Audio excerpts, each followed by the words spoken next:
Madrid. Civilization here is almost as old as the game of chess. Some claim the queen was given her powers to honor Queen Isabella. Now that, my friends, is a chess legacy. Passion for chess continues to thrive in Madrid. For the first time in 30 years, Spain's capital plays host to the Candidates, the most important tournament in chess. At the Palace of Santona, the stakes are high. 8 of the world's best players competing for the right to challenge for the most coveted title in chess, the World Chess Championship. The Candidates is grueling. The winner requires mental endurance and unbreakable focus. There are those familiar with the biggest stages in chess, yet still chasing unfinished business. And others from the next wave of stars with little patience for yielding to those before them. Mis amigos, the next challenger to the world champion of chess must come through Madrid. Like Queen Isabella before them, the Candidates is all about leaving a legacy.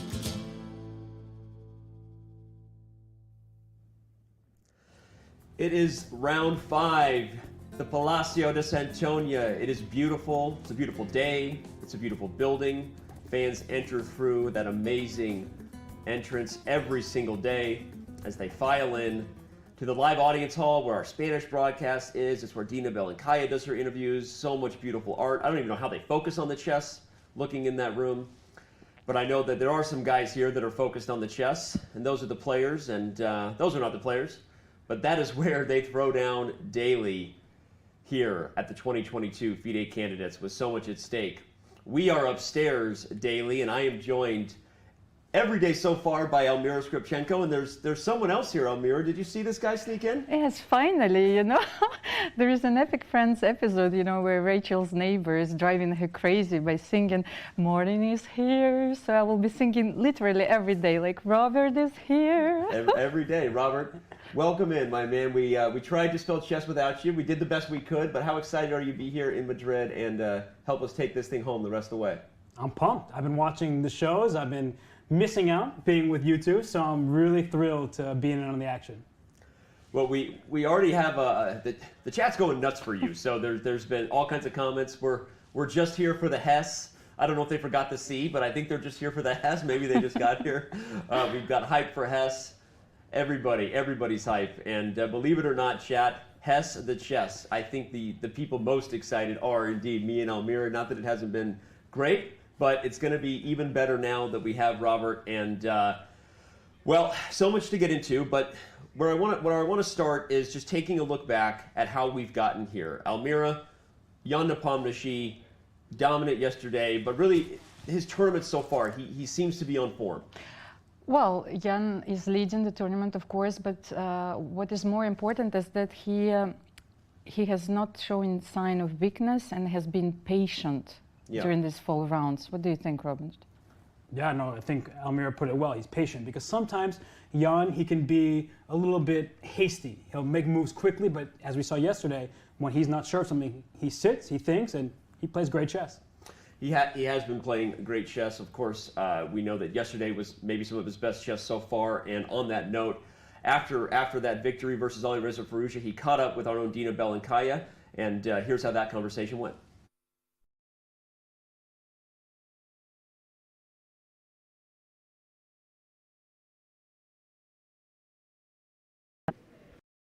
Jan, congratulations on your win today. What would be your thoughts about how it all happened? Well, it's actually very, very nice that I don't know, I was really confused with the bishop c4 move because as far as I know, like after f5, a4, there is like long force theory, but I believe this was like quite popular like 10 years ago.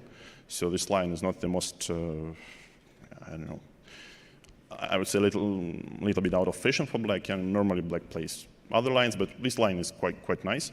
But after bishop c4, I was like quite puzzled. So maybe like if the game would take place like 10 years ago, I would be more into this topic. So I just decided to go for some logical moves. Just obviously his idea was d5 takes and put knight on d6, so I decided just to interrupt if we have 6.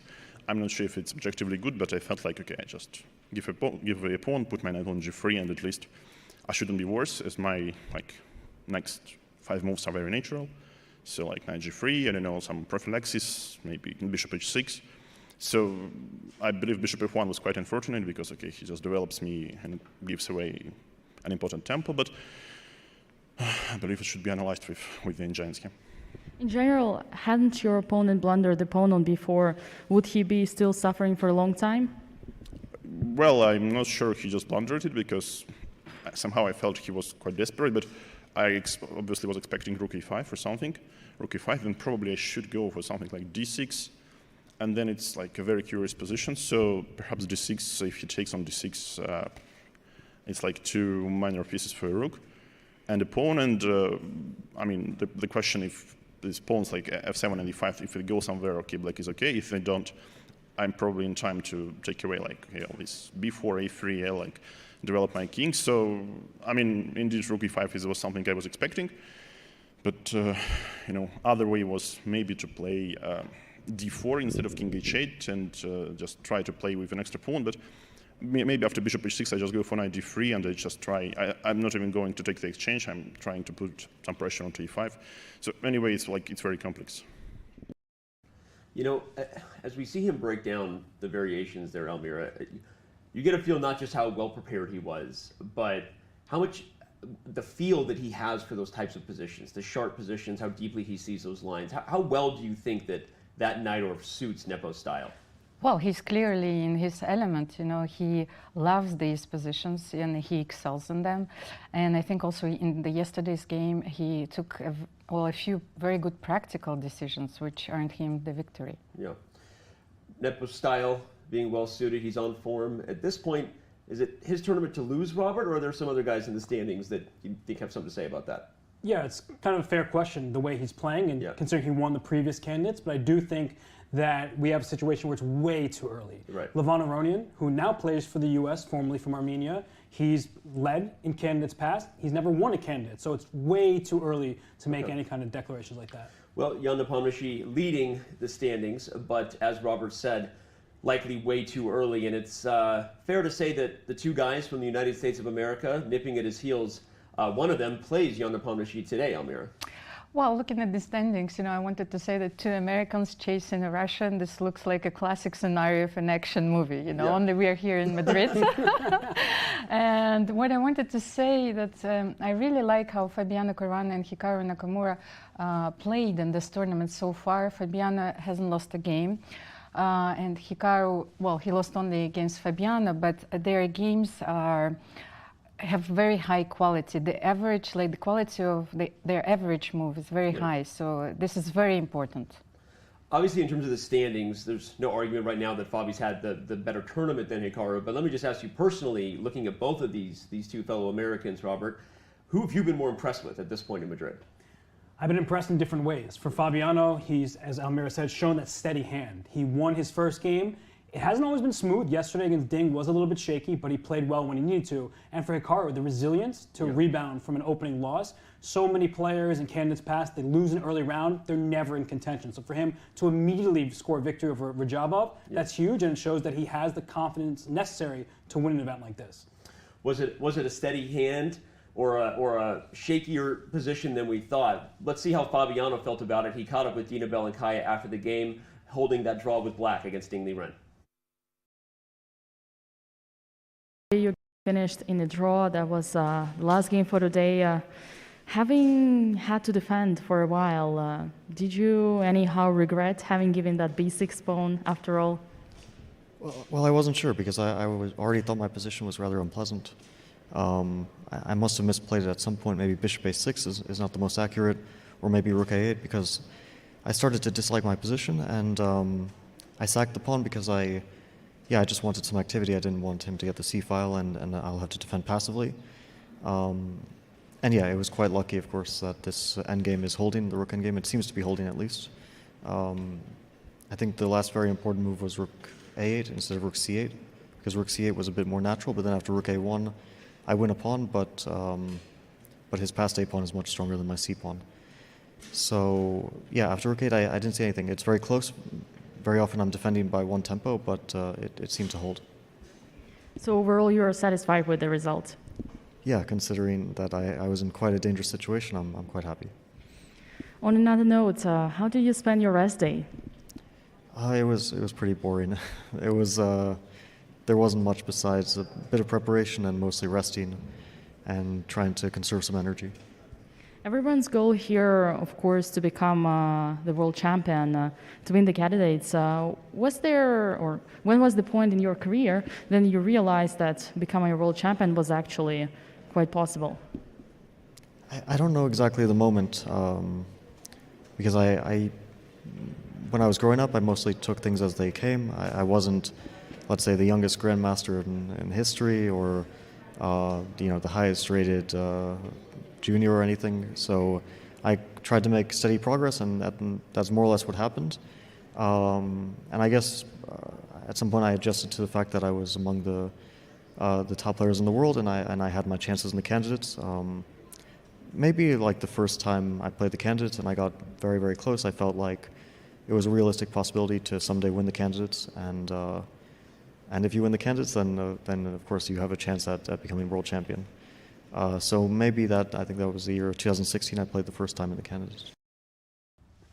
It's interesting just to hear him talk about 2016, the first time he played the candidates, but in his mind, he took things as they came. He never considered himself breaking records or anything, but the candidates in his eyes is when he arrived, Almira. Interesting.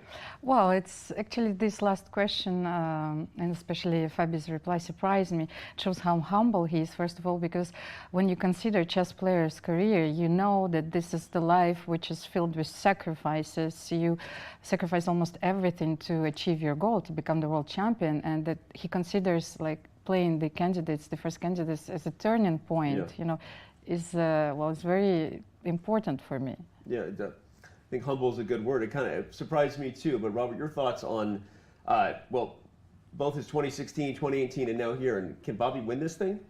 Yeah, he definitely can. In his 2016, he didn't just have a chance. He was tied for first with Sergei Karyakin going into that final round. The rules were different back then. The head-to-head record mattered, so he needed to win with the black pieces. He was not able to do that. He did not make his way to the world championship. So of course, he has a chance. He's extremely well prepared. We've seen even in the quicker time controls, he's shown incredible skill as of late. So why not Fabi? He's showing everything it takes to be a challenger for the world championship title. I want to talk about that point too, and come back to it, because we have some time here. The players are filling in. Welcome everybody, getting set for round 5. But the tiebreakers were different than they are now. If there is a tie at this event, there will be a tiebreaker match.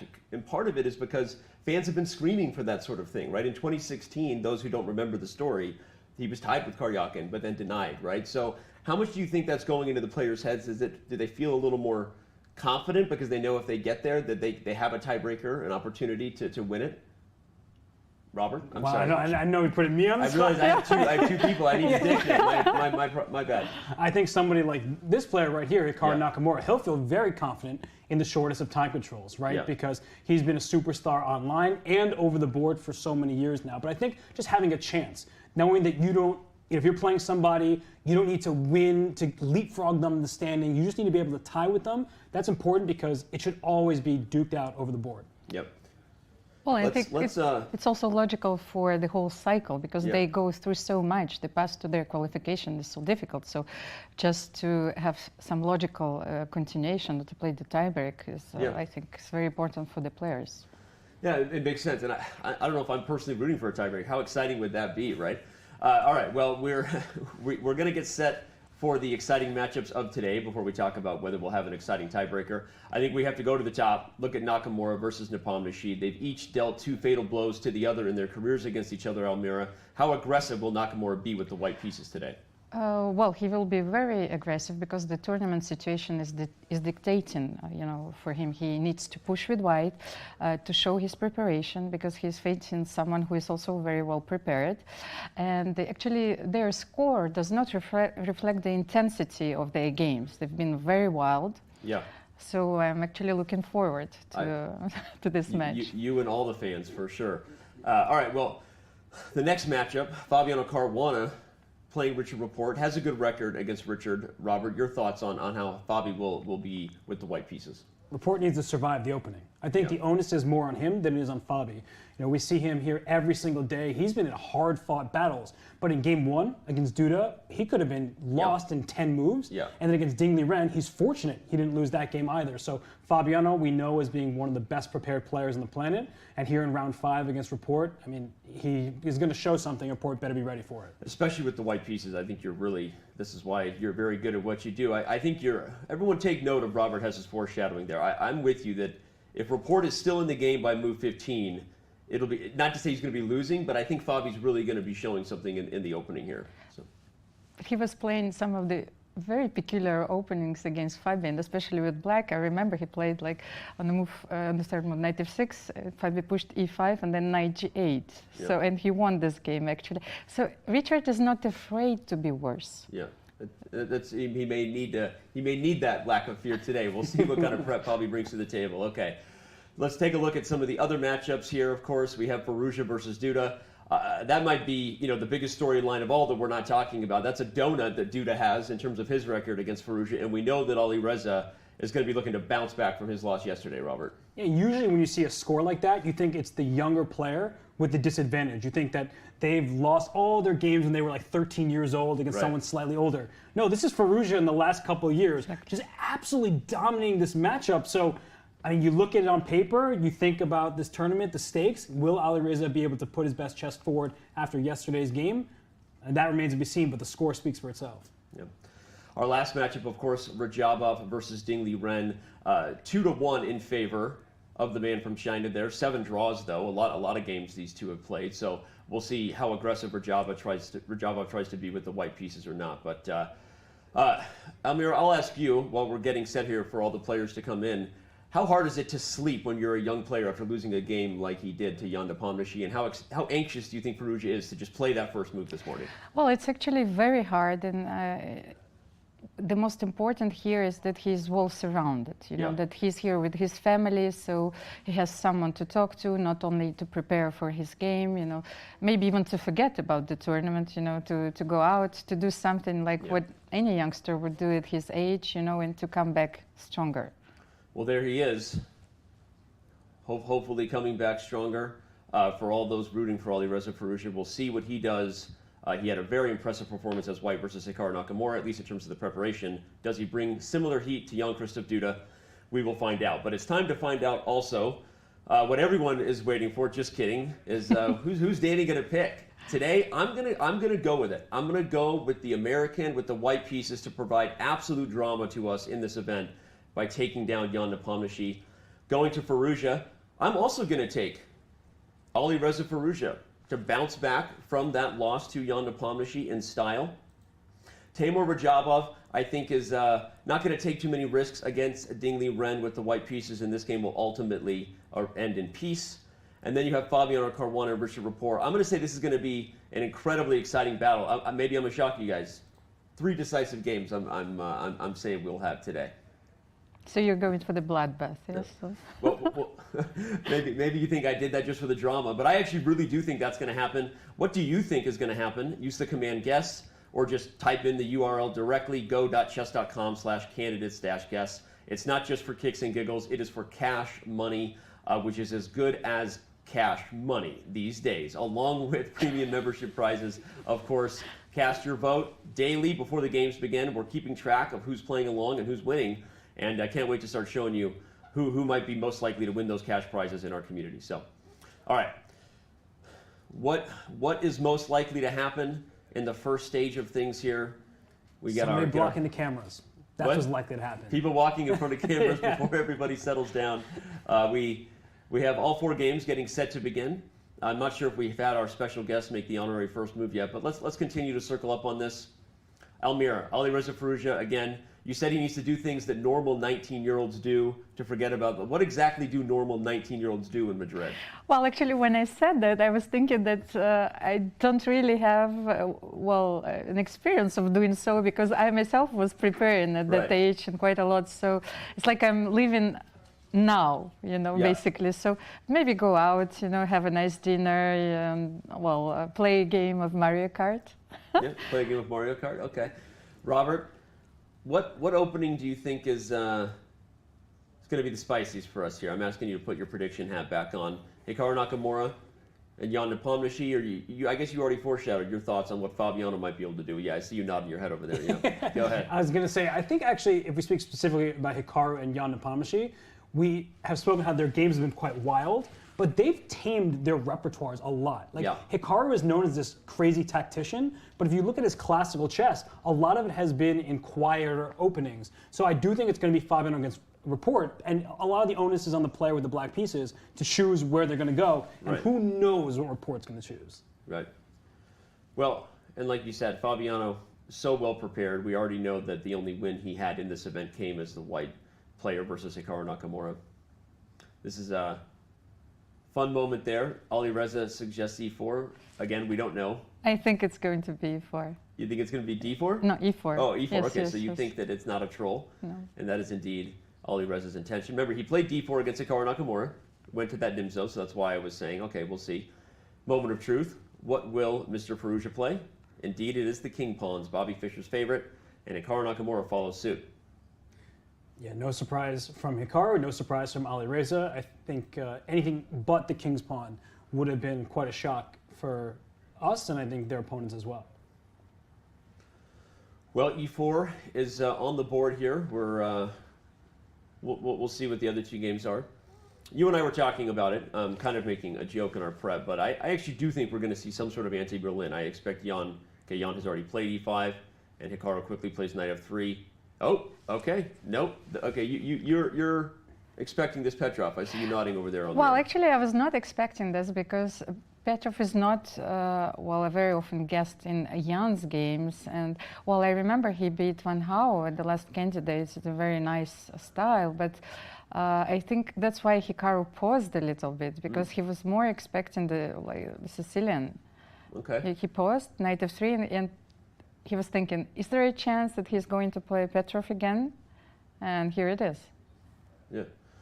Well, for those wondering, the DGT boards are struggling to relay the moves. Sometimes that tech can be finicky, so that's not just us, but an actual physical relay error, I'm being told, from the tech downstairs. So we'll enjoy a lot of wide shots of our players and continue to talk about what we're seeing without getting too deep, so that people don't feel lost. But we see a mainline Petrov ensues after knight takes e4. Hikaru responds d4.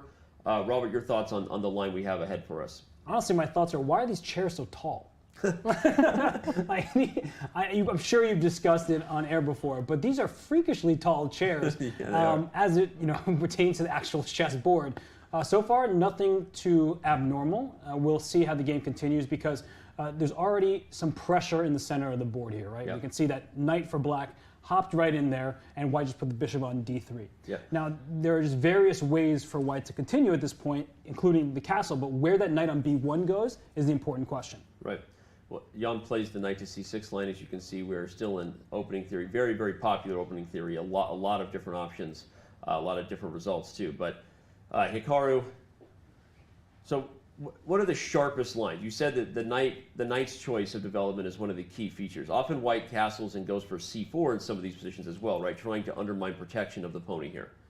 Yeah, that's definitely a viable option. And knight to c3 at some moment can actually be way spicier than it would initially appear. Like, well, knight c3 just offers a trade of pieces. If you take on c3, you get these double pawns. But look at that bishop on d3. Once that knight clears out, it's staring over where the black king is likely to castle to, so it gives white the ability to maybe launch an attack. So you're saying that despite the symmetrical structure, it doesn't mean we may not have fireworks, Almira, in these positions? Well, first of all, I agree with Robert. I like this variation with knight c3. One key element to understand this position is this knight on e4. Sometimes the whole strategical battle goes around this knight. Yeah. Because even if you play c4, then black will play bishop f5 and take with the queen on d5 and try to maintain this beautiful and strong piece on the e4. And knight c3, first of all, gets rid of this knight. And there are some lines where you can even sacrifice your bishop. Like if you play an early bishop g4, then you have to watch out for this move, bishop h7, in some variations. So Well, Hikaru is the first one to kind of pause and perhaps considering the critical decision that you're both alluding to. Of course, both c4 and knight to c3 have been played in this position many, many times, as well as the move rook to e1. And even the move you initially kind of foreshadowed, which is knight bd2, is also a variation that has been played hundreds of times. So, okay. Let's, we'll come back to this one and ultimately see whether it's prep or whether Hikaru was surprised by Jan Nepomniachtchi and is just kind of taking a tamer line. In the meantime, we look at that all 4 games are underway. Thanks for being with us and making chess a part of your day. I want to head over to, okay, what's funny is the Ferrugia Duda game, actually, same opening. So I think that's the natural call to action, is to go see what's going on with Alireza and his battle versus the #1 player from Poland, because we have the same opening. And before we talk about any moves, it is deeply uncomfortable to have the same opening as somebody else a few boards away. There's a famous example at the Grand Swiss in the Isle of Man, where the 2 boards next to each other had the same exact game. So they had to take 2 of the players on one board and move them to the other room because all 4 players involved were like, this just feels weird. I have an example of this as well, where I was playing a game in the US Championship and somebody a few boards away was playing the same opening. And it's super uncomfortable because you don't want to like be copying somebody else, but it may objectively be the best choice. So you just like deviate to something random just to avoid the awkwardness. Is there a psychological trap in that you might be afraid to play your preparation because you almost don't want to reveal it to another game that has nothing to do with your game, Elmira? Well, and you're almost tempted not to make your move until the move is done on another board. But where they're going to put those players, hopefully we are having another variation on the board. But if that would be the case, what would be the decision of the arbiter?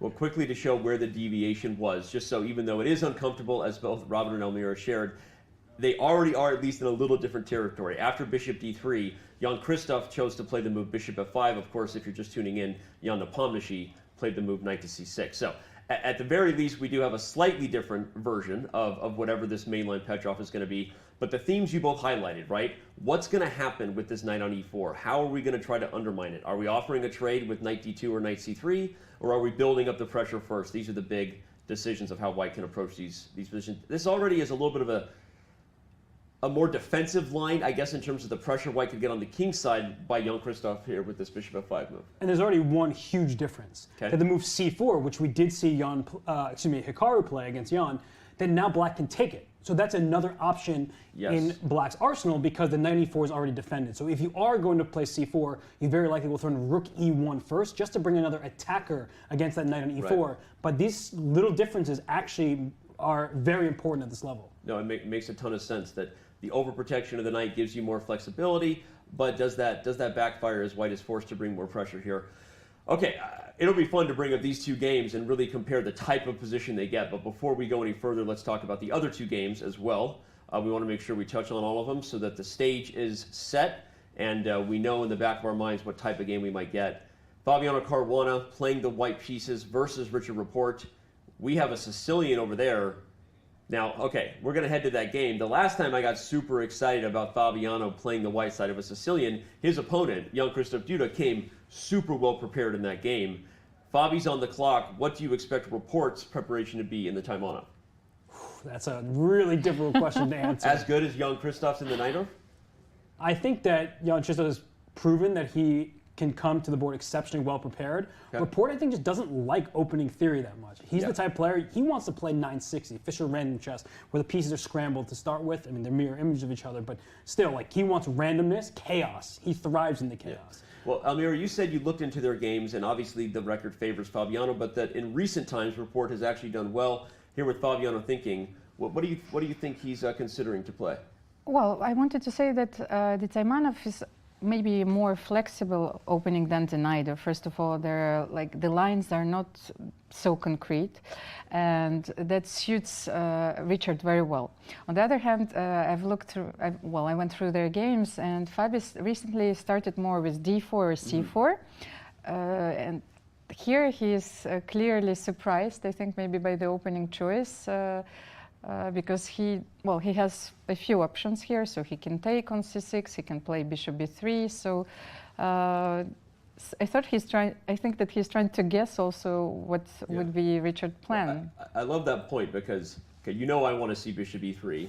I'm an English attack player, and as I said, following Fabiano Caruana's games when you're someone who plays the white side of the Sicilian just becomes a necessary part back when I was playing real chess, right? I'm expecting him to play bishop e3, but I think the point Almira made, Robert, I want to elaborate on that, because she and I were talking about something a couple of days ago about half your preparation and maybe your critical thinking in moments like this is also the games not what games they've played, but you're trying to guess what game have I played that he's maybe thinking about? What game did I play that maybe he's going to improve upon? You think that's why Fabi has paused here before moving forward so quickly? Absolutely. The great example of this was just yesterday between Jan Nepomniachtchi and Alireza Firouzja. Right. Firouzja plays this rare bishop c4 move, or rare at the modern times. So what Jan Nepomniachtchi sat and thought, well, what is he expecting from me? And maybe I should choose a different line where he knew that he's no worse and has a good initiative. And that's exactly what Jan said. So I think at this point, it's not like Fabiano's unfamiliar with this position 5 moves in, but he's thinking, am I going to play these bishop e3 lines? You can push your pawn to f4 in many different variations. Do you want to push that pawn to f4? Sometimes you leave it a little bit more flexible with the pawn to f3. So it's not about the here and now. It's about trying to figure out what path this game should go down that favors his style more so than reports. As Almira said, everyone, of course, knight takes c6, also an option. Bishop e2, also an option here. Even g3 is an option. There are so many different ways that white can play on the white side of this Taimanov. I'm still guessing Fabi's going to go for his famed and well-known English attack, not just because I'm biased and hopeful to see it. But, okay, time will tell, and Fabi really is taking his time here on move 7. You see he's 7.5 minutes in. So we'll back up and take a look at the last game we haven't checked on while Mr. Caruana lets us know where that game's going to go. Rajabov has the white pieces versus Liren, a completely different type of game than what we're seeing. All 3 other games have e4 on the board. Almira, we've got a d4 sort of double fianchetto Catalan hybrid system here. Yeah, well, it's a very solid opening for white, and well, French. Do you know how French would call the players which are at the bottom of the standings? They would call them red lanterns. Okay. That's actually coming from some ancient times, and it's. What does it mean to be a red lantern? It means that you're at the bottom of the standings. Also, it's used in Tour de France standings, and being last actually gives you, brings you some honors. So, well, it's not the case in the chess tournament. I don't know that Liren and Rajabov feel a lot of honors. But, okay, they are in last place, but as we've said, we're only 4 rounds really in. Here's round 5. Robert, your thoughts on the chances that either player is aggressive here? They need a win to get back in the standings. I'm sorry, it's my first day here. Just seeing the difference in their chairs. Like it's huge. Rajabov has this monstrous chair, and Liren has like this really tiny chair that I would definitely prefer to be in the chair that he's in. Me too. And we made the comment that he actually has a better view to maybe the other boards. Yeah, and well, speaking of his board in particular, because I know that's the question you asked me, is I think everything he's doing is sensible. These positions can be a bit frustrating on this h1, a8 diagonal. We see that both players have a bishop on the long diagonal, and there's already tension from the c4 to d5 squares. So right now, a common motif from white's perspective is to move this knight away from f3, maybe to e5, saying if you were going to take me on e5 with your knight, my pawn gets to replace it, start attacking some of your pieces, and putting pressure on black center. So I think that Liren has no issues at the moment, and for Rajabov, here is a critical time to figure out, do I want to play this knight jump, which can give some trades, or am I just going to continue maneuvering, optimizing the placement of my pieces? The only thing I find sort of awkward about this position, over to you, Almira, is the bishop on b4. That's exactly the point that I wanted to bring. I even wanted to ask Robert, because normally or traditionally in these lines, white is trying to ask black a question, what to do with this bishop on b4 and play an early a3. Right. So the last move, queen e7, maybe prevents white from doing so, but on the other hand, I was looking at the variation. You can still play a3. You can sacrifice, play rook a1 and rook a7. Does it make sense? I was going to show this too, because I think that it's one way. The other awkward thing that can happen in this position, I don't know that it works, is a move like c5 in some positions has to be considered, right? Because, okay, in this particular moment, it doesn't work, and that's why the eval bar likes black, everybody, because black can take here and then have won a pawn. But there are all kinds of tricks in these positions where if you weren't able to take, and white was able to take on a3 with c5, that bishop is forever in a really awkward spot. And as you can see, this was the idea I was trying to illustrate, and the computer likes it. So again, we all kind of took notice of that bishop, because normally you see it pinning a knight on c3 or already back on e7, right? So it's really curious to see what Rajabov cooks up against that awkward piece. I think it just gives Ding a little bit more breathing room, right? Because with the bishop on e7, it's hard to connect those rooks, except for black playing this move c7 to c5. Now that's a move that you don't play lightly in this kind of dynamic, because you're opening up the position in its entirety. The bishop on b2 is waiting for that pawn d4 to go out of the way. You can be left with what's called a hanging pawn structure, where black has c5 and d5 pawns, and white is just aiming all the pieces around at them. So without having to play c5 here, black is a little bit more flexible. Now, the a3 question is an important one. It forces off some trades, and I think Ding is perfectly okay with that in this particular position, because it's a forcing sequence. Like, there's not much to think about after a3. Black has to keep taking. White will bring the rook actively up to a7 to regain the pawn. When all is said and done, black can defend that bishop on b7, and while white has control of the only open file, and that's important, the position remains closed, so it feels like black should be in an acceptable situation there. All right. Well, despite the awkward start, maybe black is going to be just fine with that bishop on b4. But let's back up, because we've now checked in on all 4 games. Take a deep breath, everybody. We have action here in round 5. And I know where your eyes are about to I'm looking at Nakamura's position with Nepomniachtchi, but if you have something else we want to go to. Oh, Fabiano just played g4. Oh my gosh. Okay, so let's quickly look at Hikaru's game, because it's where we started and he's about to move. But everyone, if you look at that upper left corner, Caruana's choice of g4, and then a quick response of knight e7. Are we even more impressed by that from Richard Report? We might be getting the spicy English attack I was hoping we were getting the last time Fabiano was white. So, okay, Hikaru's position versus Jan Nepomniachtchi. We see this move knight to b4, chase the bishop on d3 back to e2, which means Hikaru chose the c4 line. If you remember, our question was whether it would be c4, knight c3, or rook e1. We got our answer. And now, after castles, we're still in theory. Hikaru checking up to the sky, trying to see where he put his post-its when he came in late last night, hid them all around the historic Palacio de Santonia. I'm kidding, obviously. I think he actually did not expect this. The way he's using his clock right now is not somebody who's just verifying their lines, making sure that they're not going to make a mistake. I really don't believe he had this mapped out for today's game. Of course, he's looked at it before, but just the sense I'm getting, Hikaru actually moves quickly in the opening when he's feeling really good about it. And for Jan, I mean, he clearly expected this. He's blitzing out his moves. I think it's a good sign for the tournament leader. Well, knight c3 quickly met by bishop f5. Again, a very similar position, albeit without the c4 structure going down between Alireza Firouzja and Jan-Krzysztof Duda. For those just tuning in, that'll be an interesting storyline for us today. Maybe not even just for this game, Elmira, maybe for future games in the candidates. And that's one of the fun things that I think fans can forget early, is that these openings they're playing is their best prep, because the most possible high prize in chess is at stake, right? So what ends up happening as the event goes on is we continue to refer more and more to what they played. We see more things revealed. Talk to me a little bit about what it means that they both prepared Petrovs, meaning Jan-Krzysztof Duda and Jan Nepomniachtchi, to play the candidates. Well, first of all, in the modern era, like, you cannot keep your opening preparation for a long time, because before all these ideas could be used like in many tournaments.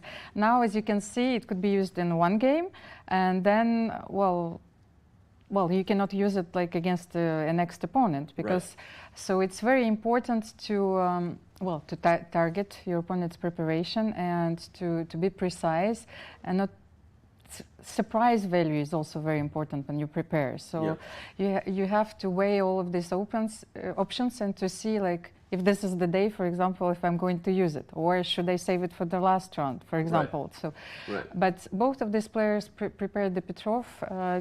I think it's a very interesting psychological choice, because, for example, from Jan's perspective, he knows that Hikaru will push. He wants to win, you know. So even if he doesn't play this opening very often, it's probably a very wise choice. Jan-Krzysztof is, well, the picture is a little bit different, but he has expressed that he's given an interview and he said that the most important is not to lose once again. So he's probably very happy with the draw in this game. So interesting. It's very different. But what you're explaining says why the Petrov isn't a good choice, perhaps for both. But speaking of choices, Hikaru Nakamura seems to have made up his mind, Robert, in his head, not just because of the move he played A3, but he then rattled off very quickly, capturing back, and then quickly rook E1. And for the first time, really today, Jan Nepomniachtchi is on the clock. Yeah, and I feel like I'm watching a Krumnik-Anand battle or something, you know? Yeah. They put so many games in this Petrov, and what's the good news for white is you have more pawns towards the center. These double c-pawns, we typically don't like the thought of double pawns, but here there's already a trade on the table if white ever wants it. And the semi-open b file can come in handy for white, but there's that bishop on f5 that's really annoying Hikaru to this point because you can't play rook b1, you'd just be dropping material. So that's one of those key dynamics here, white with the better pawn structure despite the currently double pawns, and black with some activity. You see that all three of black's minor pieces, the knight and the two bishops, are developed, but the pawn structure favoring white, the development favoring black. So white, I would say, is to be slightly preferred, but there's nothing major happening yet in terms of somebody who could potentially fall apart. It seems like it's a very stable position for both. Good to highlight again, as Robert said, the double pawns are currently an issue, but a capture on d5 in some cases followed immediately by an advance on c4. So what kind of move do we think? So let's say Jan is ready for that. Maybe he moves the bishop, something in the position to try to continue to coordinate his pieces. Is this immediately an idea for white to take here and play c4, or do you have to worry about the d-pawn being weak? Yeah, it's always an idea, but here specifically, black just teams up on it too easily. But it's something you need to keep an eye out for every single turn. Okay. Maybe he should take on c4. Sometimes you can play knight a5. But what I wanted to show that very often you should keep an eye on those two pieces, knight a5 and bishop f5, because rook e5, you know, is, well, coming in some variations, so with a double attack. In fact, we can easily show it. Knight a5, bishop f1, and if you make a careless move like h6 or, you know, well, c6 protects the knight, so it's too good of a move. It's a good move. It's something careless, and suddenly we see rook to e5. Yes. That's an interesting way for the eval bar to shoot up. It doesn't look very obvious, but rook e5 is a fork of the two minor pieces in the middle of the board, a common tactic in these Petrovs. The reason I played c6, and I was trying to make a random move, but it actually is a good move because it defends the knight, and in some cases even prepares ideas where one of the whole purposes of knight a5 is to eventually maybe get a grip on these light squares, an opportunity for the pieces to relocate. So maybe you can play c5 even in that position and start attacking the center immediately. something like what? c5. Oh, c5, yeah. Even bishop d6 is common in some of these positions, just to kind of continue to improve, and it would stop rook e5. So, yeah, black has a sort of flexibility in choosing where that bishop on e7 goes.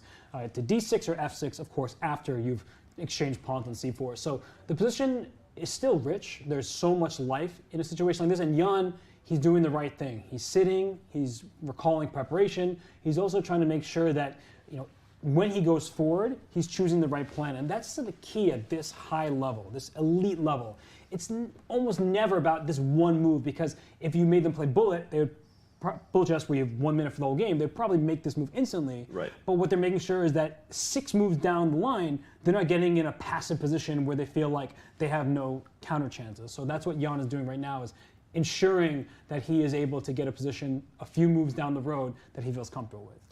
half of it being comfy too is even if objectively many positions are possible, they're all almost close to the same evaluation. But you want to have one that you feel good about playing on that day, right? Having a plan is sometimes even more important than whether you're a little bit worse in some cases, right, Almir? Well, I think it's also very important. It's a very important factor to consider when you prepare, because sometimes computer might as well give like a very nice evaluation, but you don't have the feel for the position. Right. And I think that, well, I personally would reject it.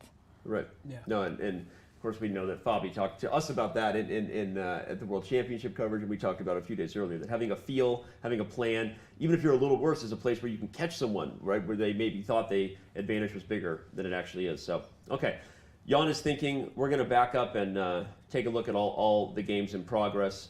From my perspective, there is one game that I would like to get back to. It doesn't look like more than 2 or 3 moves have been played since we left it, but I think we have to set the tone for how sharp that Caruana versus Report game is going to be. Fabiano chose to play that move g4. You see that pawn is extended up the board on the king side.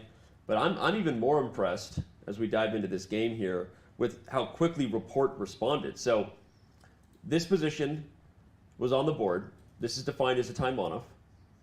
There's many options. Bishop e3 and f3, as we were saying, are things that Fabi has played. And often those are moves you play before you play the move he chose with g4, Robert. But he is all in the most aggressive of attacks.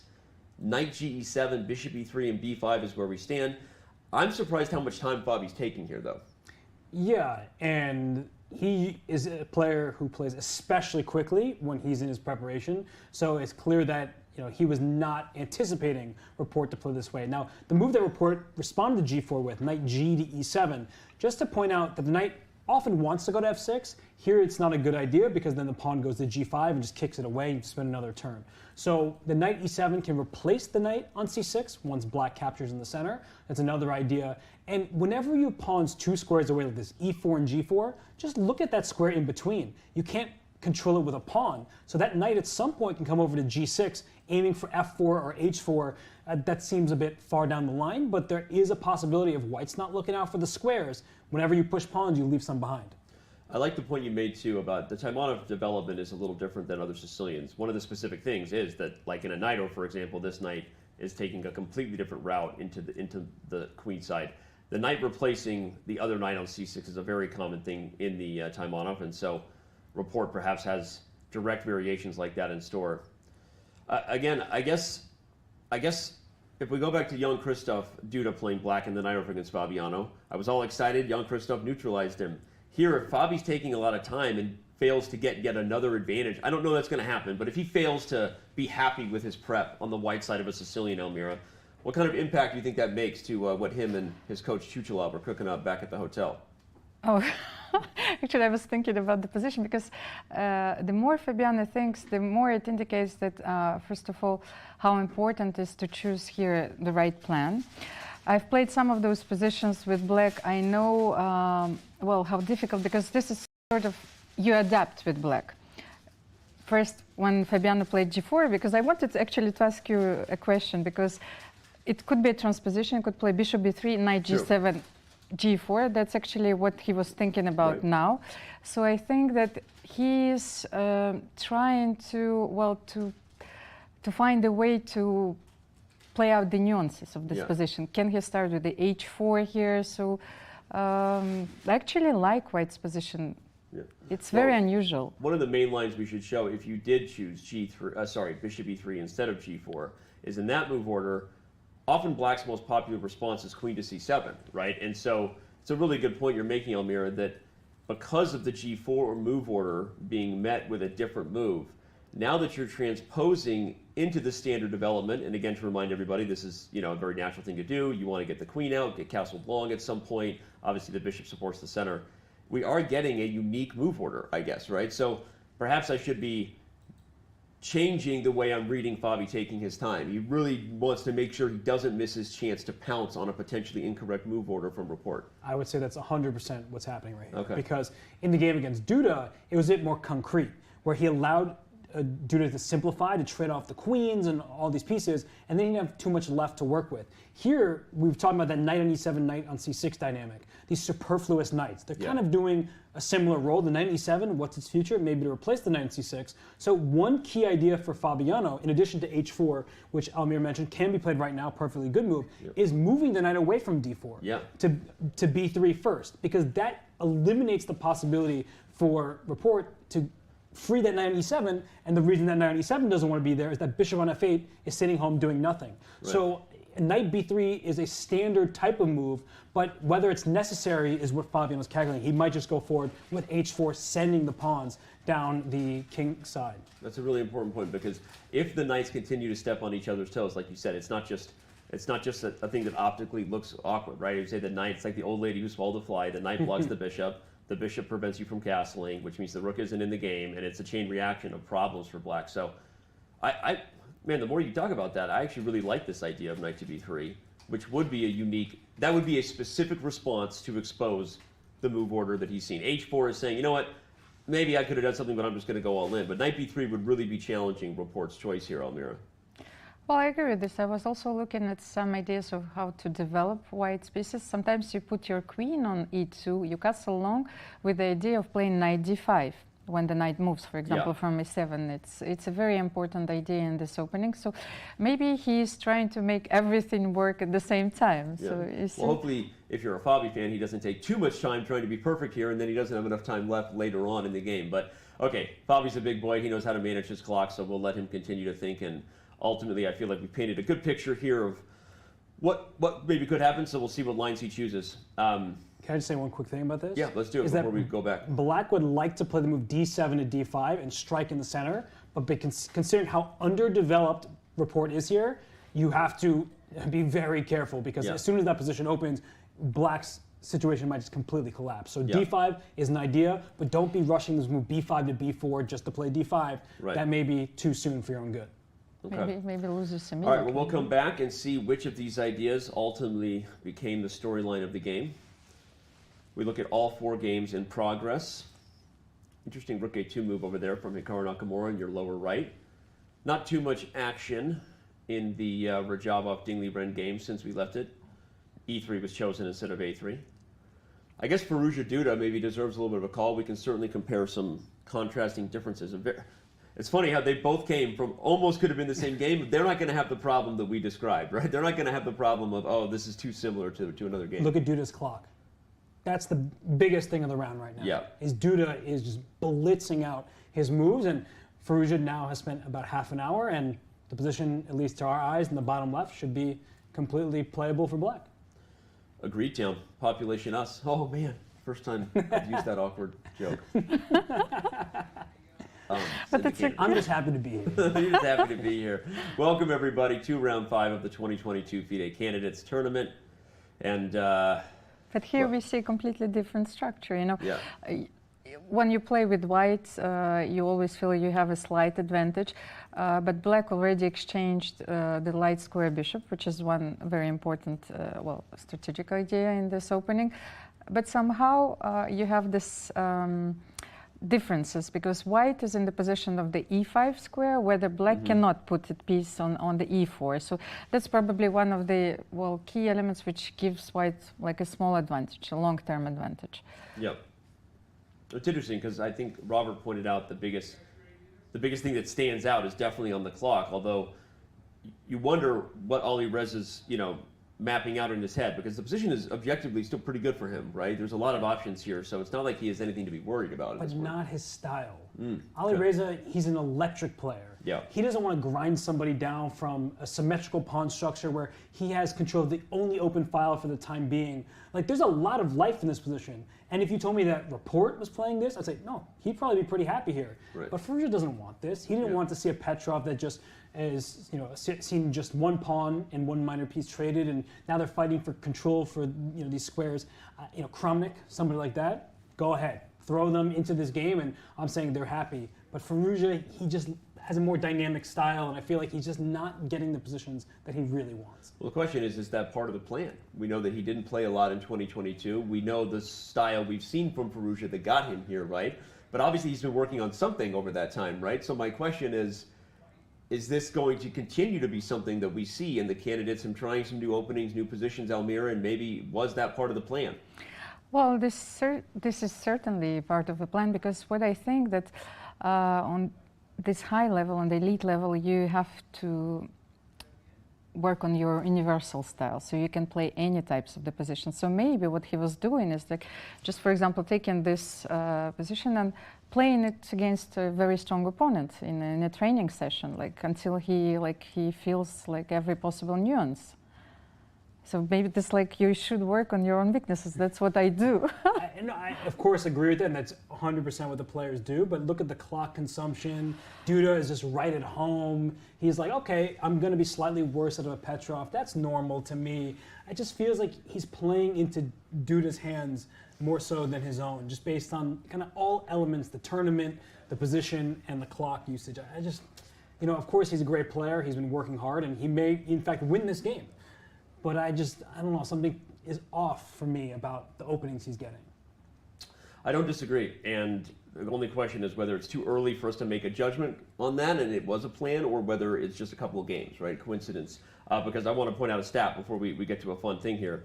Part of it might be that he wasn't expecting Duda to play e5. Duda's only played e5 about 25% of the times against he faces e4. So maybe Ferrugia came to the board prepared for something different. Maybe a Sicilian, like Duda played against Caruana. So maybe that's one of the reasons Alireza is uncomfortable. But while we watch and wait, we're going to listen in to something Nepo had to say about Alireza when Dina caught up with him yesterday following the match with the teenage sensation. Many people were putting high expectations on Alireza. How would you rate his performance so far, yet only 4 rounds, but still? I believe he had like 3 games with black out of 4, so that's never easy. And I mean, there are lots of examples when you start like poorly, but then okay, you find your play, you find, I mean, the wind blows to your sails, and you start scoring a lot. So I guess it's too early to judge. It's interesting, right? Too early to judge, and that's kind of what I was saying about the openings too. Maybe he's prepared some different type of positions, and he's trying to continue to grow and reinvent himself as a player. Maybe the slow start has to do with that, or maybe it's all just coincidence at this point. Too early to judge. What do you think, Robert? Of course, I listen to what a player like Nepomniachtchi has to say, and I take that very seriously. And it's a fair point. It's an argument to be made. I just, I can't get over what we're seeing here, where he's down 30 minutes on the clock. It doesn't feel at home, and part of that could just be because he lost the game yesterday. We were talking earlier about, can you sleep after a tough loss like that? And for Duda, he understands how important it is to not lose, which is probably why he chose the Petrov symmetrical line against Ferrugia, whereas he didn't choose against Caruana, because Caruana likes bullying people from positions where he's slightly better, and he's going to increase his advantage incrementally. So I think that Duda is doing a great job of picking his openings thus far, and I think that he may have caught Alireza off guard. You used the stats, right? 25% of the time he's playing e5. He has played the Petrov before, for sure. He played this particular line against Carlsen. Yeah, and so you know that Ferrugia looked at it, but maybe for this particular game he was hoping for a bit more of a fight with Sicilian. Okay. Bishop d2 has been played from Alireza after a bit of a think. Yeah, well, because usually you would put your bishop on f4 in this line. Yes, so we should understand what are the differences. You want to look at the bishop f4 line? Yes, just 1 second. Yeah, okay. So bishop d2 here chosen from Alireza. Bishop f4, the most, I mean, optically it looks like the more natural square for the bishop. So, now I understand. If black wants to play knight c7 and knight d6, then he probably felt that, the bishop would be soon under attack. So maybe this is the difference. Yeah, and those subtleties, they do make all the difference at this level. We're putting your bishop on maybe a less active square, but one where black's plan doesn't include attacking that bishop, could be a tempo that is necessary to leave white with the edge. So I think bishop d2, completely reasonable, takes away the b4 square, which I think is what a lot of people were probably initially thinking when they saw the game move, bishop d2. Oh, knight b4, that looked annoying, let's deal with it. But no, as Elmira said, it's actually deeper than that. The knight doesn't want to go to b4, because once it goes to b4, the queen moves, and then you just kick the knight away on the next turn. So I think one-move threats are tempting, but that's not what Duda is looking for at this point in the game. So a very thematical, strategical idea in this opening after playing bishop d2 is to double your rooks on the e file. I'm pretty sure that Alireza Firouzja knows everything here, so he's trying to find a more precise move order. Chat paying attention and doing their homework as well. We love that when we have an active chat pointing out the amount of times Duda has played this line as black. Maybe only plays e5 25% of the time, but he's already played this line. He drew a game against Carlsen. He's also won games in this line as black. So I agree with what you said. Jan-Krzysztof has been on point with his choices from a practical perspective. And remember, he was also on point as white, almost won game 1 against Richard Laporte. So we haven't talked too much, I guess, or added too much hype about the fact that maybe he's someone whose score could be different at this point, played very well so far. Yeah, no, he's been steady, very steady throughout. Sure, there have been some big advantages that he let slip, and sometimes you get in an uncomfortable position you have to defend accurately. But Duda has been playing well in this game. I really like what he's done, but he does need to be accurate right now, because another idea that White has, we keep talking about how the position is symmetrical. Let's not count out the idea for White of playing pawn to b3 and then pawn to c4. We saw Hikaru play c4, and then White gets to strike at the center. So the side that controls the pawn breaks is often the side with the advantage. And here b3 to c4 is a pawn break available to White.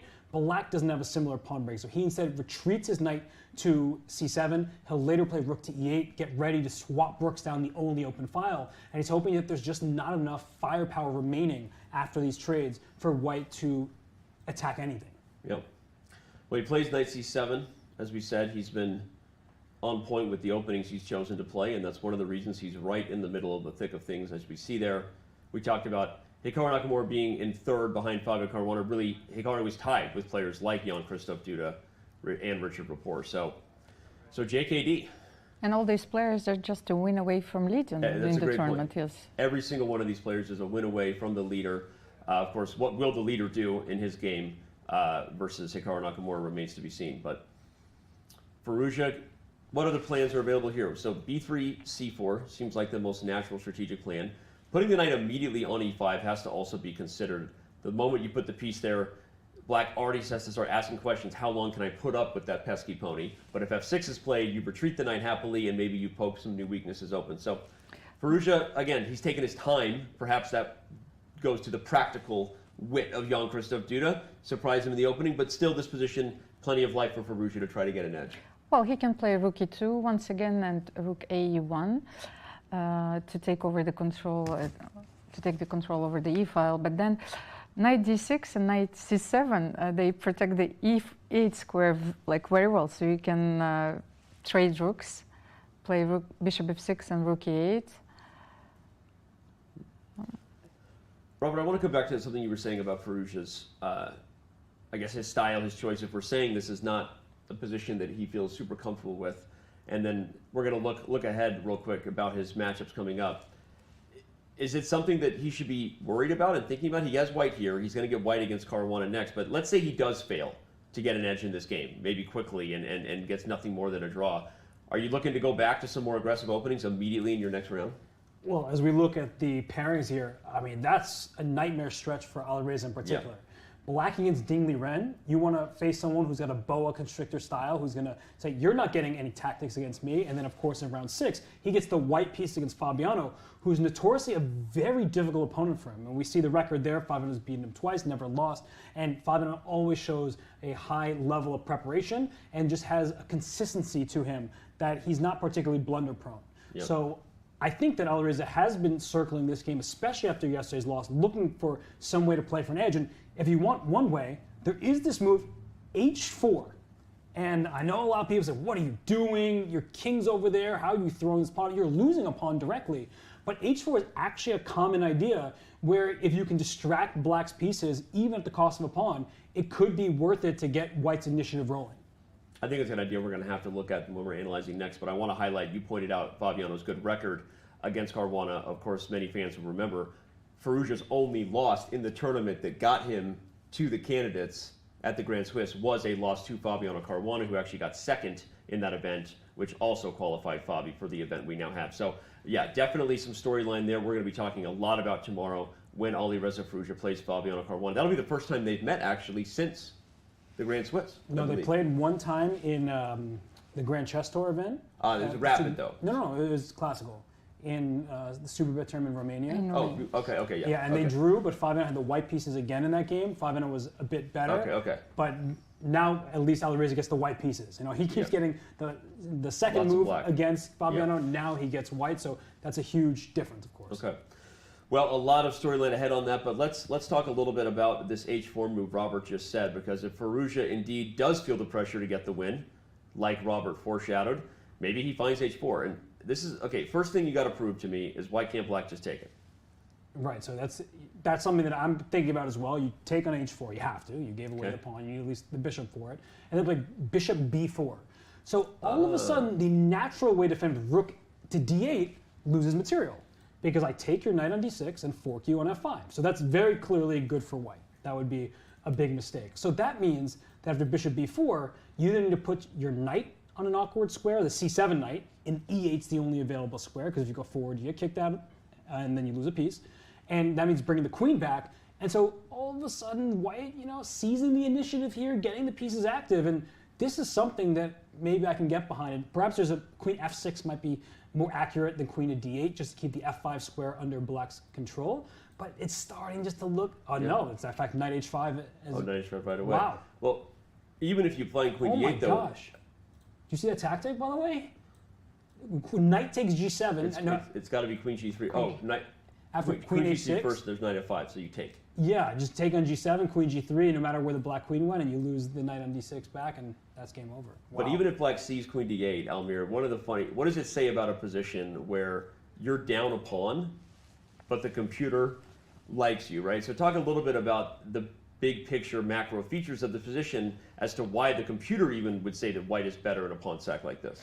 Well, first of all, the interview which was given by Hikaru comes to my mind, where he explained this, that recently the computers have changed our way of seeing those positions, right, especially by proposing the move h4 in every possible way.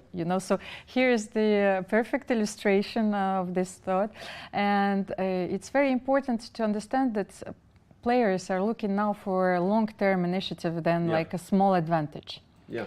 They're specifically looking for those positions while they're analyzing, the openings, and while preparing against also a specific opponent. But here, I really love this idea. I like it too, and I love what you're saying about it's changing the way they're preparing. Long-term initiatives, things like pressure on the dark squares, outside ideas of tactics that could occur against the king. Opportunities, really, for your opponent to go wrong. That's what they want, especially because so many people are so well prepared. They all have the same tools. So you really are just trying to create chances where your opponent might misstep. But okay, now that we've said all of that.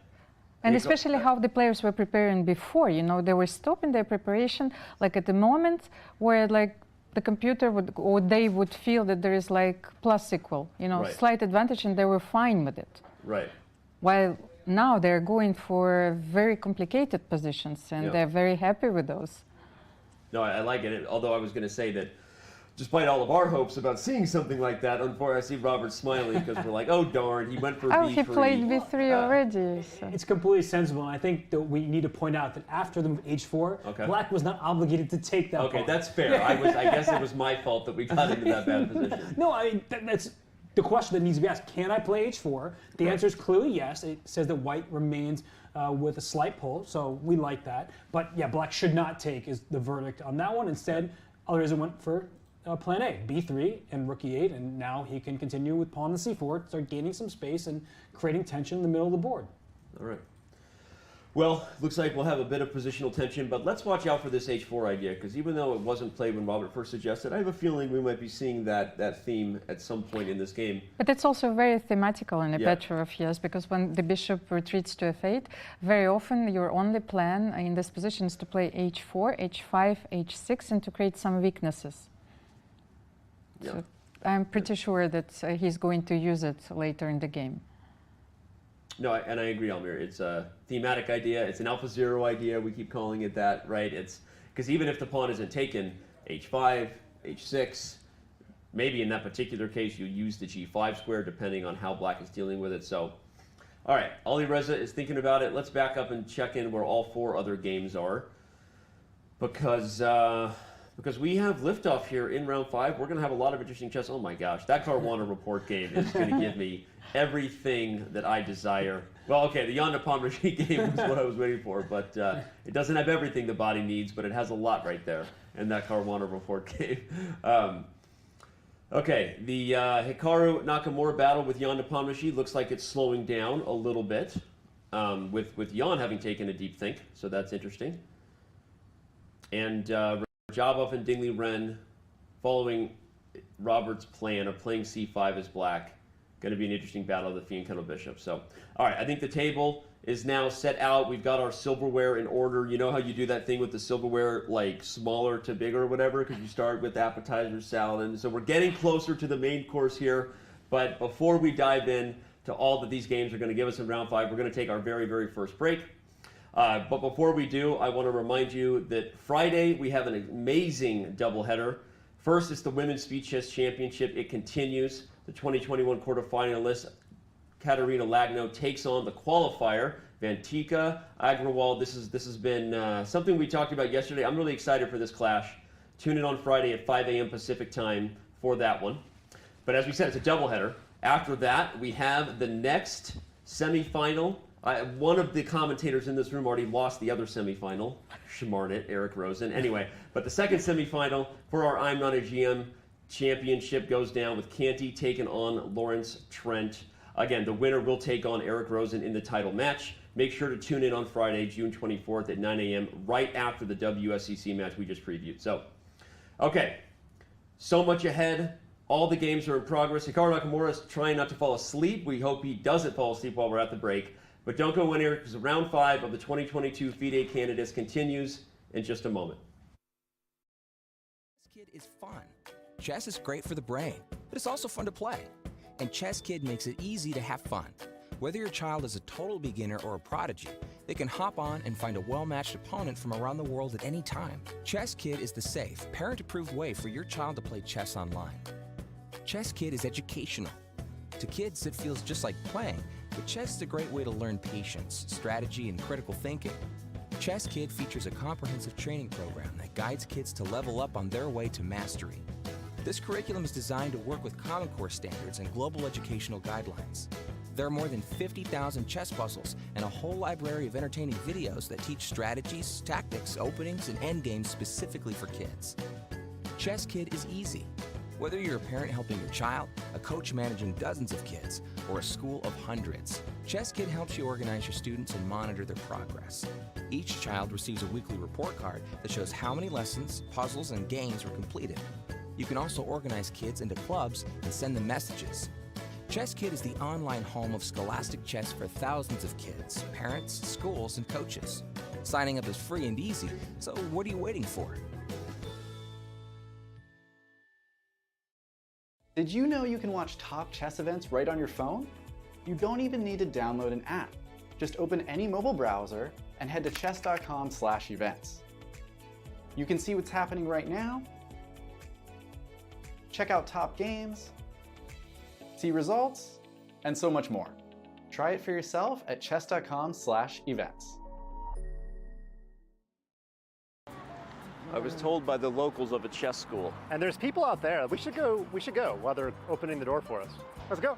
Let's go. School of Chess. Don't cost nothing. Dodging traffic. A game as old as chess itself. And half as dangerous. This is the most dangerous part of our career. Game on. Gotta give the people what they want. Game on. Keep going. Don't stop. So we tell them that chess education gives you better life decisions as we get hit by a car crossing the road in a non-crosswalk. At 5:20. 5:20. What time we got? Oh, Starts in actually 20 really minutes. close. Dude, Should we just stay and crash? Of all the places we could film in Spain, the fact that there's going to be a class and we're here, we can film other stuff, but we got to stay for that. Yeah, I agree. People say crashing weddings is fun. We're crashing a school.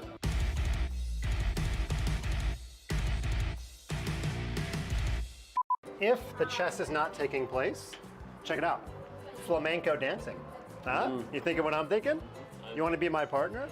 Are there partners in flamenco? We're not even graffitiing a building. We're like trying to help local kids, and yet somehow I see this going poorly. This would be like, you know, being at the public courts and like Federer comes.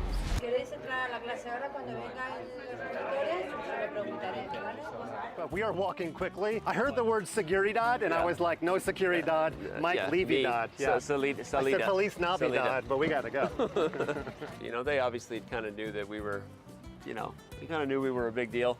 They opened up their arms and... So this is why when we were kids, our dad told us to say open sesame, Yeah. which gets you into the building, but if you say open adres, you do not get into the building. You don't get into the building. No, So- it's open sesame. You got to remember that. Dad was right. I play a lot with it. Yeah? I love it. You Yeah? could have gotten us into the building. You play on Chess.com? Yes, of course. Do you know who that is? No. You don't? You don't need to. Sorry. No, you just need to use the app. He's the face of Chess.com. Do you have a diamond membership? No, That's I like the don't. paid membership. Yeah, no. I'll give it to you. Seriously? Yeah. For now, you get a pegatina. There you go. Pegatina? So just next time you're on the site, just send a message of support and say, I met Danny in Spain. Say, I met Danny, and Danny said I could get a diamond membership. Okay? All right? I love your work. Okay. I love your work. Thanks, Big guys. fan. Bye-bye. So it's funny, Danny. We were sold a bill of goods. They flew us here Yeah. to do real work. Yeah. And I realized our entire job is just to go around giving Hand out those stickers. Honestly, oh, well, there you go. I can't even do that well.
Welcome back. Chess, Super Chess in Madrid. This is giant chess. I could throw down some bullet on that giant chessboard.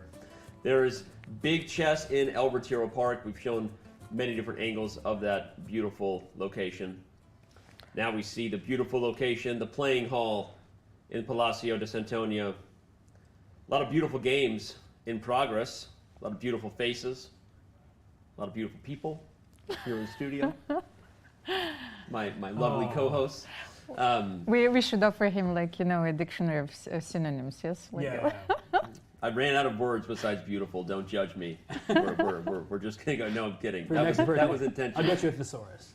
But seriously, no. The three of us checked on a lot of stats at the break. Some interesting knowledge we have about Nakamura's game. He has had this position successfully so earlier in his career. We're going to talk about that in a little bit. Fabiano Caruana's game, he did choose the knight to b3 line, so trying to expose the specific move order by Richard Rapport, and now it's Rapport who's finally on the clock, really for the first time. Lots of interesting chess ahead. I think, well, I'll let one of you choose. Where you want to go? Where you want to start? Almira, the choice is yours. the choice is mine, thank you. Then I wanted to have a quick look at Caruana Rapport. Okay. This is such an unusual position. That's why, Yeah. like, I feel that I'm still a chess player, you know.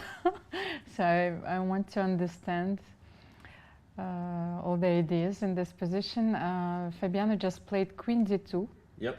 And went for a quick walk. So how much time did he spend on this move? Like, On Queen especially on this D2, sequence. Fabiano spent 5 minutes on Queen d2. We see that Rapport is just about 12 minutes in before choosing his ninth. Okay, and knight b3 then, because there's a sequence of moves, knight b3 and queen d2. So Yeah, Fabi took 17 minutes before playing knight to b3, so that's interesting. But if you're just tuning in, Robert kind of called that might be what Fabi was thinking. I was getting a little bit, you know, I'll be honest, I was getting a little nervous.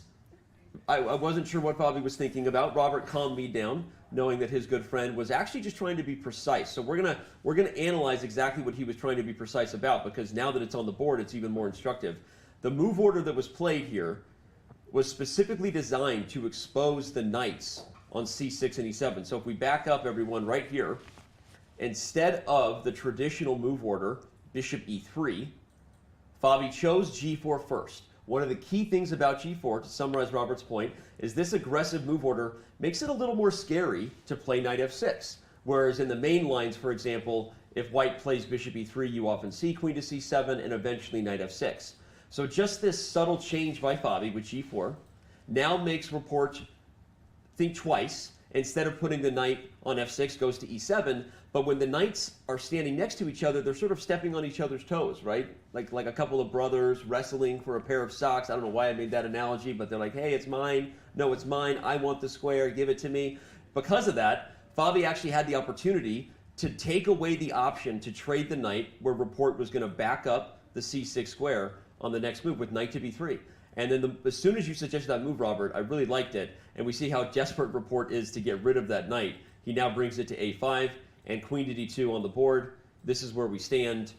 I guess Rapport is not sure how to continue here. You definitely don't really want to take on b3 and allow white to take with the a-pawn. That's a bad idea. Really bad idea. It's playable, but it clearly gives white the upper hand in that position because the white king is not castled. So the rook on a1 stares at this pawn on a6, and through that pawn to the rook on a8, there will be tactics available if black's not looking out for them. And so in this position, I mean, we have the eval bar on screen. I don't really think it matters because the position is so unclear. Yeah. There's so many different possibilities at this point, and right now for black, do you play bishop to b7? Do you start in that direction, or do you start on the other side of the board with knight to g6 to free up the dark square bishop? Not an easy question to answer, and right now Rapport is spending time wisely because they're completely different plans. I mean, white is ready to castle queenside, use that semi-open d file, and maybe barrel down it and cause black some serious problems. And I guess the big question is, where's black's king going in this game? Yeah. Almira, do you have the answer to that? Well, I really like Robert's explanation, especially that I'm looking at this position from the Taimanov player's perspective. I was looking at knight g6, but I wanted to take control of the dark squares, you know. But then I was really concerned with move f4, which is very concrete once again, and I wanted to know what would be black's response to that. So knight g6 and simply f4. Queen h4, bishop f2, and queen g4. Can I take those pawns? Let's analyze it. Okay, so knight to g6, f4 right away, or castles long first? No, I wanted to try f4 right away, just okay. To and see. The question is? The knight on a5 is loose. So bishop f2 will just parry the threat, and you take g4, have fun with that. You'd have to just come back. Yeah, and even if you take on b3, which is actually possible here because the queen's under attack, you take on g4, but that rook on a8 being loose is a huge problem. Just knight takes b5. Have fun with my kingside pawns. Black is woefully underdeveloped. As you're pointing out, there's a huge threat on c7. This is miserable for black. Okay. That's why I wanted to delay castle a little bit and to see if there's a way to exploit this move immediately. So, no, it seems. Again, I think Robert, you did a service to the chat, so they don't stress too much about this eval bar. This is the eval bar in the middle because the computer has no bleeping idea what's going on, right? It's just as lost as the rest of us. And it's one of those positions where, you know, oftentimes you give the players just the eval. That's a huge hint. You tell the players, oh, it's zeros. They're like, why? What do I do here? So, you know, there are moments in a game where even if a player just got that one time hint, this is the evaluation, that changes the entire game. Here, you give them that hint, oh, zeros, or plus 0.3, or whatever. It is just so, there's no clarity whatsoever. Yeah, it means nothing. Is white going to play Almira's f4, which I really like? Is white going to play for h4, which you talked about earlier? And it looks like, wow, Rapport takes on b3, and you see the eval bar sliding up, and the reason why, after a takes b3 back, I'm pretty sure Fabi's going to capture that way. The b5 pawn is threatened, so bishop b7 is kind of a forced move, which is a useful move regardless. And then white can continue with bishop to g2. And, I mean, look at the position. d5 is firmly under white's control. If you ever make that move, you'll be left with an isolated pawn. That's a problem. And as I mentioned a long time ago, b4 is kind of a cure for that. But then that b4 pawn's a target, and the knight just walks into those weak dark squares. And that's another issue that black has to contend with. How surprised are you to see knight takes b3, Almira?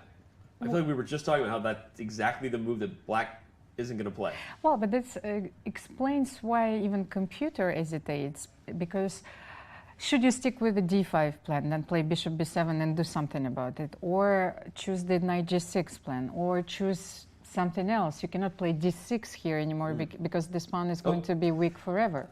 You can actually still get in the Vote Chess prizes before Richard Report moves. Remember, move 10 is the benchmark. So that was move 10. So this was a purposeful thing. A good reminder to everyone that if you're not playing along with us, you should be. Before every game, you can vote on the results of the game for a chance to win cash prizes, and that was your last chance to do so, which is very rare, Robert, that there's so much maybe revealed by move 10 that players can actually vote with some, members can actually vote with some informational advantages. Yeah, no, this is a ton of information. Unlike the symmetrical Petrov we were seeing in the Ferrugia Duda game, here, like, the contours are laid out. And as we look at this position, another big moment for Fabiano, and we keep saying that, but it's not just because we like hyping up a moment. I especially don't like doing that if it's not true. Guilty of that, I do. But right now, there's a big question for Fabiano is, do I play bishop to g2, which looks like a pretty natural square? And the reason why I'm saying, do I make that move, is, am I actually afraid of d5? I mentioned that earlier, like d5 is a pawn break that Black would like in theory, but in practice, it may be too soon, because look at Black's development. The bishop on f8 stuck behind the knight, the rook on h8, rook on 8. Black is not with harmonious pieces the way that White's are set up. White's pawns, perhaps a bit overextended as the game continues, but for now they're taking control of vital squares, and I really like the look of this from Fabiano's perspective. The question is there anything really better than bishop g2? I mean, like, would you castle long still, even though your rook has been opened, and just continue with the straight up traditional English attack? We know I would, but that it's a rhetorical question for me. But still a good idea? Absolutely. It looks like a very natural way to continue. Well, but why I like bishop g2 more than maybe f3, I don't know yet what to do here. And Fabi's played it. He played f3. No, he plays bishop g2. Bishop g2. Yeah. I was so sorry. I was afraid that I was going to make a point and he is going to prove me wrong. Is that what Robert said, that it controls the d5 square once again. So you cannot make this breakthrough in the center, this push easily.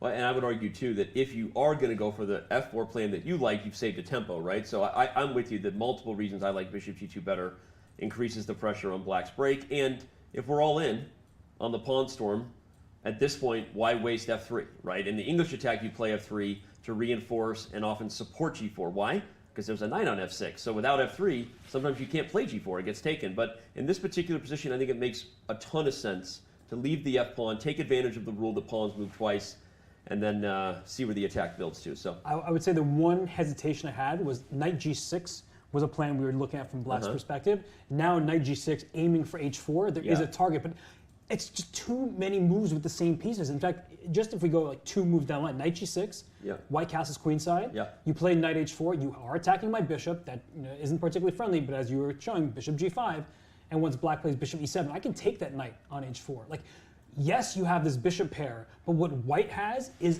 a monstrous control of the board. The d file is White's, so if you castle, you may already lose a pawn directly on d7.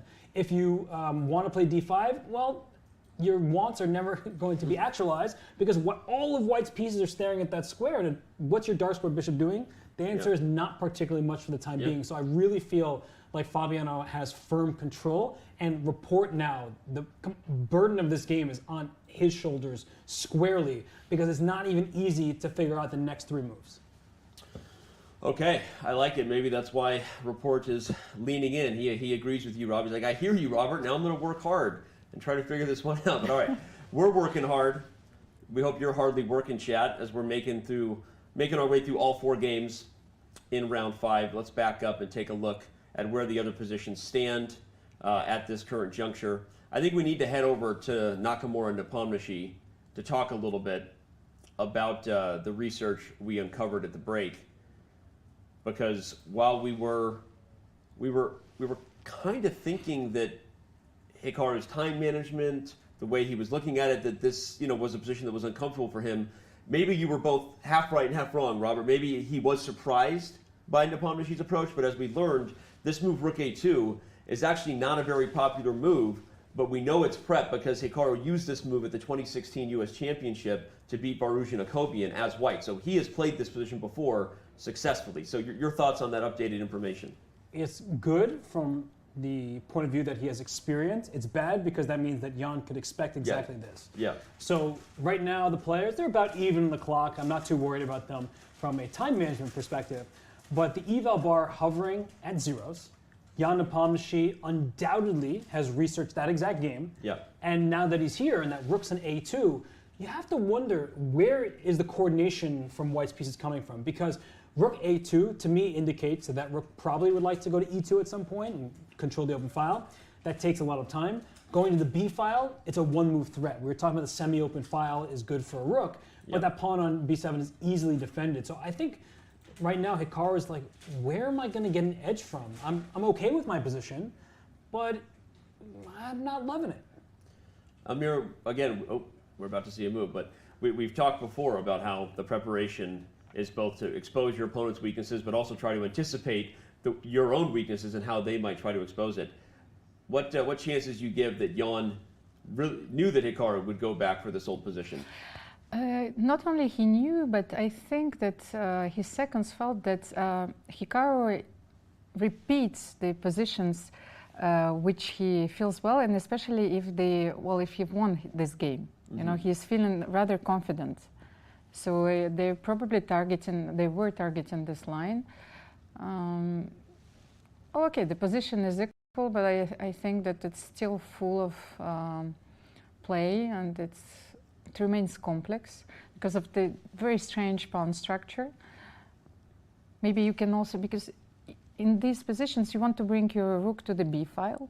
So maybe if rook A2 is looking very awkward, so maybe you can play rook B2, because in many variations which are we analyzed in Petrov, you play rook B1, rook B5 at some point, you know. So maybe this is also possible by playing rook B2, rook B5. So let's say you take on D5, looks very strange, but queen D5 and rook B2. You're coming to B5. Yes. I like that idea. Yeah. And black plays B6, so you're also attacking the pawn down the line. And after rook B5, I guess the black queen can just slide right back to D7 and keep everything defended. And I'm worried about the long-term prospects of this position from white's perspective. Early in the game, when you have an extra pawn in the center, that's a really good thing. But white has an isolated pawn on A3, and I can envision a near future where pieces start getting traded off. And then if the rooks come off the E file and many of these pieces are gone, then white is saddled with an isolated pawn. We talk about pawn islands. White has 3 pawn islands, C to D file, and then the king side, and then that lonely isolated A pawn. Black has 2 pawn islands, which means that it's harder to actually get at black's pawns. So I actually do believe in the long-term possibilities of a position like this for Nepomniachtchi. Even though the evaluation is it's fine for white, I'm not too stressed about Hikaru's position. It's one of those situations where you kind of start feeling the trajectory shift a little bit from an opening advantage for white to, wait a sec, I need to make sure I'm not going to be worse at some point in this game. And I love how you said it's the long-term prospects, right? Because the immediate prospects, again, there's activity for Hikaru.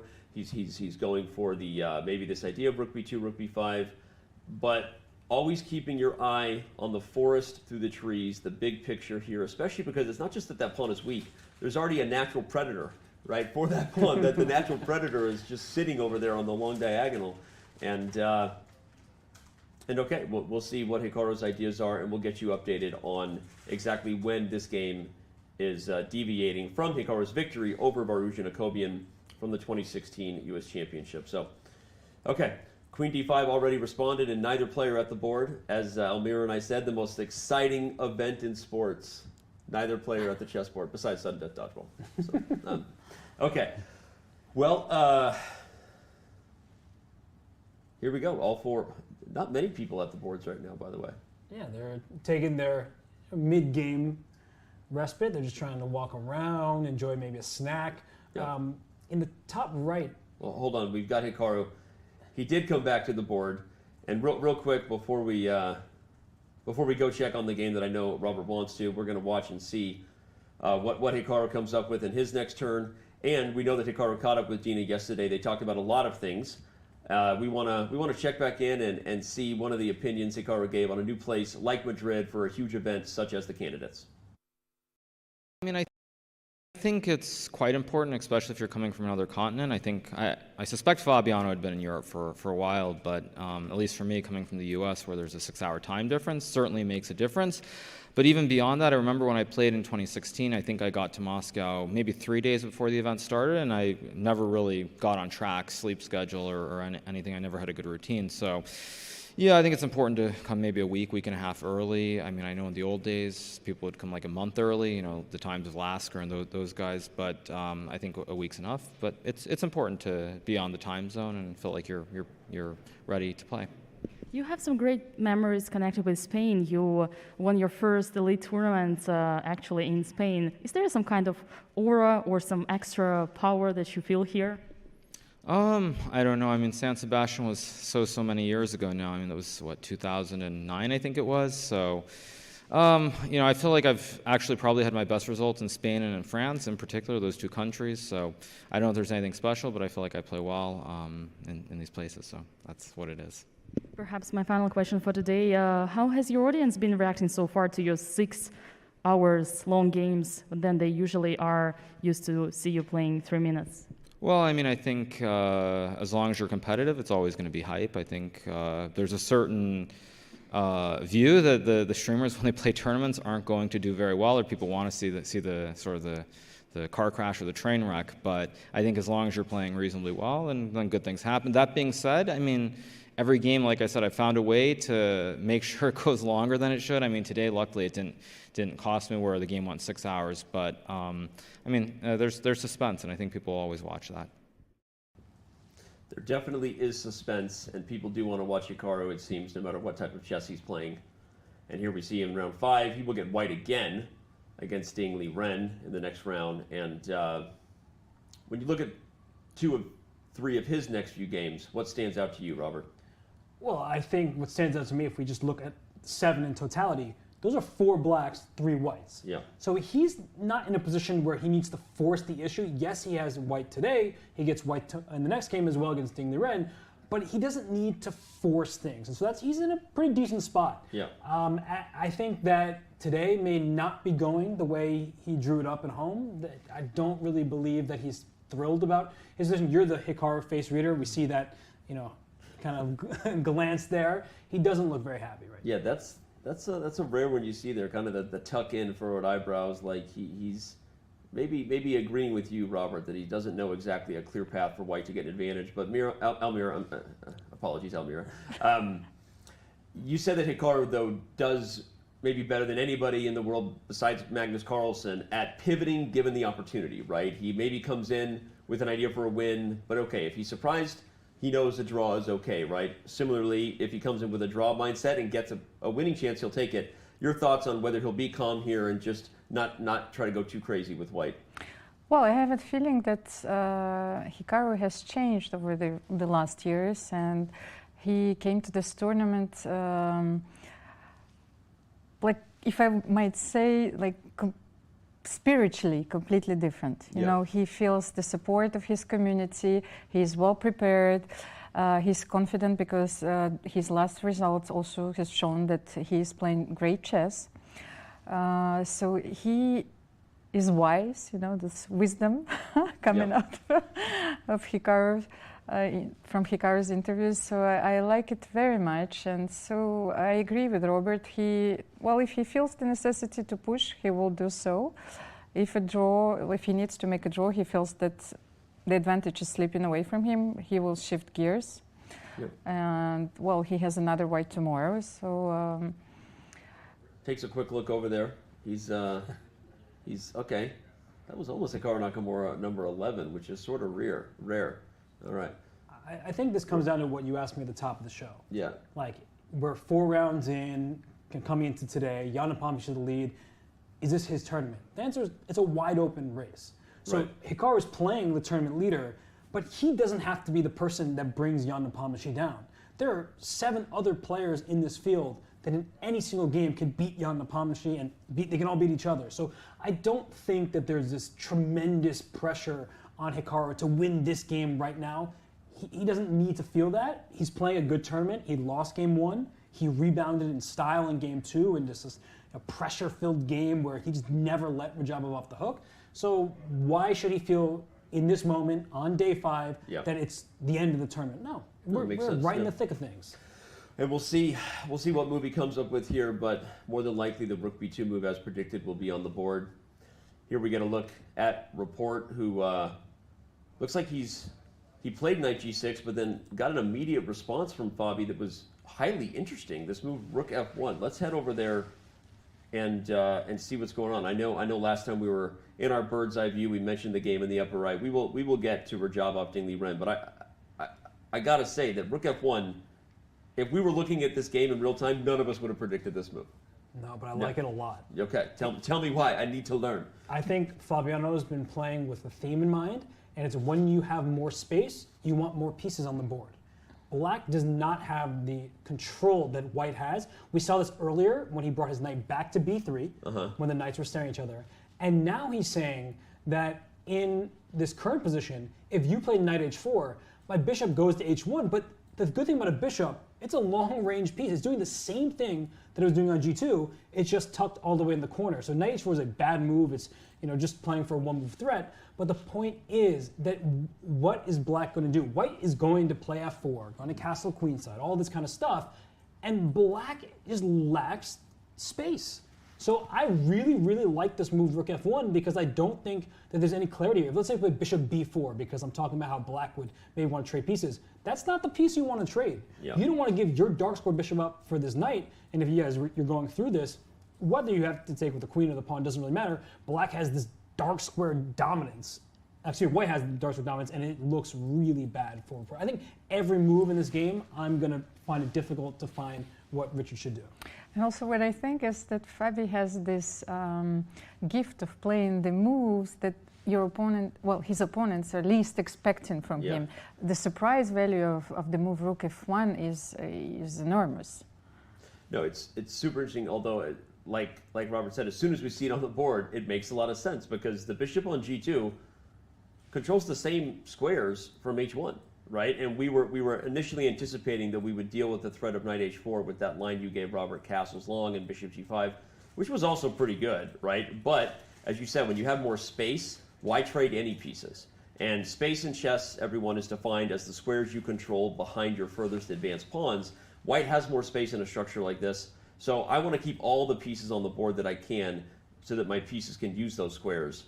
And that's why he's avoiding the trade, not with this bishop g5 trade, but with bishop h1. And every move for black, like if you make the wrong one, there could be a huge drawback. For white, you have like 5 different pretty good looking moves. Whereas we've been talking about f4 for white. At any moment after f4, black can play this queen h4 check to win the g4 pawn.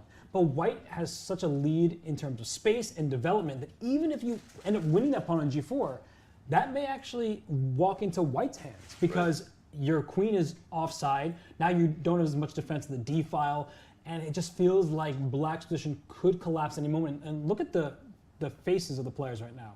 Fabiano's leaned in, he's taking the position, and reports there, I mean, that looks like a person who's struggling. Yeah, vintage Fabi right there. That's like, Fabi has a little bit of a he's ready to pounce. A pounce, exactly, when he's sitting straight up with that posture, usually feeling pretty confident.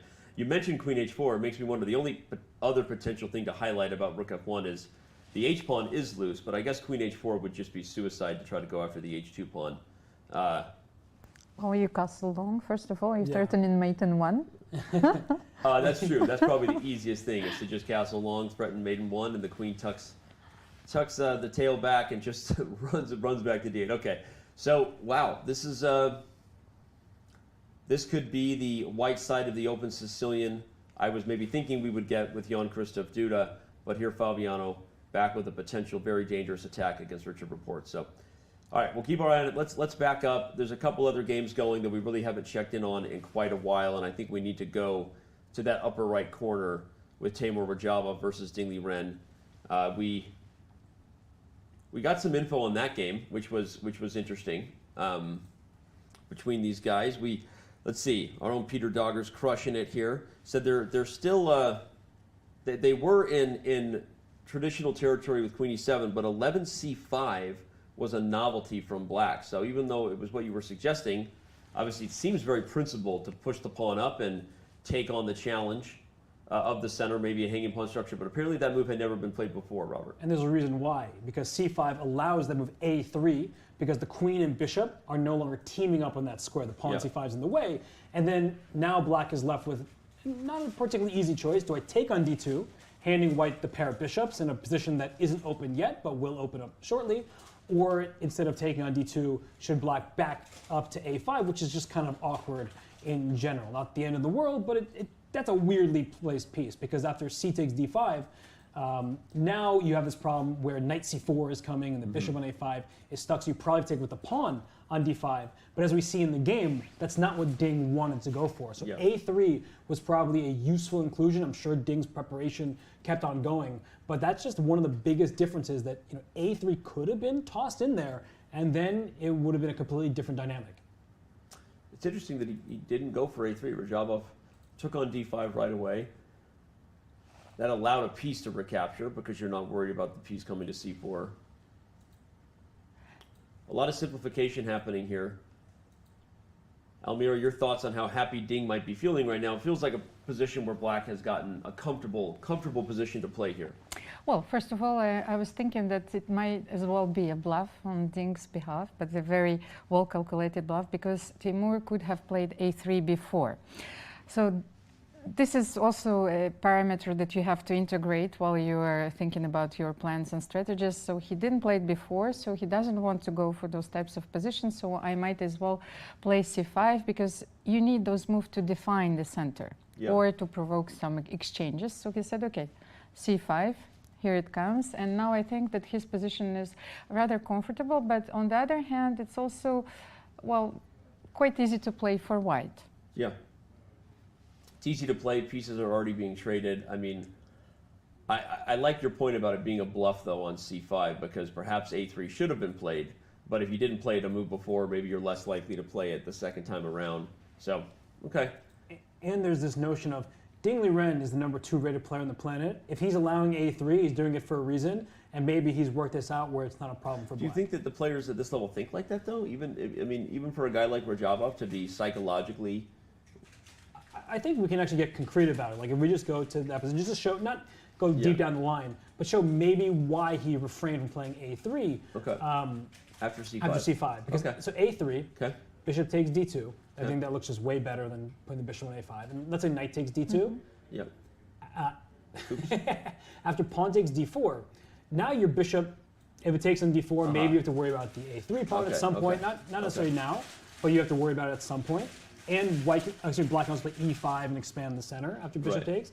And if you take with the pawn on d4, now how impressive is that bishop on b2? The answer is not very. It's staring into a bad bishops defend good pawns. But maybe he just didn't want the long-term prospects of, we talk about hanging pawns, maybe white gets the hanging pawns and it's not super comfortable. So I think this is the type of position that Rajabov wasn't positive about. And so if he's not sure about it, he's like, let me just get a symmetrical structure where I'm not going to be in danger of being worse. Makes a lot of sense. And I think interesting when a concrete line is planning to part ways with the bishop pair. You don't normally think about that, right? Like this would be good for white. But in this particular case, because the pawn is going to be permanently blocking the bishop, a3 is a target. Black would be more than just fine. So, okay, the concrete answers are what we now have as to why Rajabov didn't go for a3, but now he's on the clock, 7 minutes behind Ding Liren, and I think we'll back up and check back in with the Alireza Firouzja versus Jan-Krzysztof Duda battle. So, all 4 games still going here in round 5. Wow, I'm glad I said that particular game. Intuitively, I was just thinking that we haven't looked at it in a while, but a lot has changed in that Ferrugia versus Duda battle. But immediately, before we even jump in, I observe the clock. Big edge for Duda. Yeah, he's retained the lead on the clock, but the position is just, it doesn't even look recognizable. Yeah, this is very different than what we left at. First, observing the live position, we have a passed pawn for white and a 2-on-1 advantage for black. So as far as at least taking a symmetrical structure to something dynamic, right? You were saying Ferrugia wants those types of positions. At least now we have some imbalances on the board, Almira. Well, I wanted to underline that b5 is a very thematical idea. So you want to have the d5 square for yourself. Right. It's important, yes. After white has played b3 and c4, then you take on c4 and you play b5. Yeah. To ensure this very nice outpost for the knight. On the other hand, it creates a lot of weaknesses. c5 square, you know, you can no longer play b6. So in the long term, you could play knight e4, knight c5. Right. And Maybe there's this bishop b4 idea that we talked bishop about b4 earlier and still. bishop a5 as well. So first move I was looking at was bishop a5. And I was trying to make it work here. So Let's take a look. It's probably what Ferrugia is thinking about right now, bishop a5. We should also observe a pair of rooks has been traded too. We'll back up and actually go through all the lines of how we got here, everyone, but I just wanted to dive into the position at hand because it seems like it's already way more spicy than where we left it. What does black have against bishop a5? I actually really like that move.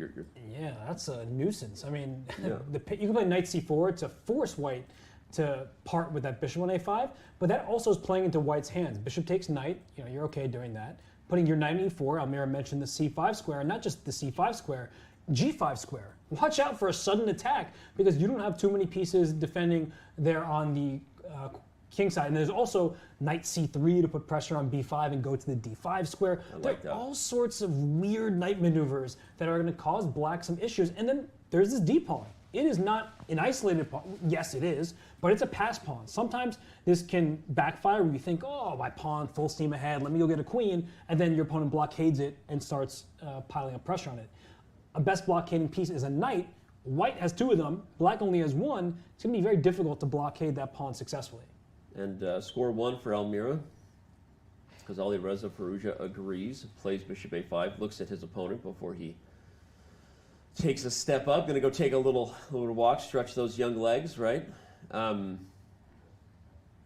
Yeah, this is, I mean, it's funny because the eval bar not giving a ton to white, but from a practical perspective, I really prefer white's chances, although Duda played these positions, as we noted before, likely not too stressed. Let's back up and real quick while he settles in for a think. I just want to see how we got here because we left the position on b3. Black played rook e8. Firouzja played c4. Of course, that's the natural follow-up to b3. And that's when the simplification begins because it's interesting that Robert, I see you want to jump here because Duda is the one who forced the type of position we're getting. So if we like Ferrugia, it's interesting because he's the one who sent us down this forcing sequence. Yeah, and taking on c4, like that wasn't necessary. Yeah. But I guess Duda liked the dynamic chances he was about to obtain. But if we pause here, c takes d5 is definitely not a threat because my knight can take, and now you're saddled with this isolated pawn. Now that's an isolated pawn, and it's not a good one. Capablanca would be would roll over in his grave. He'd be salivating at the prospects of that position. So black probably could have played a different move. Duda had choices here. A common move to play is g6.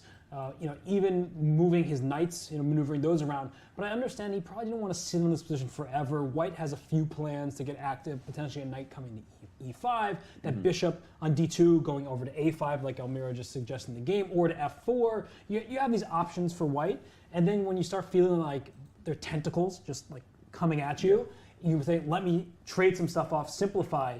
But I do believe the simplification is very nice for Ferrugia in this game. It's funny because he, like you said, he forced the issue, went for this, and is now facing the prospect of bishop a5, staring down the barrel of the diagonal gun here, and we're going to see what he comes up with. But while we watch Duda, let's take a closer look at the player from Poland who finds himself right in the middle of this tournament with 4 straight draws. Although saddled with the lowest rating in the field, Jan-Krzysztof Duda has been playing well heading into the candidates. The 24-year-old from Poland also brings a solid record against Magnus Carlsen, should Duda manage to win it all here in Madrid and challenge for the world title. The second youngest player in the field, Duda defeated Carlsen at the FIDE World Cup to secure his bid here at the candidates. I think he must have resigned. Yep, it's over. Jan-Krzysztof Duda beats Magnus with black in the tiebreaker. What a performance. Phenomenal result by Duda. Duda enters the candidates with some steam, recently taking both the Oslo Esports Cup and the Grand Chess Tour in Poland. His success against Carlsen makes Duda a pretty interesting story to watch, especially should he get through Madrid. Amongst his triumphs, Duda stopped Carlsen's 125-game undefeated streak 2 years ago in Norway. He also beat Carlsen in his World Cup victory that punched his ticket to Spain. With some momentum and big match experience, Duda is looking to become the first player from Poland to challenge for the World Chess Championship. Time will tell if he can pull it off.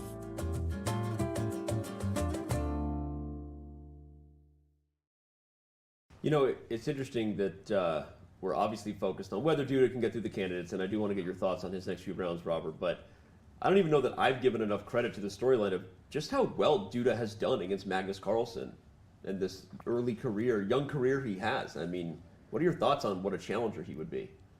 Well, he beat Magnus famously to stop Magnus' 125-game unbeaten streak. That was great. He beat him in the World Cup. Albeit they drew their classical games, and then it was decided in quicker tie patrols. But yeah, he's a worthy contender. I think Magnus would be the heavy favorite against pretty much anybody. But I think that Duda has proven his mettle, although not necessarily over the course of a full tournament. And I think that was one of the main criticisms in terms of his winning chances coming into candidates, is the type of performance rating you need to have to win the candidates is like 2870 over the whole length of the event. And I'm not sure Duda's ever done that in classical chess. That's not to take anything away from his successes. It just shows that this is next level stuff. Speaking of performance and the performance rating needed, Almira, what kind of performance will he need in the last 2 games? It's a pretty tough lineup, given how Nepomniachtchi and Nakamura have been playing. Well, he will be having blacks for 2 games in a row.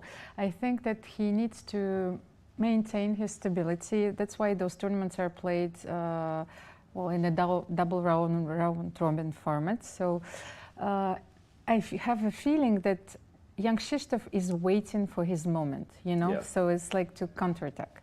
So he's patiently waiting for his opponents to take some risks.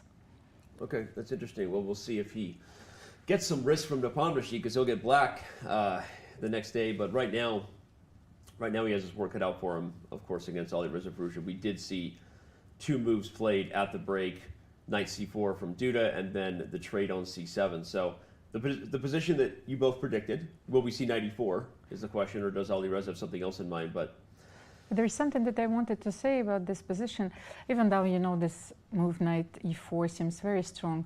What strikes me is that every move Jan-Krzysztof Duda, he will be facing a very difficult decision. So while white can do whatever he likes, he can play knight e4, g3, h4, king g2, maybe e4, a4, like to swap on b5 to create another weakness. So all these moves seem very natural to me, whether it will be very tough for black. I think it's a great point. Even in the current position, I mean, we highlighted knight e4 because we were quickly trying to build on the point of the c5 square that was made by Almira. But really, I mean, queen e4 is a move here. By the way, you know how much I love back rank checkmates. Don't say what you're about to say about back rank checkmates. I know. Knight h5, also a move. Knight f5. Okay, you can say it. How many times did I miss a back rank checkmate in my match? I wasn't going to say that. I support you. Okay, whatever. You texted me afterwards and you were like, hey man, all the back rank checkmates. Anyway. You have these insights in Chess.com, and if you go through your insights, I think one thing that you'll find is... For those who don't speak back rank checkmate very good, like me, I'll just show it for you right there. That is, okay, jokes aside, it's obviously not something that Jan-Krzysztof Duda will fall for, but it is a thematic tactic here that makes me think about not just queen e4, but sometimes the power of the d-pawn, the power of pressure when you have a looming weakness like this makes the opportunity for things to go wrong. Yeah, because queen e4 forces the move if you want to make a normal reaction, like rook f8. Right. And that's not exactly a comfortable move. You want rooks on open files, not staring into their own pawns like that. So queen e4 is reasonable. Knight h5, as you were pointing out, like going the other direction, just aiming toward the black king. It's not like there are many defenders over there helping the black king out. So knight h5 could just be a bit of a pestersome move that Duda will have to sit and think and react to, because knight h5, queen f5, hitting that b5 pawn, hitting the bishop on f6. It seems like, as Almira was saying, there are attacks coming from all directions, and white has like 6 different moves that all look good, and black will need to respond and kind of parry off all the threats that the moves are creating. Yeah, much easier position for white to play in. I feel like the longer we if we were sitting on this one and letting the eval go up, I feel like white's advantage is going to start to increase a little bit in this game. No, I finally understood, because I was thinking that the whole time you were calling it the evil bar. Oh, it is also evil. It is evil. It's an evil eval bar. Don't get me and started, often will give you heart attacks. But now I get it. So Dr. Eval bar. I like that. All right. Who does number 2 work for? Sorry. Who does number 2 work for? Man, Austin Powers. That is not a movie that aged well, I will tell you that. Okay, it's time to not talk about most of the humor in that movie and talk about what's going on in the other 3 games. C4 from Hikaru Nakamura, rather than rook to b2, was responded to with queen e4, and Jan is waltzing around. Again, just a guy who's already leading the tournament, feeling comfy, feeling confident. Jan just continuing to show that he's happy with his chess. His queen's about to go on a bit of a journey there. Yeah, that queen's going to get attacked. So we'll. It reminds me like the game Kramnik between Anand, and at the end I think Anand lost a piece somehow. But yeah. So let's take a look at that. So we left the position with rook to b2. Or thinking this was an idea, we were highlighting rook b5, but Hikaru plays for the more aggressive c4, and Jan very quickly, by the way, just looking at the timestamps, 43 seconds only to play queen e4. So is Jan still deep in his prep here? I'm not so sure, because you first of all look at how the eval bar reacted. It started to say that white's advantage is increasing, and I think the first thought that the 3 of us had is, bishop f1 anybody? There's a queen on the e-file. Rooks usually win stare downs with queens, queens being a more valuable piece. And is that queen really going into b1? Just hiding behind enemy lines there. It's annoying for white to deal with, but perhaps if Hikaru digs deep right now, and he's already spent nearly 15 minutes on this move, he's trying to work through, like, is that queen getting into b1? And if it does get there, is that actually going to be a nuisance? Or can I use that queen, attack it, and then maybe go for black's weaknesses? But is queen b1 forced? Let's say bishop f1, queen g4? Because I guess you just let me kick your queen around for so a while? h3, and you would say that I don't have a very comfortable square. Yeah, that doesn't look so pleasant to my eyes. And I mean, queen b1, at least it looks fun. So, right, how often do you get to play that move? That is a fun move, right? Queen to b1 would be fun. Well, but and it rhymes. Wow. I have some traumatic experiences of losing my queen in the Scandinavian. Like you make too many queen moves and then it's finally lost. I don't want to talk about the experiences I've had with the queen because most of them are painful. But all right. While we wait for Hikaru we're going to see what happens here. We have the coach of America's team in the room, Emily. I don't know if you knew that. The coach for the upcoming Chess Olympiad is with us. That, of course, is Robert Hess. Yesterday, Dina asked Fabi, I don't know if you knew this, Robert, about a notable name not on the team for this year's USA roster. And let's see what Fabi had to say. One more question. Would you have preferred to have Hikaru in the Olympiad team for US? Well, in general, I'd like to have the strongest team for the United States, and yeah, Hikaru is one of the best players in the world, so it'd be good to have him on. But I kind of understand that he doesn't want to play the reserve board. It's, you know, let's say he probably considers himself of a higher stature than to not play all the games in the Olympiad. If I was in his position, I would still probably play the Olympiad, but I understand also why he doesn't. Robert, you're the coach, right? You're Fabi's coach. Does that feel good? You're Fabi's coach. You're going to be the coach of the U.S. men's Olympic team again. That's big news if you didn't know it, and we're excited for Robert. But what are your thoughts on Fabi's comments and also not having Hikaru on the team? Well, I have to say that the team was selected before I was. They vote on their coach. So Okay. I have no say in any of that stuff. I mean, everyone would want Hikaru on their team. He's an amazing chess player. He brings this dynamic energy over the chessboard, and that's always something you want. You throw him in the lineup, and you feel confident that he'll do well.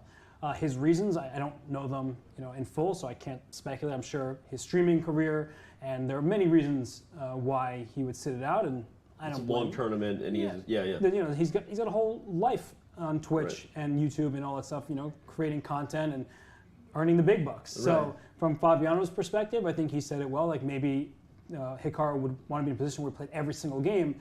And on the US team, which I feel incredibly privileged to be the coach of, like it's hard to know who to play whenever because everyone's so strong. And Hikaru's not playing. In steps Sam Schenkel, and that's somebody who's 27-20 plus, who's won the U.S. Championship ahead of Fabiano Caruana, Wesley So, has played really well in Olympiads past. So when you're kind of spoiled for choice, yes, you would like Hikaru on your team, but you're also sitting there like, next option, not so bad. Almir, Fabi said that if he was in Hikaru's shoes, he still would have played, right? You think that's maybe a different mentality they have? Robert just talked a lot about Hikaru streaming, but why do you think Fabi said that even if he was in his shoes, he still would have played? Do you think Fabi just feels very patriotic in that sense? Well, we're all very different, so I think I've declined the selection even for this year's Olympiad a few times because, for different reasons, family, training. So I can understand that it's not easy to combine everything, like what is going on in Hikaru's life right now. And I wanted to say that they also won the Gold Olympics already once. It's not like they're, and even this team, like even the same, they are fighting for gold medals this time. What I wanted to underline is that in France, it's a completely different story because I was surprised that it's the coach who selects the players. France? In France, yes. So I find this way. Danny would have been playing if I got to select. And we would have won gold. And I find this way of doing things more fair. So it's very important. So you don't have any conflicts between the coach and the players. Yeah. Also, so it's. I'm looking forward, I think that's a good question for chat. Is who Robert would have picked on his team? We know he would have taken me. Yeah, I would have chosen you just so I could bench you every single round. You could bench me every time. But I actually want to say something quickly about what Fabiano said. He's not in Hikaru's shoes, and he knows that. Yeah. Fabiano loves playing chess, right? Yeah. The guy always wants to play. That's his career. Right now, Hikaru is a chess player, but he's also, by quantity of time, predominantly a chess streamer or a streamer who focuses on chess most of the time. So it's impossible to put yourself in Hikaru's shoes because there's literally nobody else on the planet who can put those pineapple shoes on and entertain the masses like him. That's right. Well, anyway, interesting topic, and of course we are super excited and wishing Team USA and Robert Hess, the coach, the best of luck. They made a mistake. What can I say? He's leaning. They made a mistake. What can I say? He's about to move. Hikaru's about to move, so I was wondering if we would catch that on camera. We'll see. I think he was grabbing the rook, and I think he was about to play rook b2. Bishop f1? Bishop f1, it looks like. Okay, bishop f1. Yeah. Yes. Okay. Bishop f1 attacks the queen. And like you said, a rook normally wins the staring contest, right? You ever do the blinking contest? Let's do it right now. Don't blink. I'm going to turn my head to focus. I'm pretty good at staring. Oh, man, he is really good. All right, never mind. We're not going to do that. We're going to go to the analysis board, trying to get you to lose the staring contest. But the reason, everyone, is that the queen is worth more, so she has to find safety. It is not an equal trade. Probably we're going to see queen g4. But just h3. I mean, that queen is really being kicked around. Yeah, queen g4, h3. She has to run again. But then d5. I mean, I can just start pushing all my things forward here. And this looks really good for white. I think the queen's going to b1. You think she's going to b1? I think that queen is going to b1. Well, wouldn't that be fun? You already got that right. Wow. I mean, honestly, though, how often do you see a queen all the way on the enemy last rank that didn't involve a promotion? So then, Almira, what's the response here? Rook b2 is the immediate response, but perhaps you need to take care of this trade first. What do you think on the line we might see? Rook b2 and rook e8, of course, are the moves that I've been looking at. First of all, you need to understand the difference. Why do you need to play rook e1, rook e8 first? Okay. Oh, wait, he slid to g4. By the way, Jan does have the best facial expressions. I agree with you. I think Hikaru has the most variety, but Jan's facial expressions are... What was that username? I didn't want to read the use. Some of the usernames I don't read by design, but Jerem Muro is one I'll read. Nepo's reaction. Lol. Great profile pic there for Jerem. Maybe you simply lose a pawn after rook e8, rook e8, rook b2, and rook b7. Ah, okay. So Almira's pointing out maybe why Jan didn't go for this, because it would have been takes, e8 takes, rook b2, queen a1, and then rook b7, and perhaps Jan just he didn't like this position, yes. There's bishop takes a3. Yes, but there are a lot of pawns hanging there as well. So. And there's a queen a4 ideas. This is really complicated. This is super stuff. wild. But the fact that Jan is still playing so quickly is just shocking to me. Our analysis doesn't like queen g4, meaning the eval bar. That was the first question that I asked Robert. What if queen g4 is? Yeah, no, it looks like a mistake, right? I mean, queen g4, h3.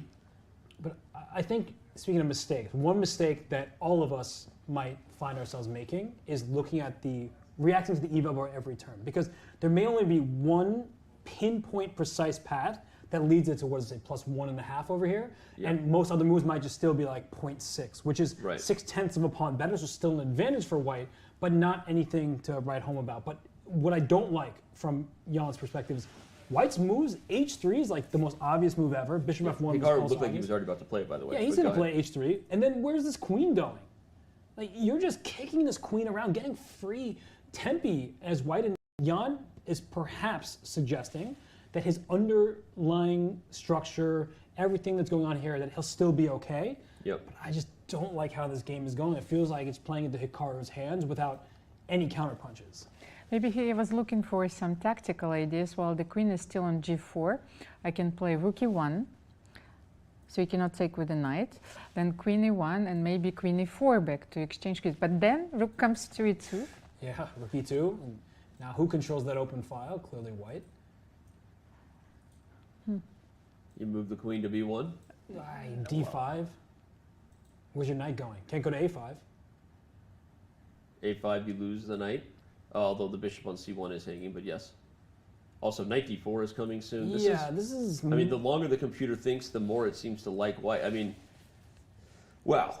All right, well, whether Jan has the best facial expressions or not, chat, I'm not sure you're going to see the happiest of facial expressions here if Hikaru somehow finds the forcing line that proves the engine right. We don't necessarily know what it is, but it definitely feels very scary. Just from a practical perspective, we don't have a safe route for the queen. And by the way, the more we look at it, now that I understand that d5 is coming, Robert, just having found it in that line, I feel like that's a key point. This is a really hard position for black. Can we briefly just go back before queen e4 was played, just 2 moves ago? Yeah. So queen e4? Yeah, after c4, black can go queen d7, and I don't think you have too many issues at the moment. Like, it's just a game, right? Yeah. But putting your queen on e4, like voluntarily placing it in the path of the rook, then immediately going over to g4, where it gets hit by this pawn, I mean, this just feels wrong. Like, ignoring the eval bar, we have that showing us that, yes, it in fact is incorrect, but I'm sure Hikaru was sitting at the board like, what is Jan doing? And they have tremendous respect for each other. They're elite players and have been for a long time. But sometimes people just make weird moves, and they are in fact bad. Yeah. And Jan is making some bad choices right now. Yeah. Well, I just thought before the show started that how patient Jan was, and I feel that he's completely on tilt right now. All these moves, you know, queen e4, queen g4. What can we expect here? Queen g6? I guess. I think your idea of rook takes e1 was probably what he had in store, but the more we looked at that, because if you just move the queen, you know, to g6, I think the d5 idea is still coming. What's funny is, okay, again, it's hard. We're doing commentary. Of course, we have the eval bar guiding us, but once we started analyzing that concrete idea of d5, now that I see that in every line I look at, I really like white, right? The more I look at the position and see that d5 is coming, I think that's one of the key points. That not only is the queen running out of squares, but this knight is going to be kicked from the central defense of both e5 and d4. and the white counterpart is ready to take that job. And we've been complimenting Jan for not beating himself, right? He's played pretty well thus far. He got a win with black. Then he won yesterday's game after being a bit surprised. But I mean, the last few moves it's a different player. This is not Jan Nepomniachtchi 4 games past that we've seen. This is like a completely different player. And Hikaru, he's making the right responses, but he's also like being fed them. It's like, you put your queen on e4, I simply move my bishop. You put your queen on g4, I push the pawn, creates love for my king, attack your queen's going all over the place. Then I'll play d5 to attack your knight, gain space. I mean, it just does not feel like the Jan Nepomniachtchi that we have seen to this point in the tournament. And we were talking about the opening choices, so this opening doesn't suit him that well, finally. He's not a player who is seeking, to equalize. Well, it's funny because we were talking about earlier as maybe a good opening choice against Hikaru, who wanted to win. He was the tournament leader. But I think what you're saying about the style of his chess maybe is more important than whether it was the right tournament choice because of the standings. And that might be proving true, because we've been sitting here thinking, we're like, okay, Jan's playing fast. Now we know that there's a game Hikaru played. He probably knew it. He obviously must have a plan.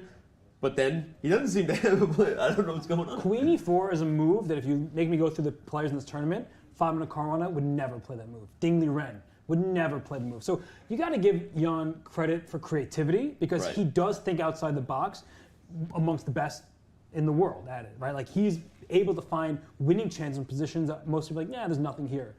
But he also just found himself some really good losing chances by bringing his queen to e4. He could have just slid the queen back to d7, just played calmly. Instead, he's going for it, and look at his face. He is dejected right now. Yeah, he's like, what was I thinking? And so what's funny, though, let's unpack like how it gets here, because I think obviously from our chair, like, we now see complete information. We have so many advantages the players don't, and clearly we're not wrong, right? Obviously Jan has messed up, and now maybe for the first time he's realizing he messed up. But often what happens in these lines, Almir and Robert, is he saw something that we don't know, right? He saw something, he thought there was a clear line, right? So Almira, I mean, I saw you nodding your head just now.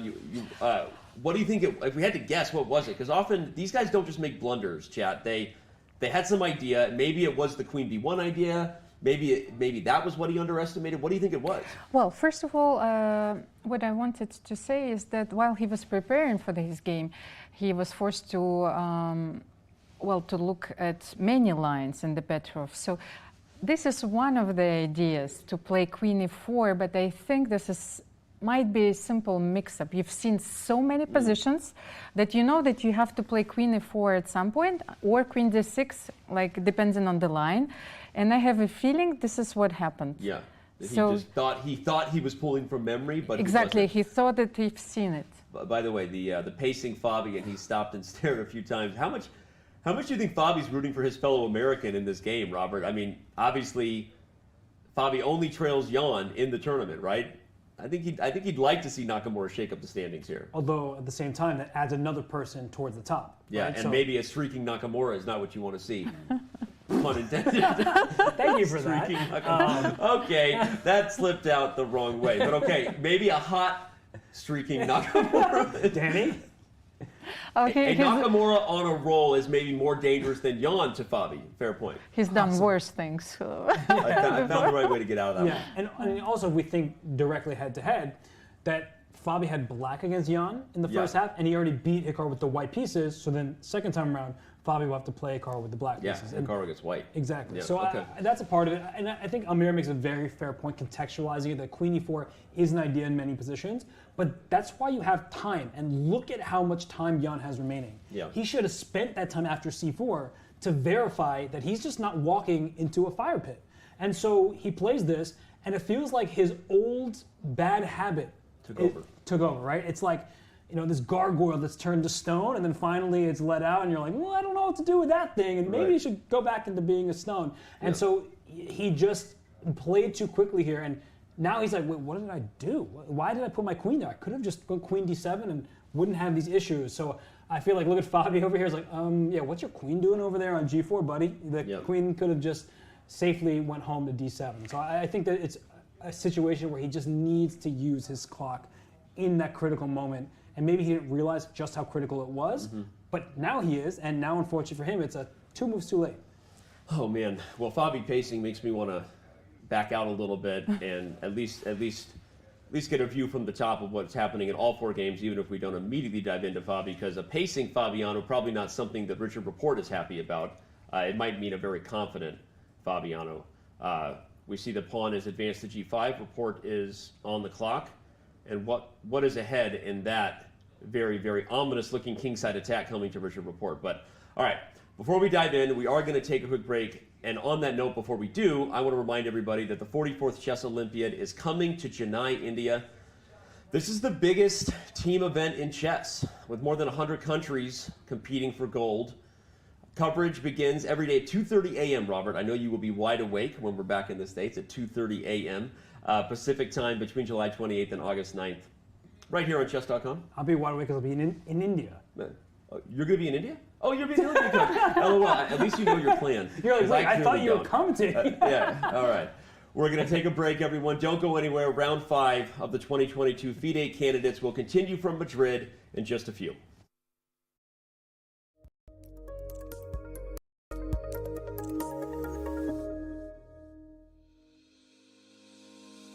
Want to hold a massive chess tournament with dozens of clubs or hundreds of players? Or maybe a small chess tournament with local but competitive clubs. With Club Arenas, you can. Club Arenas allow for tournaments of any size with any number of clubs and players. Customize the arena with any time control, with standard chess or mini chess variants, and with any starting position you want. Club Arenas are the most flexible tournament format on Chess.com. Try one out today. I figure it's time for me to really blend in, you know? Dress like a local. I obviously wear jackets all the time.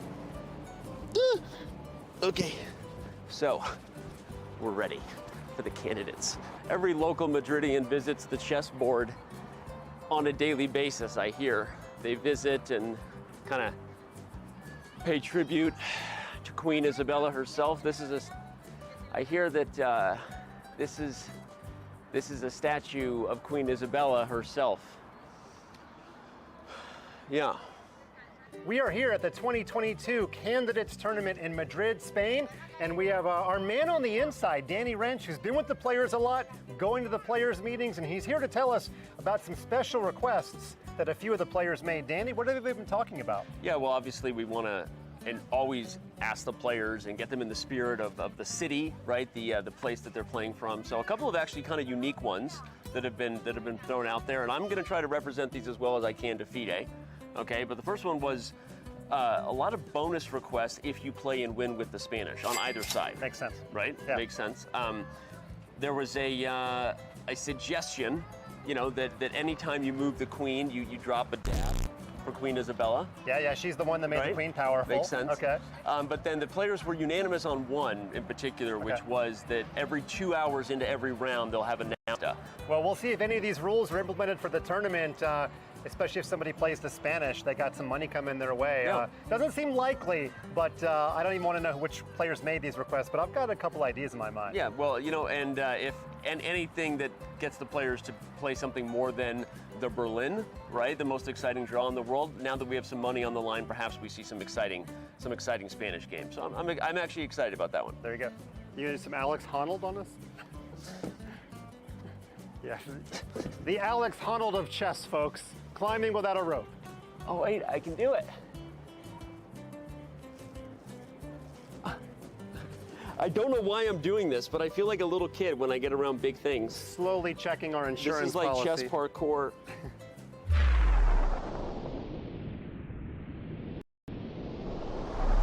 Did you catch that on camera? Can you tell he's the dad of a teenager?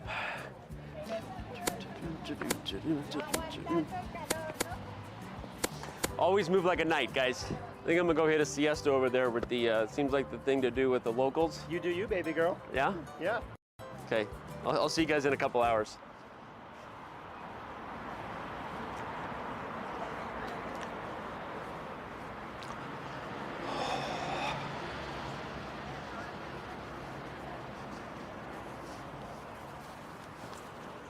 Yeah. long day, Dan. You deserve it, buddy. You deserve it. Go ahead and throw that down and just buckle up, buddy. Yeah.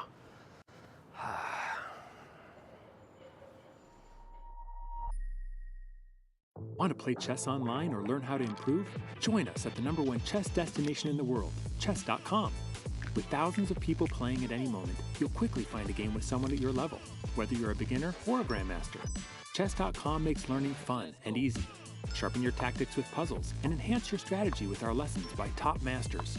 Learn from your own games with our easy-to-use analysis tool. Chess.com has everything you need to take your game to the next level. Signing up is free and easy. Join Chess.com today.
Madrid.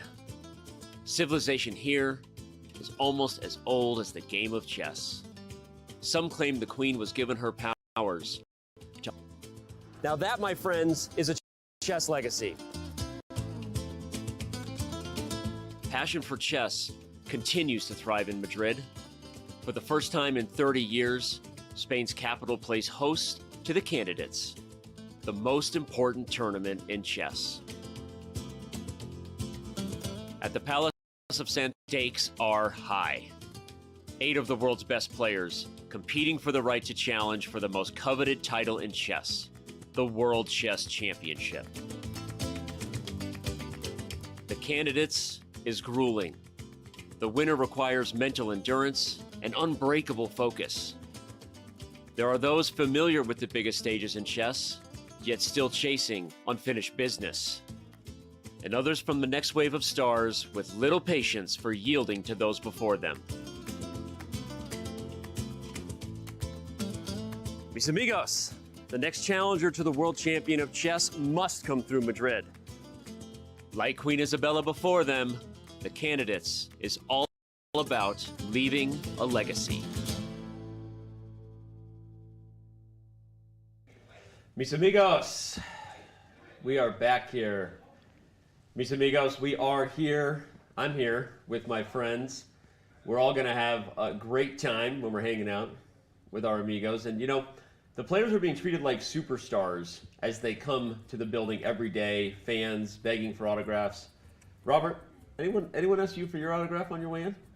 I don't think anybody knows I'm here because it's my first day. So I just, happily came early. Nobody saw me, but maybe in the future somebody will. Elvira, what about you? Any fans stop you on the way in? Well, I'm coming here like way too early, 2 hours before, and I actually love Robert's coming. He's coming here completely incognito, Yeah. So it's completely incognito, and we are here. We are here early, just so everyone knows. But we are also going to be here every day. We've got International Master Almira Skripchenko, Grandmaster Robert Hess in studio for the first time. We're super happy to have him here with us in Madrid. And I think there's a game that maybe we already knew was going to be a marquee game coming in, but we might need to get right back to it because we left it knowing that something had gone wrong for Nepo, and all we're getting is confirmation of that fact with every move that's played, Robert. And look at him. And, there are only a couple moves by him and by Hikaru have been played, and he looks distraught. He's looking at his position, hoping to find something to save him. And if we look back at the candidates, the previous one, he was in first place. He loses to Maxime Vachier-Lagrave, and then the tournament stops. Yes. So we know that Jan can be a player who has hot and cold streaks, right? People have talked about his endurance. Can he play a full 14 rounds in a row? And he hasn't lost the game yet. He still has plenty of chances to hold, but the way this game is going, it makes you wonder, like, can this collapse this tournament even though he'd still be in fine position in the standings? I love Elmir's opinion on that because it was just you and I doing commentary for that candidates that came to a stop, obviously because of COVID. Seems like lifetimes ago for all of us in 2020. That tournament didn't resume for an entire year. But Robert and I said, Elmira, that probably the biggest beneficiary of the halftime break that ultimately gave them a year was Jan Nepomniachtchi, because he tends to be a streaky player, right? Really thriving when things are going well. The only loss he had in the tournament ended up being the final game before they took a year break. Do you believe that break was critical to him not going on tilt? And how do you think he will deal with a loss should it happen here with Nakamura? Well, I agree with you, especially, this break came after a loss, and we talked about the importance of how Soviet chess players, or how Soviet chess school recognizes of making a draw, just, to calm yourself down. But here you have to continue. And yesterday you've said of how, all of us are creatures of habits, And I feel like Jan's mind is playing some games with him, because it's like, stop smoking, yes, And you're looking at this, and it's like, okay, just one. He was very calm and patient during those 4 games, and here is something went terribly wrong. It's like, we have our own proper mechanisms, so this one kicked in this game. Yeah. Well, okay, if indeed this proves to be a loss, and again, as you said, still plenty of life left for him to try to hold this, but that may be a storyline that we're looking back on in several rounds if it ultimately is the last time we're looking at the tournament leading Jan Nepomniachtchi here on cam. It might be because of whatever the bad sides of his habits that got a hold of him. It's unrecognizable decision-making in terms of this event, yeah. But it is something that has plagued him in the past. Right? We can name so many examples of it. And for Jan, right, his blessing is his curse. Right? He's very quick. Not just in terms of playing blitz chess or anything, he just sees sharp variations. He sees through them very quickly. And there's a reason he was up an hour against Alireza Firouzja yesterday, beating him on the clock, the board, and just in every which way. So for Jan, Queen e4 in this game, the first time, not why it's here now, and that's just a move that if you gave him another chance, just say, Jan, you were going to sit for 3 minutes, and then you're going to make your move. He's not playing Queen e4. Right. It is just, and that's why I feel bad, because it feels like we're harping on a guy who's already down. Just look at him, right? He's very unhappy. He's actually red in the face, but it's just so beneath his level. And these players far stronger than I am. And it's not trying to say that. And I think that's the reason why I get worked up about it, because he has so much time. And if he just sat there for even a couple minutes, he would not have played Queen e4. And Robert, again, is referring to Queen e4 the first time, which was in this position. Both Queen d6, Queen d7 were better for black. Queen e4, just in hindsight, clearly a mistake. The computer immediately says, wait a second, to use the done. It goes, whoop, right? And then it only keeps whooping from here on out. As with every move, black is getting in more trouble. Now what's he going to do with that queen on e4, given that d5 is coming, is the big question that we have ahead. Let's look at a line. So probably queen b1 is it the only, what else can you play here besides queen b1? This move, I assumed there was some sort of discovery, and no other squares are safe for the queen. I think this is the only move on the board. But queen b1, very directly, white plays d5. Yep. And where's your knight going? And immediately, it's funny how all it takes is one move on the board for the computer to say, yeah, this is a real problem. And by the way, you were right about queen takes a5. I'm just realizing, because after takes, you just take c7. The whole house is falling, and there's 2 passed pawns here. This is, look at Jan's reaction right now. This is a This is the opposite of the Jan we saw yesterday, the Jan we were applauding, the confident Jan, as you said, deliberate in his intention, right? He managed his time yesterday, which means he played fast, but when the critical moments were there, how many times did we see him take a sip of tea, right? You and I were joking, there was an hour on the clock, with Alireza had a minute, right? But he was still patient. But today, playing too fast, he may not be able to take that time back.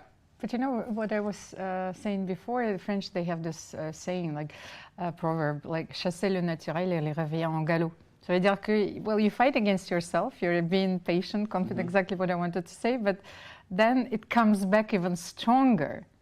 And that's what we see today. You know, he's been impatient. Robert said so many times that he had to take some time to think, you know, to reevaluate the position and to change his plan.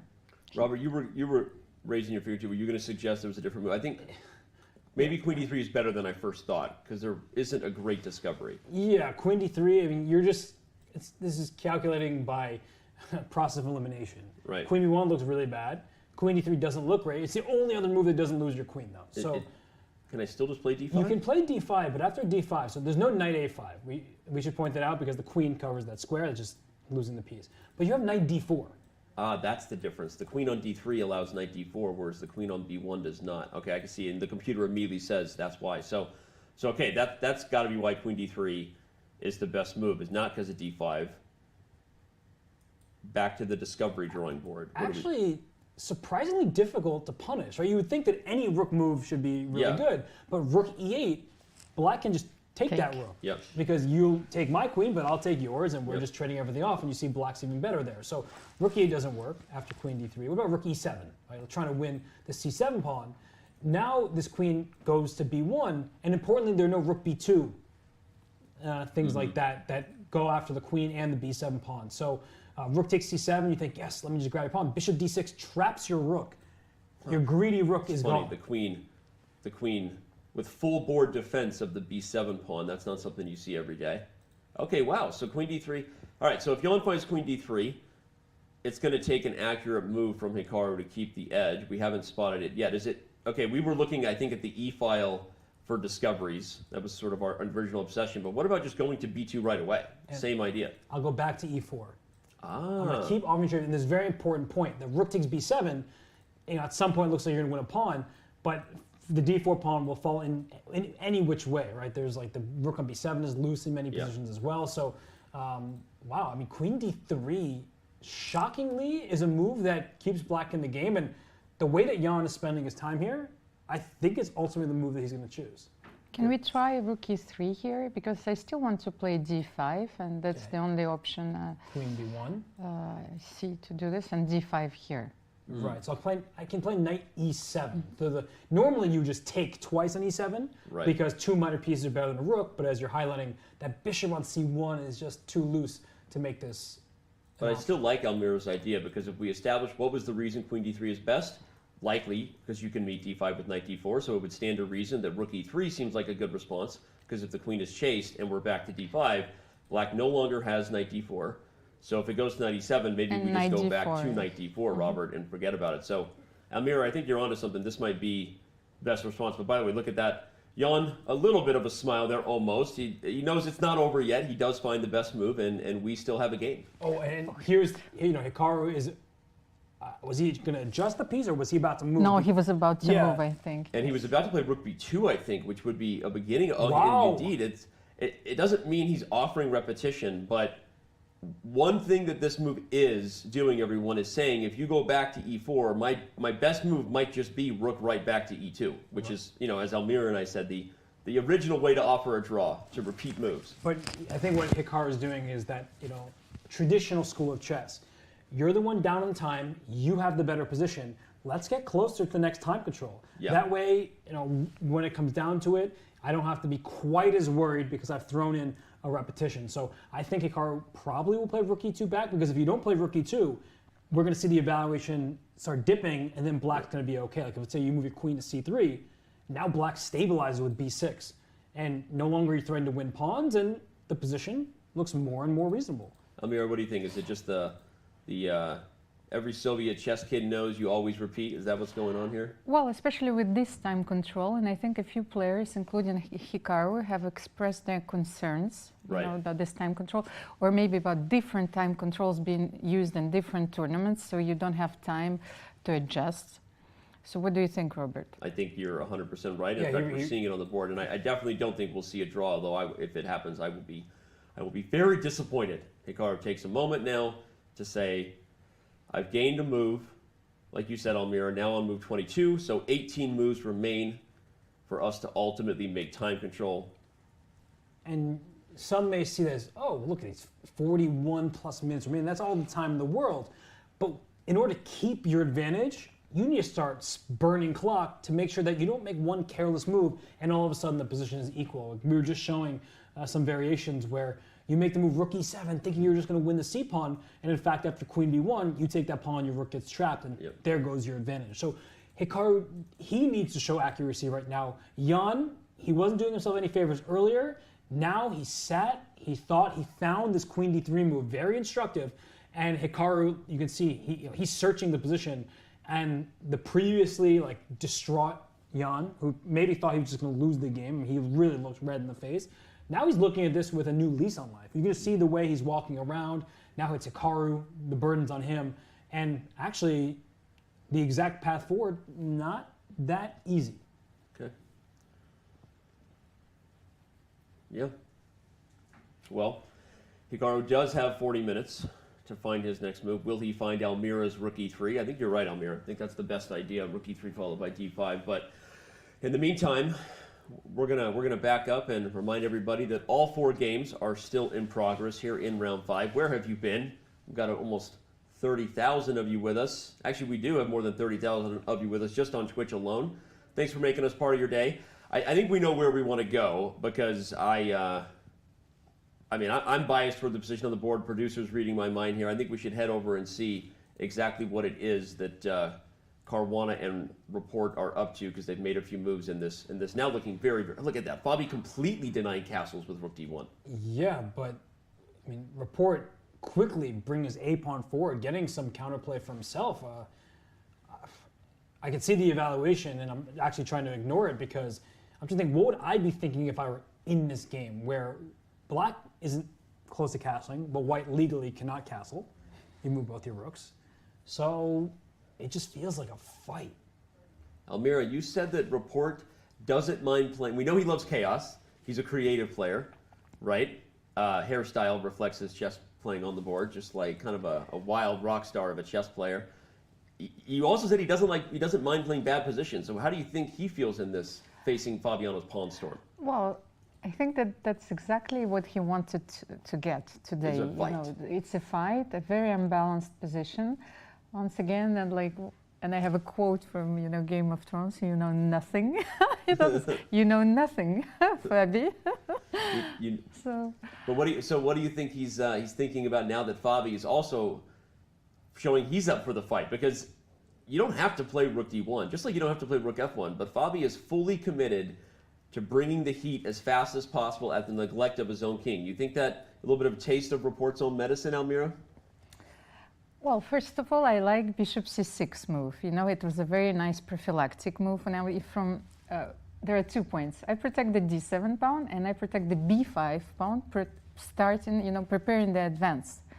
It's a very nice move. So I understand Fabi's hesitation in this position because he maybe initially wanted to castle long, so he had to switch his plans as well, and thinking that the king is maybe safe in the center, What do you think? Maybe he should have castled long? I mean, this might have been the safer option. But then a5, a4, like the same exact plan, just with your king now in potential danger. It's funny just how much better I feel in this line, just as someone who's played positions like this too. Like I mean, maybe not f5, but maybe you can take first because can you? But I don't even know that I'm worried about this because I want to do this, and I want to do it before you get your king out of the center. No, I meant like after f5, you played f5, maybe we had a possibility to take as well on b3. In a4, after a4, f5? yes. Yeah, saying maybe Black can take on b3, I don't think f5 is good though, probably because of I'd rather actually play this move in hindsight, and then play f5 to stop knight e5. Yeah, it's a really rich position. I have to say, bishop c6 was a marvelous move by report. Yeah. Because we were talking about every which way. It seemed like Fabi would have a clear plan, and then report said, well, why don't I just take away the pressure on d7 before you even get there, so preemptive move, and playing a5, a4 creates a play for himself, and he realizes that his king in the center can't easily be attacked. Yeah, f4, f5 does look scary, but it's not quite quick enough to force the black king to flee. So bishop c6, I mean, that is a great move, and if report can even get the upper hand and maybe play for a win here, we might be talking about that move as kind of like one of the moves determining. This quiet move, you're not seeing a sacrifice, but really an excellent choice in a position that was looking very worrisome. But are we looking at a game where neither of the sides will castle? You know, it's like, you know, because it cannot find a way for black to castle. So it's there was a proposal, you know, to play a chess game without castling, I think, from Vladimir Kramnik. You know, so here's a perfect example of how dangerous it might get. For those who don't know the direct reference Almira is making, the AlphaZero papers, Vladimir Kramnik, the chess expert, sort of brought on to Google's team at DeepMind as they did the AlphaZero neural net machine learning project, which was a fascinating project. And one of the variants was that the proposal that you would play normal chess, but you're just not allowed to castle. Like, it's not even a move anymore.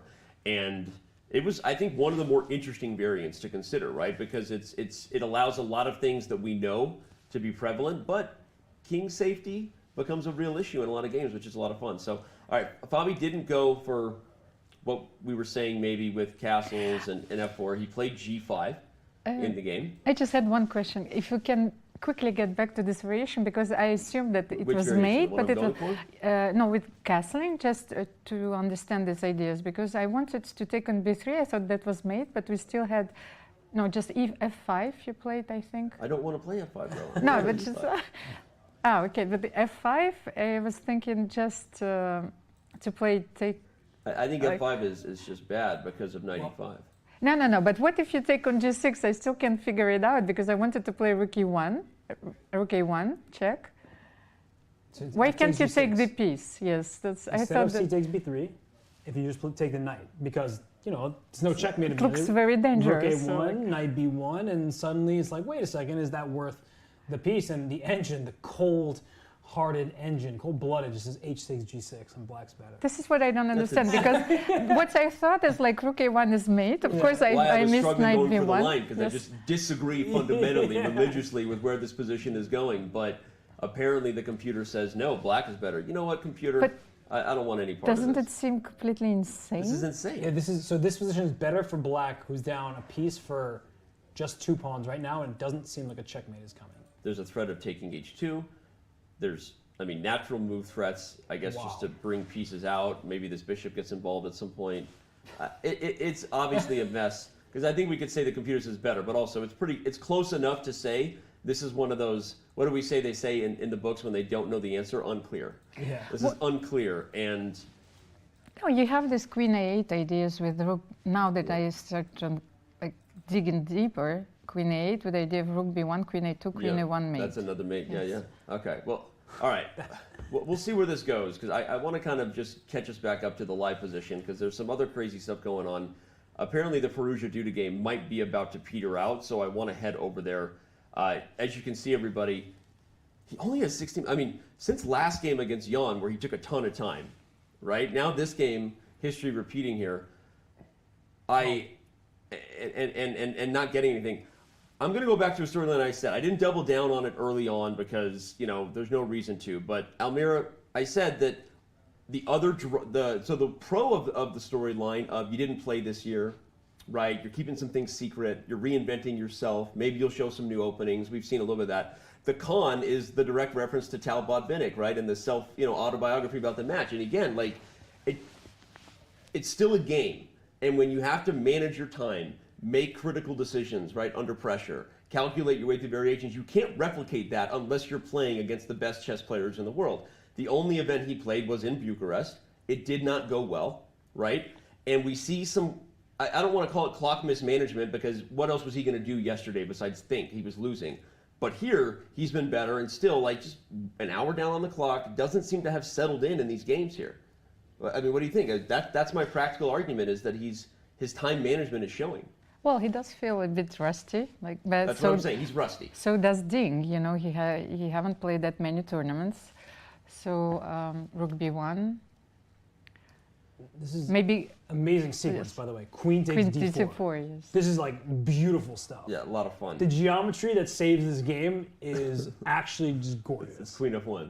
Well, yeah, and just look at this move. The only move there was Queen takes D4 because if you traded rooks first, thinking you're winning the knight back, you get back rank checkmate. So the mutual back rank checkmate. What's funny is White can play Rook takes A1 here. And Queen F1. Right. Oh man. Please save my queen. Yes, Come on. exactly. Yeah. Oh no, my queen. Anyway, all right, so I know I went on a long tangent there because I think it's something I've been curious about because Alireza Firouzja disappeared and a lot of fans were missing him, right? And he wasn't playing online chess either. It wasn't just that he wasn't playing over the board, he wasn't playing anything. And I wonder if that's something that, you know, he needs to shake off the rust as fast as possible here in Madrid. But if you think of the flip side of rust, is experience. And no matter how much he was playing, he just doesn't have the experience that others do. And he had a fantastic, a meteoric rise. I mean, to get to 2,800 at his age hadn't been done before. Yep. So nobody is dismissing the potential. And I wouldn't go and dismiss the current. When you say potential, it often means that they're not there yet. No, he's there, he's a star. But this tournament is just one that he hasn't played before. Fact, he's never played the Candidates. Yep. And the Candidates is so special because you're playing 14 games in a row against players that are incredibly difficult to defeat. And if you make a mistake, they will beat you. Whereas on his rise, he did beat some of the players, and we see the result in the books. The draw is agreed to. There are no pieces remaining. This is fair. But he beat Duda 4 times. He's shown that he can beat some of these players. But he hasn't done it round after round after round after round the way that Fabiano Caruana has. It's just a fact. So Ferrugia still has his chances in this event. I'm not counting him out, and if you do, then that's on you, and this is wrong. But I think that, you know, he's a youngster and he is just getting his feet beneath him. I just had a small observation. That's the first time that I've seen Alireza not smiling after finishing the game, because even after his loss, you know, yesterday, he still had a smile and wanted to analyze because that was a very intense battle. Right. But here, like, he left the board. He never smiled. He left the board immediately. You know, he didn't analyze his opponent. He was clearly disappointed. Yeah. Speaking of his opponents, we're analyzing his next 2 opponents with that game in the books. He gets White again, so that's a pro against Fabiano Caruana, but not someone who he's played well against, right? We see 2 losses there, and then ends with Ding. So Robert, you said it. This is the first half of this event that is really going to challenge the young Ferrugia. Nobody has ever won the Candidates their first time in the tournament. Right. And for him to turn things around, does it have to start with game 6 and 7? Actually, I think it kind of had to start today. Not that he's out of it, but when you look at these pairings, he does have 4 black pieces in the first 7 rounds, which means in the back half, he gets the first move advantage in 4 of the games. Yep. But Duda was the player that you pencil in on your your list of opponents. You're like, that's the guy that I usually beat. Yep. And I'm 4 wins, no losses against him. And everybody else, you're kind of like, no, I can beat them. But you're not like looking at that game, the other games like, this is one that I need to win, because when you've White against Fabiano, I mean, it doesn't matter what color you have against him. He could beat you if you make 1 inaccuracy. And Duda, of course, can punish Alireza. He just hasn't done that in his career thus far. So I think that Alireza, I mean, today was a big mischance, because it's not just about the result, right? Often as chess players, it's about how you put pressure on your opponent, where you'll feel okay with a draw as long as you were able to make that sustained pressure. You knew you were better and you made them suffer for a while. If they played like Hikaru Nakamura did and survived that suffering, just credit to the opponent. But when you liquidate in seemingly like 15 minutes and then the game is a draw, you're kind of like, I'm not on my A game. Yeah. Well, I think you painted it well, right? It's not just that it was a draw, it was the lack of fire. But we are not lacking fire in the game between Nakamura and Nepomniachtchi. Almira, Hikaru found your move. Rook E3 as the best response to Queen to D3. And after Queen to B1 and D5, we see Knight E7 and we see the advantage for White remaining. I think that Nakamura will not make this mistake of taking E7 given that C1's hanging. I'm guessing knight d4 is the main option. Maybe there's other options here, Almira? Well, knight d4 seems very strong to me.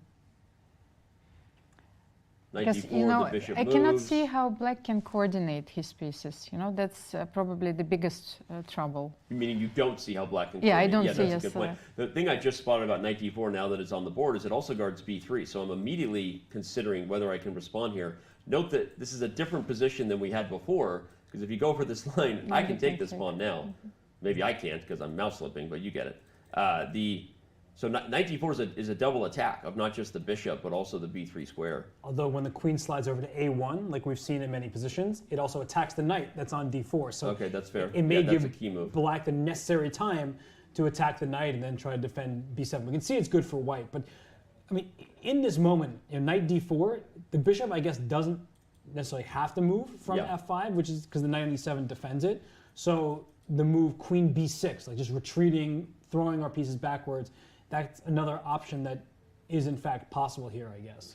Yeah, it's a very clever way, queen b6, you know, to keep the balance, because I still cannot take on e7 because you attack my knight on d4. Yes. So. Yeah, because by the way, everyone, the moment white can, taking two pieces for the rook would be an easy decision for Hikaru and probably an easily winning endgame. So if this queen is not spying a piece, look for Hikaru to go for that. Looks like he was just about to go for the knight. He was reaching. Another idea that... But why can't I? Like queen b6, rook e7. You play queen d4 immediately. Okay, Yeah. that's very important. Okay, your idea was obviously if takes, you take f5. No, okay, but then I wanted to play rook c7. Right. That's why I dismissed it. this is probably possible, but it may not be as much of an edge as you want. The rook gets trapped. Oh, again, the rook is always running out of squares. Queen yes, b6 you have... first, and okay. All right, well, Hikaru, is he going to find knight d4? Is there another move here? I was thinking that, you know, again, moving the queen to a square, because the other thing I've been spying is just finishing development, coordinating my pieces, and it's not just because, you know what I'm thinking about always, you know, we'll checkmate over here, but not really a thing in this position. But Hikaru, I mean, he's hesitating right now. And if we look at the clock, 27 minutes, and we're on move, it's about to be White's 25th move. And we were just talking about that before. You need to be precise. If he makes one inaccurate move, that evaluation goes from plus 1.5 to, we've seen many different ones go to plus only 0.5 or even completely level. So Jan, the good thing about his bad position is that there are going to be a few only moves where, like, you see that your queen's under attack and you move your queen away. Or now the threat is rook takes knight on e7 and gain two pieces, so you have to deal with that. So the position, the foundation of it, and it looks like knight d4 was... No, knight d2. Knight d2. Okay. Interesting. Wow. Wasn't expecting that one. Well, but Hikaru taking a different approach to coordinating.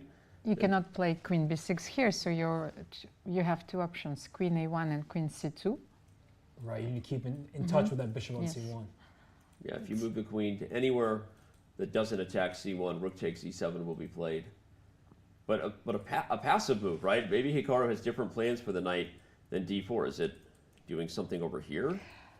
Maybe queen a1 is met by knight b3, and then if you go queen b1, knight d4. Well, what do we obtain? Yes, like. But then we just transpose. Also, the queen can go back to f6. Like that queen can just sprint back over there, and while black is all tied up and passive, there are no like weaknesses in the position, right? We have 6 pawns for black. Yeah. It's not even easy to start targeting anything. So that's the good thing for Yana, and he's kind of forced to make certain moves. And after that, it's not like there's a knight outpost. There's no pawn that Hikaru can just gang up on. So I really believe that when Jan paused and played queen d3, he felt a renewed sense of belief in himself, in his position, and we can see him working hard. His head's not in his hands.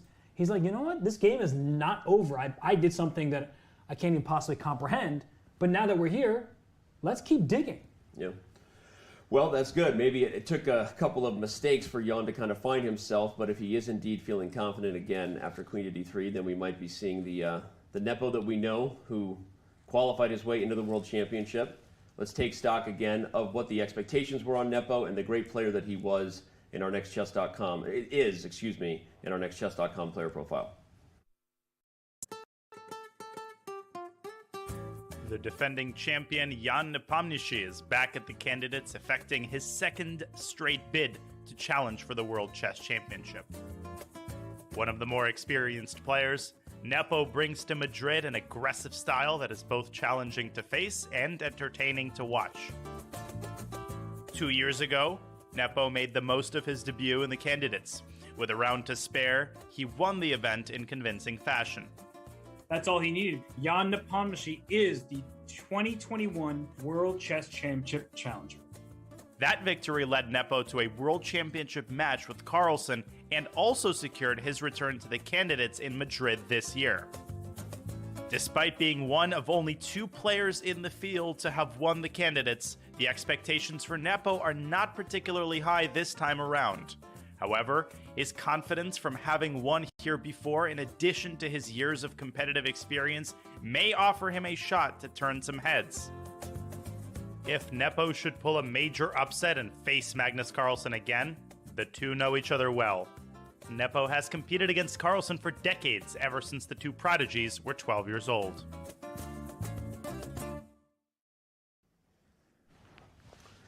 Jan Nepomniachtchi, maybe riding the ship here against Hikaru Nakamura.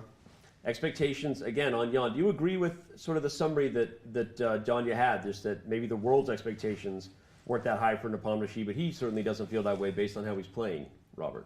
Yeah, I wasn't gambling on this event, but I saw the odds makers, and he was all the way towards the bottom. I think that people thought that maybe he was a one-hit wonder, that he didn't win anything before the Candidates. He hasn't really won anything after. He lost very badly to Magnus Carlsen in their match, although it was really tight for the first 5 and 3/4 games, or even towards the stretch of Game 6. So I think that people just somehow think of Jan as like, he can't do it again. But of course he can, and as we have his results thus far, he gets white against Duda tomorrow. He's already at 3 points, and if he can hold this game, I think in some ways holding a game where you've made a mistake is the best confidence builder, because not just when people are misplaying things against you or playing an opening they don't know, and of course he had to work for those victories against Liren and Alireza Firouzja, but when you have to just give it your all because you're the one who did something wrong and you're still able to survive that game, I think that can give you all the confidence in the world where you feel like, well, I am handing chances to my opponents and they still didn't beat me. That must make you feel really, really good. Almira, Hikaru kind of backed up that storyline Robert just said in the last interview I had with him before the Candidates. He won another event on Chess.com, go figure. But he said that often you feel one of the biggest indicators that you're on form is not how you win, but actually how well you can hold bad positions. So your thoughts just more on that storyline. Well, I agree with it, of course. And, well, once again, the computers have showed us that chess has so many defensive resources that we previously ignored, and now that we are aware. And as you have said, that before we might have resigned in certain positions, well, now you continue to play on and you find very difficult moves. So, well, Hikaru is in great form in this tournament. I'm worried a bit that he's feeling a lot of pressure in this game because he knows that he has to deliver here because he has an advantage. And he's getting very low on time. I mean, for the classical time control, he has, 15 more moves to make. 15 more moves to make, and a little bit more than 20 minutes. So he knows that he needs to be precise, and I'm afraid he's going to get into a very difficult time scramble. Yep. I think he feels it slipping. Yeah, I agree, and I think the time pressure thing is even more of a talking point, because if knight d2 wasn't as accurate as knight d4, the advantage has already come down a little bit less. An unclear position without a lot of time on the clock versus Nepomniachtchi is usually not a recipe for success. So even if you are Hikaru Nakamura. Queen a1. I mean, look at this position. If you show this to the players in Zurich 1953, they'd be like, what game are you playing? I mean, there's a queen on a1. All right, there's a queen on a1, and that queen is darting right back to f6. And as soon as that happens, then you start looking at the position like, wait, is black even worse anymore? We see the evaluation bar. Black is, in fact, with a disadvantage. But I mean, I think from the perspective of a player, when you're sitting there, you're like, this is not as good as it once was. And instead of thinking it still is better, even if it's not as big of an advantage as I had, some of you just let it all slip. You're like, nope, this is fine for black. I don't see any way to get the knockout. Knight B3 Knight was B3. That was kind of what we were predicting, but you made the point that the queen doesn't have to go back to B1. It can go to F6, and Jan does it. No, I love Robert's comment because I was thinking, for example, if Hikaru would be McEnroe, you know, and he would stand up at the times, like would go to the arbiter, say, he doesn't respect me. So you see, this exactly was, chess has changed and different times. I like the plan though from Hikaru. I mean, we see it now showing, you know, clearly he had something in mind when he goes knight d2, knight b3. A player of Hikaru's level would. And this move, bishop d2, was, by the way, he gave it a little bit of a Garry Kasparov shake when he put it, like, not quite the twist, but it was like a right? And he like puts it on d2. It actually has a bright future. Maybe on c3, maybe even on b4, right? Go ahead. I feel like you just missed a great pop culture. I was going to say he needs to wear shades. No, but I was saying you could have said shaken, not stirred. Shaken, not stirred. Yeah. He prefers his bishop shaken, not stirred, but all right. Let's back up and make sure we take a peek at the other cames, because this one could suck us in big time, but OMGs or snaps. The Caruana report game, it just is getting more and more wild. We might even be, in the end, looking back at a positional masterpiece by one of the players in Rajabov Ding Liren, but hey, we're a sucker for tactics, and we're going to go right back to Caruana report. Sorry, everybody. How did the queen get on g7? Let us go to there. We're going to back up and find out. Rook d1 was met by bishop b4, which invites queen d4, a double attack of the bishop and pawn. And report plays queen a5 and just says, I don't care. Honey Badger takes what he wants. You take that pawn, but I've got pressure over here. And then a3. What? Oh my goodness. Man, what a game here. And my first thought was, if I play rook a1, can you actually take on b2, or what's happening? I think you can. Let's show it. Rook a1, you take b2, because that takes, you get a queen with check. But then your queen's hanging on. And the knight is pinned. Oh my gosh. Yeah, king d2. Oh, you're king d2. King d2, you protect the knight, and the queen is hanging. And the rook is hanging. And then you play f5 at the end, and you remove the knight from protecting the rook on h8. Like, I think that the position collapses for black. So you allow black to get black sacrifices the queen, gets a new queen with check, and then immediately loses the game. That's fun. It's fun for you. I mean, I am a nervous Nelly over here, and I don't even know why. It's not my game. A3. What are the other options? Rook A1 looks fascinating. The other option is to find a way to unpin the knight so that the knight could hop in. Can you play something like king e2? No, e2. You said e2? Yes, okay, king f2 maybe, well, it could be... Maybe king f2 was better, I don't know why. Why? It's like the computer doesn't like it. I think there's some bishop f8 and like b4, and then the king being on the light squares may be misplaced in some of these positions. So same right idea from Elmira maybe, but let's put the king on a safer square on f2. Wrong square, yes, okay, so I understand. And what if black just takes it? Let's not even pretend like we need to figure this out. They got to do the work, we can just analyze. You need to move the knight to knight e2. I want to go here, man. What? I don't want to move the knight, I just want to go all in. But take? I don't know, just come on. And what if I just move Can you play bishop c3?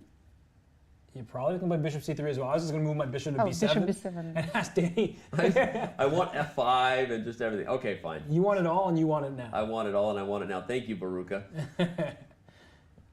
What in the world is happening in this position? It says zeros, and it's like either player, more likely black, could just be lost in like 3 moves. But it's one of the most fascinating things of 2800 level chess is that every move has an opportunity to be a blunder, yet they're maintaining the balance so well. And I see why.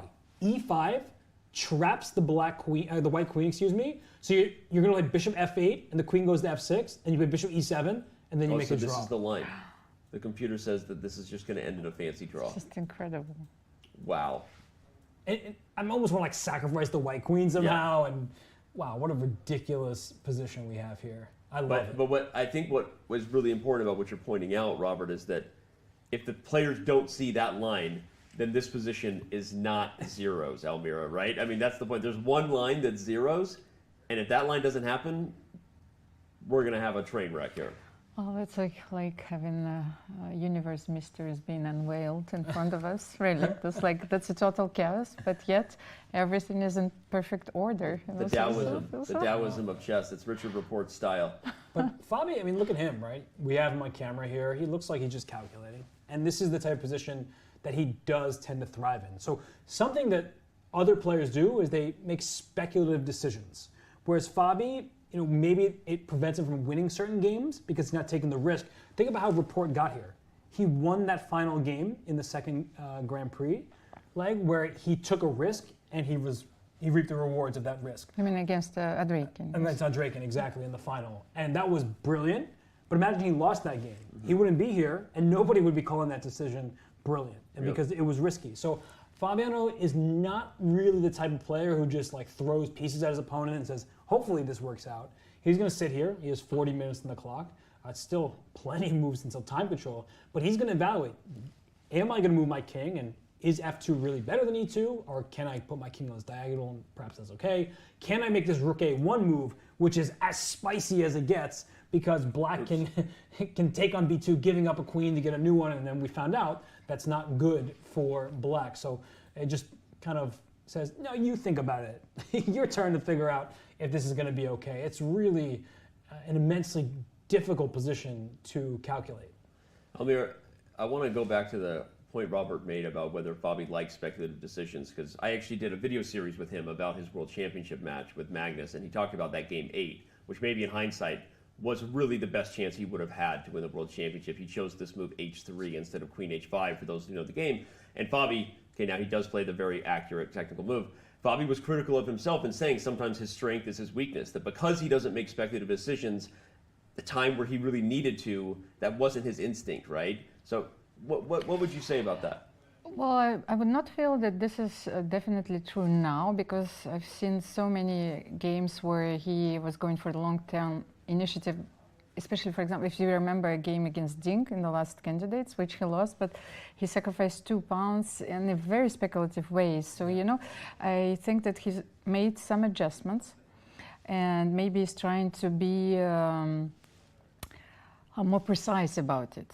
It's sometimes you're taking a very calculated risk. By the way, they're going for this line. This is insane. This is going to be the draw. Bishop F8, Bishop E7, Queen F6, Queen G. This is welcome to 2800 level chess, ladies and gentlemen. Yeah. I mean, seriously, this is fascinating and brilliant. But if this is a draw, this might be one of the most exciting draws we're going to get in the entire event. It also might only be 24 moves, and people are like, they only drew 24 moves, they're not trying. Do you understand how rich this game was? There's a black pawn on B2. Neither side is castled. Yeah.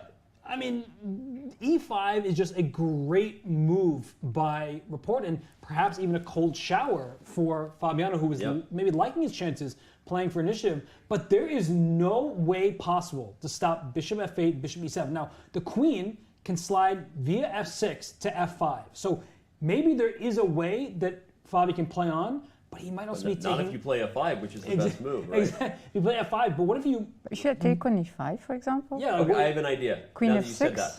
What if I play King G1, right, castling by hand and opening the F file? Then I can do your idea. Okay, and Queen F. And now I have threats of taking E5.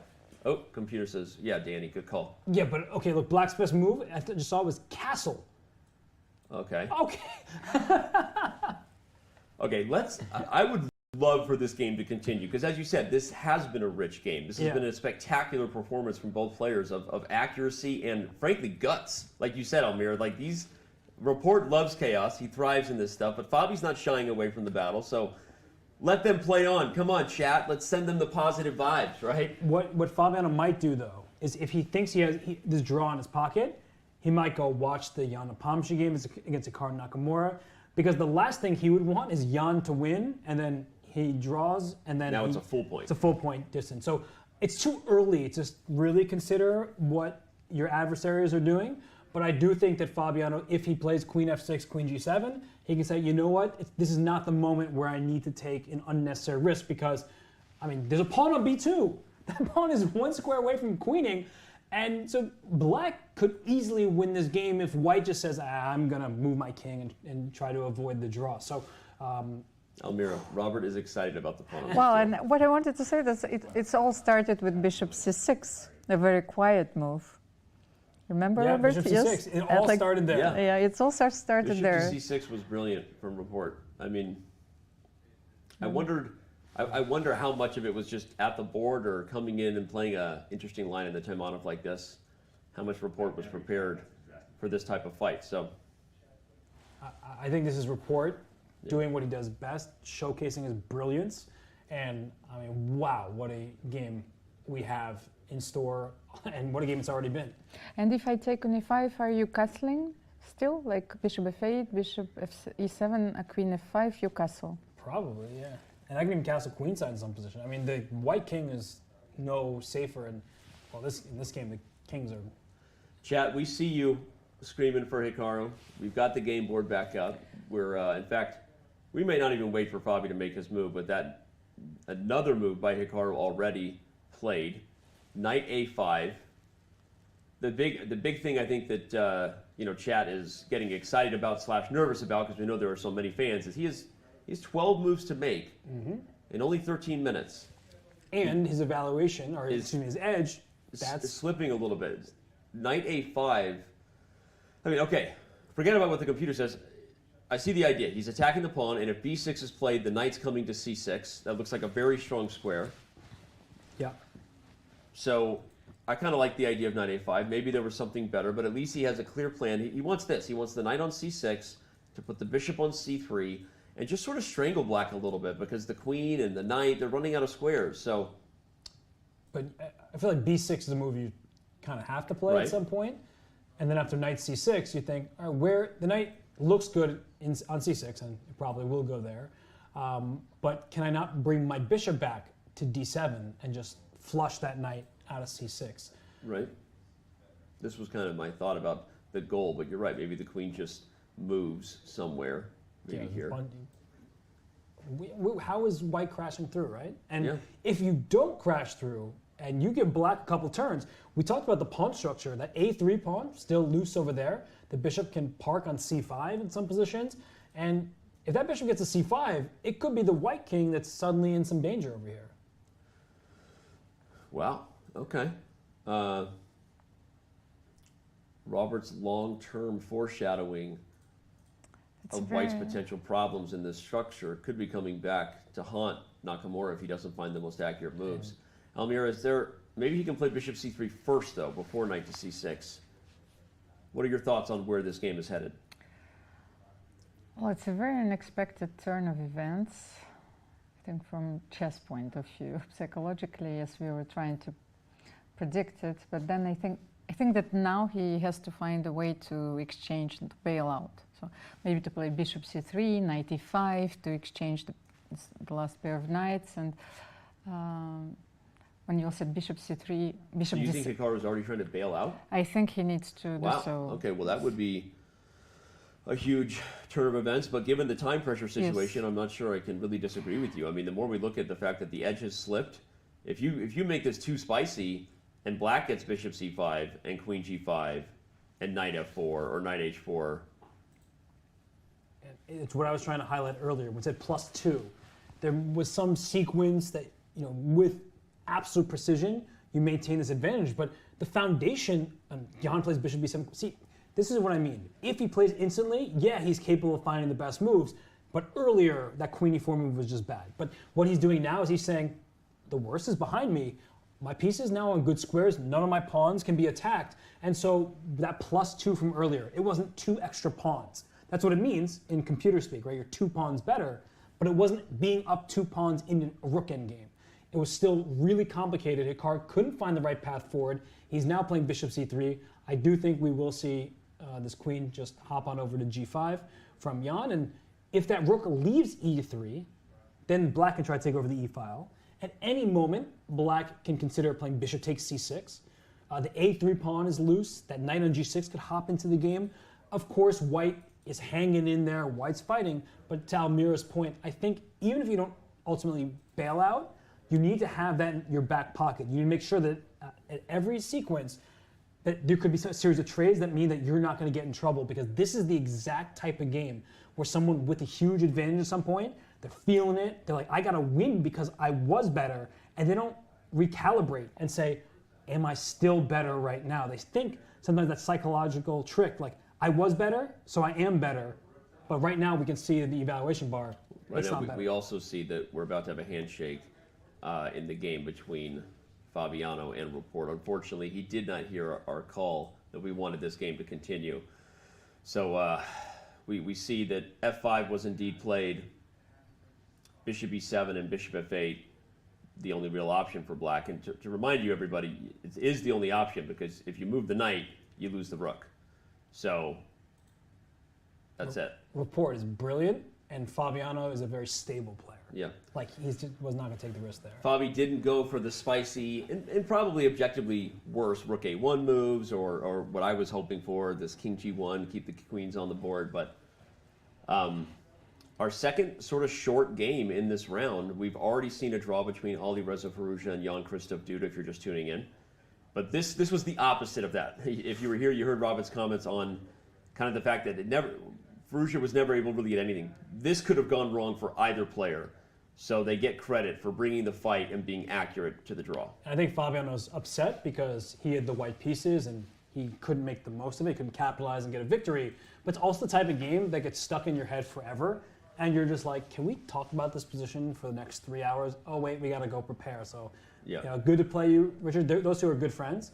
But it was a fun battle. But unfortunately for Fabiano, not a good result because he had the white pieces. You need to strike with white, generally speaking. And for Report, a great result. And he's shown his own resilience in this event. 2 games the black before this, he was in huge trouble. Now with the black pieces, I mean, he gave Fabi everything that he could handle, because if Fabi played on, it would have been himself getting in trouble. Well, Almira, this game might see a similar fate. We already see a repetition here. What are the chances you think we see Bishop back to C3 and not some other move from Hikaru? I think it would be a very good practical decision here. Given his clock, yes, given his clock, yes, of course. It's or he can repeat, get closer to the time control, but I think it would be safer to take a draw here, especially Robert explained very well, like that once again your mind is playing these tricks on you. So you were better and this is haunting you. Yeah. Well, you said Hikaru made comments about the time control, right? We know that he's been doing amazing post-game analysis videos for his YouTube community. He's also often been joining his own channel, if you didn't know that. Talk a little bit more about why this is so dangerous, right? 9 moves with 11 minutes, and the increment time control we saw for 20 years is very different than no increment. And Hikaru's criticism, Elmira, was that it seems to be changing a lot, right? Like it's like he wants FIDE to decide on the right time control for top-level chess, right? Well, and I agree with this, although I told you before that I find this time control rather logical, so you would add this extra 30 seconds only at the last stage of the game, where you would need it to convert an advantage, not to lose with an extra queen. But playing with different time controls is very difficult for professional chess players, because they have to handle team competitions, individual competitions with time control where you have to adjust yourself all the time. So yeah. I really find that he has a very, well, it's a good point. So yeah, it's funny, because I think I agree with you too. I think it's a good point from Hikaru, but I also kind of like this time control if they can stick to it. I think Hikaru probably doesn't like his position enough. We see that head shake there. Doesn't like his position enough to continue. Kind of knows that he let an advantage slip. He may not know exactly where yet in his head, or maybe he does, knowing Hikaru. But I think that's a look that says, yeah, that's a resignation to the draw. He's resigned to the draw, shaking his head. Perhaps it was then the moment of knight d2 instead of knight d4. Who knows what he'll feel in hindsight he could have done to keep an edge. Yeah, it's a position where he like clearly wants to play on. Like, yeah, he wants to. The hunger inside of him, that chess player who wants to strive for victory, it's like, maybe I should do this. But look where his eyes are concentrated, all on the queen side over here. So he's looking at bishop b4. He's also looking, if black were to take this knight on c6, that's an imposing piece, can I get away with that? Like, I get some bad pawns, there's a bishop against knight scenario, will that be acceptable? And he doesn't really have the time to calculate it, because it's not just about seeing the position in your mind's eye, it's about assessing it correctly. Both players can see bishop takes e6, pawn takes e6, and stop there and be like, oh, it's a bishop for a knight, bad pawn structure for white, but now you have a light scored bishop that if you could bring that bishop into the game, then that's great. But you need to assess it properly, and he just has 9 minutes. I was just about to say, you're talking a lot about the disparity or the difference of opinion maybe about which move to play here, but I think the disparity on the clock is ultimately what's going to be influencing his decision, right? Yeah. 40 minutes of an advantage. Jan maybe got away with one. We were talking. Oh, yeah. It was playing too fast. It was not the type of habits Jan has built, Elmira, that got him into the World Championship match. But he caught himself just in time, found this queen d3 move, and then has been probably playing the best move on the board every move ever since. Yes, I agree with this, but Robert also said that they were the only moves. Yeah. So he had to find those, of course. They were difficult ones, but now he coordinated his pieces, and It's funny, we can see Jan standing behind us. Where? We see Oh. Hikaru there. We can see Jan standing over Hikaru right here. For the record, the computer says white should play g3 here. I just looked at it. And says that, on to Robert's point, white may still have an edge, even if black takes on c6. But like you said, it's the imbalance of that position combined with the imbalance we have on the clock that is likely going to influence Hikaru to accept the draw and not keep the fight on. It's a move you play when you have ample time to calculate, but you then play it and you're like, am I really going to win this game, or am I risking to lose? Because it's a big decision to play g3. The point is, you protect, in air quotes, the knight or the pawn on c6, because at the end with the pawn on g3, right, the bishop gets to g2. So white defends that pawn tactically speaking, so that's where it makes sense. But I mean, you're looking at the clock, Hikaru keeps thinking, the more clock he burns, the less time he has for the remaining moves, and it's not like the game just ends with g3 and all is said and done. Like, there's a lot of life left in that position. But he's thinking about it. We see, I saw a couple comments in chat wondering about the ding game. We see that he's got an advantage there as black. Don't worry, we'll probably have plenty of time to get there, because I have a feeling that the #1 player from China might have his first real chance to win at the candidates, even with the black pieces in today's game. But okay, we'll get to that in a little bit. Don't you stress. We don't want to miss what could be the final moments of Nakamura's round 5 here. It's very bad news for the field if Dingley Ren wins with the black pieces. Don't worry, you hold your breath. We are going to dive into that. If Dingley Ren wins with the black pieces, oh boy, you better change whatever plans you had to not be watching our coverage every day in Madrid, because we might have another dog entering the fight in a real way. Well, I think we know it. He's now 4.5 minutes in, and I think Elmira, and here he goes. Yeah. With every second that went by, the result was even more certain that he would not choose to play a fighting move. That move offers a draw to Jan Nepomniachtchi. When Jan comes back, I believe he can actually call the arbiter if he wants before playing queen f6. Remember how the rule works. Before the position is on the board, you're supposed to make the claim. So you have to write the move down, stop the clock, and make the claim. What? You have to write the move down, stop the clock, and make the claim. Yes, you have to write the move down on the score sheet to prove to the arbiter. Tell them that's the move you intend to play. Hikaru has put on his coat. Sorry, I got distracted, which means Hikaru is just waiting for Jan to come back. We're not going to go anywhere until this game ends in a draw. It's going to happen the moment Jan comes back to the board. In fact, here it is. Great advice for the average player. But Super GMs, they don't wait for the arbiter. They make the move. They look at each other. And they play a little eye dodging, right? And then we've had it happen here, though. I don't know if you saw one of the rounds. We had someone do it the old-fashioned way. Call the arbiter. Wow. Because you're right. Most of the time, that's not what happens. Hikaru puts on it. Yeah. Look, both sides, they have too much pride to do it. Neither one of them is going to do it. But now Jan is taking a peek. Is this like an unspoken thing? It's like me and my wife, neither one of us wants to say we're sorry. It's like, how long are we just going to stare at each other here? Okay, finally. Yeah, they both know, right? I wish I could hear what they're saying. Yeah. No, we have commentary provided by Danny every day. Of Insight. Those moments, yes. Okay, I think he's probably describing what went wrong for him in the line, kind of saying what he forgot. Oh yeah, he said CD5, Queen D5. That's what he was describing. Yeah. And that's such an important save for Jan. Yeah, very important. We talked about how a loss could put him on tilt, guys.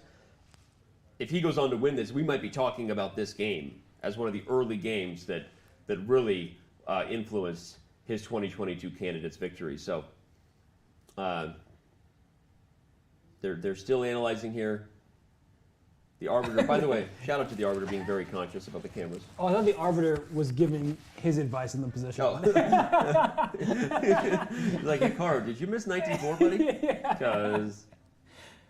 Yeah, but I mean, you can just look at the players' faces and what's happening here. Hikaru is like super upset with how that game went. Jan's like, sweet, I drew it black. I just drew a game I shouldn't have drawn. And speaking of Hikaru, whether he's upset or not, we know that he bounces back well, even if things don't go his way. But tomorrow, he'll need to do it against the highest-rated player in the field coming in and someone who might be getting his first victory against Liren. So that should be a very interesting game tomorrow, getting his first move in a row. Half the field gets the same color 2 games in a row. It's really interesting, right? It's one of the ways they even it out, I think, based in the end. But anyway, white against Ding and then black against Duda is what faces Hikaru in the first half of the candidates here. We still have one game going here in round 5 at the candidates in Madrid, and all eyes will be on that man right there from China. Can Ding Liren find the mojo? Can he find the mojo? Can Stella get her groove back in a position with an advantage versus Timur Rajabov? But okay, before we head to the break, one real quick reminder to our community that if you want to share your thoughts, then get involved. Join our Discord community. We have a discussion room set up every single round. It's there for you. Use the command Discord and chat to join the conversation, exchange ideas, observations, all the things that you see. Talk about what Robin and I are wearing that day, or the different songs Almira is singing over there. And get involved. Let us know how much you're enjoying the show. We're going to take a very quick break. When we come back, we have one game to focus on, one man who's going to try to see if he can right his ship. We'll be back from Madrid in just a few moments. Don't go anywhere.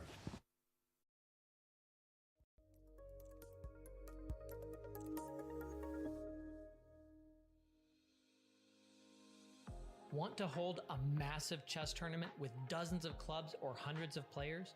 Or maybe a small chess tournament with local but competitive clubs? With Club Arenas, you can. Club Arenas allow for tournaments of any size with any number of clubs and players. Customize the arena with any time control, with standard chess or mini chess variants, and with any starting position you want. Club Arenas are the most flexible tournament format on Chess.com. Try one out today. The FIDE Candidates is the most important tournament in chess. Taking place every 2 years, the Candidates qualifies the victor to challenge the reigning world champion in a World Chess Championship title match. The 2022 Candidates will feature 8 of the world's best chess players.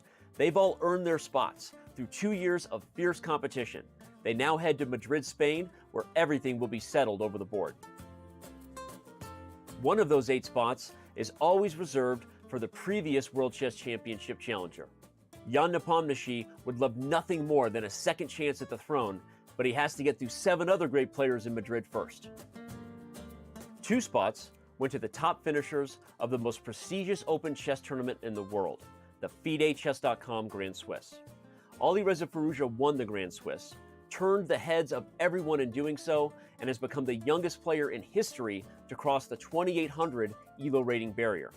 He would become the youngest World Chess Champion of all time should he win the Candidates and ultimately the World Chess Championship match. Fabiano Caruana joined him, taking the other spot from the Grand Swiss. The US #1 and 3rd highest rated player in the history of our game is also the only person to never lose a classical chess game to Magnus Carlsen in a World Chess Championship match. 2 of the spots were claimed by the winners of the dramatic 2022 FIDE Grand Prix cycle. Grandmaster Hikaru Nakamura is a former world #2, a blitz and bullet chess legend, and the most popular chess streamer in the world. He was joined by GM Richard Rapport. The Hungarian #1 is one of the most creative and dangerous minds in the game today, and nobody is looking forward to facing him in Madrid. FIDE awarded one of the 8 spots to the wildcard invite Grandmaster Timur Rajabov. Raja missed the 2021 candidate cycle in consideration of COVID concerns. But as the oldest, most experienced player in the field, he's looking to use that knowledge and punch his ticket to the World Chess Championship title match. And finally, 2 spots go to the top 2 finishers of the world's largest knockout tournament, the absolutely grueling FIDE World Cup. Jan-Krzysztof Duda, the Polish #1, punched his ticket by ousting none other than world champion Magnus Carlsen in the semifinals of that event. Duda would ultimately defeat Karyakin in the final to win the World Cup. However, Karyakin, due to suspension from play by FIDE, sees his spot go to China's #1, Grandmaster Ding Liren. Ding Liren takes the spot due to being the highest rated eligible player according to the May 2022 FIDE rating list. So that's how each of our 8 competitors earned their bids to Madrid. Inside the Palace of Santona, it's about who can sustain the mental endurance to secure the coveted slot as challenger for the world title. But we're not sure who that will be just yet. We do know this. We'll enjoy watching every minute of the Candidates with the Chess.com community as we see how the most important tournament in chess plays out together.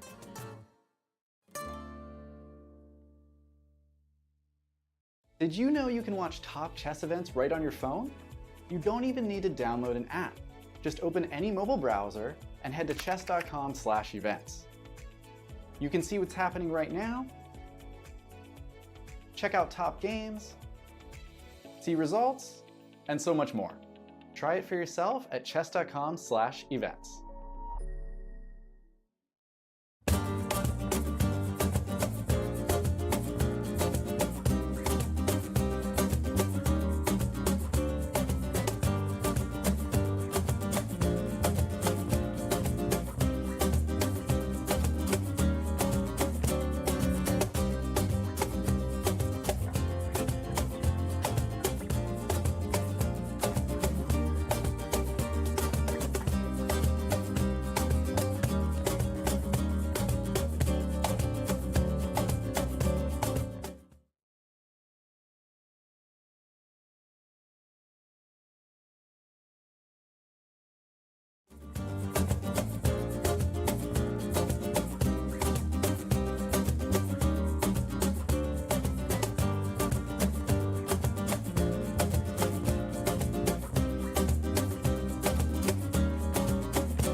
And we are back here. By the way, the Candidates is going, but the Chess Kids have their own candidates going. How awesome would it be to play on the same boards of your chess heroes? I never had that chance. That would be amazing. Shout out to all the kids in this event. It's super fun to see this happening. I mean, I literally think this is like one of the coolest things we've ever done, to be honest. Having these kids come here and playing the Candidates, and I say we, shout out to the Chess Kid team. It was their brilliant idea, and it's been awesome and exciting to see more content for you. If you're looking for more content in between these amazing matches here by the best players in the world, check out Chess Kid TV. All right. Speaking of Chess Kid TV, one of the winners of that event may actually end up being interviewed by us, so we'll see. We'll come back around and confirm on that. Well, when I was a kid, Ding Liren would have been one of the players Would have been one of your winning that event. Yeah, and Ding Liren is the only game still going here inside the playing hall. Will he get the W with the black pieces against Timur Rajabov? What a story that would end up being for today. But back here in the studio upstairs, we have Elmira Skripchenko, Robert Hess, Danny Wrench. We're having a great time. We hope you are too. The game that just threw us into a bit of a tizzy right before the break was the draw between Nakamura and Nepomniachtchi. We talked a little bit about what's facing Hikaru in the next 2 rounds. Let's remind everybody of what's facing Nepo in the next 2 rounds before all eyes focus on the battle between Rajabov and Liren. White against Duda. I mean, I'm just looking at Jan and just super impressed right now. He just held that draw. Now he gets White right back at it. This guy in his next 2 rounds, Robert, still the man to beat. Yeah, and if you count, he was have 4 black pieces in the first 7 rounds. In the back half, he gets the first move advantage in 4 of the 7 games. So he's in great shape. He's leading the tournament right now, and he just showed resilience for the first time. Like against Fabiano early in the tournament, he didn't have the best position, but it never got to the point where it looked out of control. This game was spiraling, and Jan Nepomniachtchi showed that he could dig his heels in, say, all right, my position's worse. He sat and thought, found that queen d3 move, and if not for that move, he was going to lose that game. Before we move on for this, I want to say that because Robert just said it is kind of his tournament to lose right now, he gets 4 whites on the back half. So does he come into tomorrow's game with Duda as aggressive as he did against Alireza Firouzja, Almira, or maybe something a little more solid? Well, I'm not sure. I think he's going to be aggressive tomorrow because look at the last round pairings. He's playing against Richard Raports, and what strikes me, he never won against Richard, you know, so this can be dangerous waters for expecting for him. So I really think he has to capitalize on his advantage. He's on +2 now because the last round is not going to be like a picnic, French would say. Nothing's a picnic for anybody in this event. And another player who didn't have a picnic in this round in the end. He played well, but Fabiano Caruana came up with a draw against Rapport when at one point we thought maybe he was going to convert a big attack. So what do you think he's thinking about now that he gets the black pieces against someone hungry for a win in Alireza Firouzja? Yeah, I'd argue that that was the best kind of picnic where everyone's having a good time. Someone brings great dessert. Other people bring the Someone entree. brings a surprise dish, Bishop C6. Oh, this tastes so good. Yeah, but going forward against Ferrugia, that's a tricky pairing, I would say, for Fabiano. I think that he's very pragmatic, so he's not going to look at his head-to-head and say, I've beaten him twice. He's never beaten me. Let's try to beat him from the black side of this game. I think he's more looking at the tournament as a whole because in round 7, he gets the white piece against Timur Rajabov. Timur has not been overly impressive thus far. So why should I take some tremendous risk against maybe the most dangerous player in the field, in the teenager Alireza Firouzja, when I can just work my first move advantage in game 7? So you pick your moments in these tournaments. And Fabiano being so experienced, he's won this event before.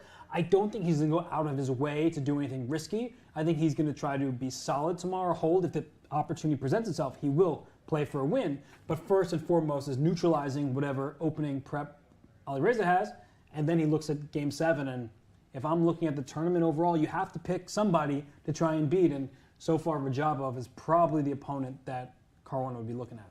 You mentioned the prep, though, of Ferrugia, and it makes me wonder, Almira, Fabi's the storyline we were covering about his approach to Ferrugia, but there's another person, takes 2 to tango, right? Is he going to have a choice? Do you think Ferrugia is going to really look to be aggressive tomorrow? His last white in the first half of the event against Fabiano. As much as I loved Robert's analysis, I was looking at this game from Ferrugia's perspective. There's also something dangerous about this situation because if he loses this game, this is where he crashes. So that's, how do you approach this game? Yeah. Okay. So maybe prep hard, but don't get too crazy, right? That's what you're saying. All right. And you're looking at the the head-to-heads there, right? Fabiano hasn't lost to either of those 2 players, Ferrugia or Rajabov. Yep, so good. It's a good ending for his first half of the event. But you could also get put in this comfort zone, which is weird. Like, oh, those are my customers. Those are the people that I like to ring up the wins against. And so you have to kind of tame your emotions in this moment. Fabi tames emotions maybe better than anybody. Liren trying to tame Timur Rajabov in this game. It is the only game still going in round 5 if you're just tuning in. 3 draws, none of them really disappointing necessarily. The Ferrugia Duda game was not as spicy as the other 2, but we've had exciting chess despite the peaceful results, so don't just look at the scoreboard. Back up, check out our highlight videos, continue to look at the analysis because they were interesting. But there's only one interesting battle that we need to jump into, and that is this game between Rajabov and Liren. I want to do a big reset in this game. I think we're going to be here for a while because I think Liren is going to try to push his advantage he can maybe smell blood and he may not get another opportunity. Because of that, I think we can take our time and go back quite a ways to the last time we looked at this position. It might shock the people in chat. Whoa, okay, yeah. The last time we looked at this position was on move 15 after knight to e5 was played from Ding Liren. That's it's been a while, and at the time, Almira, we were thinking kind of equal, right? I mean, you know, nothing super spicy yet, and the pawn structure completely symmetrical. Maybe even a bit better for white, because Yeah. I wanted to point out that usually these positions are played around one square, and this square is c6. You know, might be considered as a weak square here, so that's why Timur tried to, well, he pushed f4 in order, you know, to prepare this. Well, we know what happened in the game, and because we're doing a reset, everyone, you'll have to provide the analysis we're about to give you with the live position in contrast, because we see that Rajabov was aggressive, right? He advanced. Looking at the position, he advanced both the e and the f pawns, and he started with the e pawn. After rook fd8, traded rooks, and then immediately advanced the f pawn. So this looks, you know, aggressive. Here comes Raja, right, with the pawn structure on the king side. So the question is, where did he maybe let it slip a little bit? We'll find out. After knight to g6, knight to c4, bishop c5. Oh no, it was queen to b7 first. That's a nice move. I wonder if already knight to c4, although it looked good, might not have actually been the best move, Robert, because within a couple moves, a3, bishop c5, that knight was headed right back to d2. And we see that Ding Liren's pieces appear a little more coordinated than white's, especially when sometimes you wish you could move a pawn back with an exposed king. Yeah, no, black's king is just safer, and that's what's telling the story. Because in order to kick black's pieces away, because you're nervous about all of them, you're creating other holes. For instance, just a few moves from now, as this game develops here, like white is just thinking, like, how do I do something? Can I play e5 and kick your knight from f6, and that way I protect my e4 pawn, putting it on a square protected by pawn. But as you're showing, it hands black d5 and f5, and that bishop on b2 will never be a good piece because it stares into its own pawn at the end of the road. So these kind of decisions are not ones you make lightly, and as the game continued here, like white is maneuvering around but doesn't actually have a plan, and what Ding is doing is he's trying to optimize the placement of his pieces. Now he's got a pin on the d file. He has pressure on the e4 pawn. How do you get out of this pin? You have to move your queen once again. And so Ding, he just continued his shuffling. He didn't have a clear path through just yet, but then he started to strike forward on the king side. Yeah, it's interesting because, again, it's a position where the computer lights black, and I guess it's just because of what you're pointing out that white seems to have more targets. But the more we look at it, the more we look at the live position, I mean, there's nothing concrete for either player just yet. This move is fantastic. H5? Because look at the knight on d4. It requires the defense of both the bishop on b2 and the knight on f3. So now the threat from Ding's point of view is to play h4, giving up that pawn in two different ways. You can't take with a knight because you lose your d4 knight, and if you take with your... Make some move to show it. Yeah, and if you take with the pawn on f4 instead so you don't drop a piece, then your pawn on f4 is a target in addition to the double isolated h-pawn. So this is just not a situation you want. You can already see the evaluation going sky high for black because knight h5 will take care of the f4 pawn. H5 just continues to be the move we see people play, Almira, when they're playing for a win. The alpha zero influence continues. It's like you could say, I'm going to sit on the position, but if you think you're better, advance the h-pawn. And again, it's kind of funny, but it's just an idea that, not to say that chess players weren't aware of before, Alpha Zero burst onto the scene, but really appreciating the depth of how there's always some way to pry open a seemingly looking solid position. Forces Rajabov to play h4, and then now we have a new weakness. So yeah, h5, what a fantastic way to pry things open. A little bit of tickle. Rook c8, queen d3, now back to g4. There's no longer the idea of creating a threat on g7. That was the purpose of rook c8. And after b4, queen d7, rook d2, and rook c4, the position as it stands, a little better for black. But what is the plan for Ding Liren to make progress here, Almira? Well, somehow they transport to sort of the Queen's Gambit accepted structure, with those bishops being on b2 and b6. So First of all, white is to move. I think he needs to well, exchange a few pieces if it is possible. Is there a way? You can see knight b3 doesn't work here because queen d3. Yes, so that it will simply lose. Is there something we can make with it? Tempo. Well, the pressure's coming to the knight, so you got to do something with it. Oh, You said knight to b3, no, knight b3. I feel it loses immediately after queen d3. So it's, and then it's rook c2, I assume. Rook e4. No, rook Okay, e4. rook Yes, e4. you That's take the pawn. pawn. Okay. Yes. So no knight b3. No, that's not possible. Then okay, knight f5 is possible, maybe. Yeah. Oh, yes.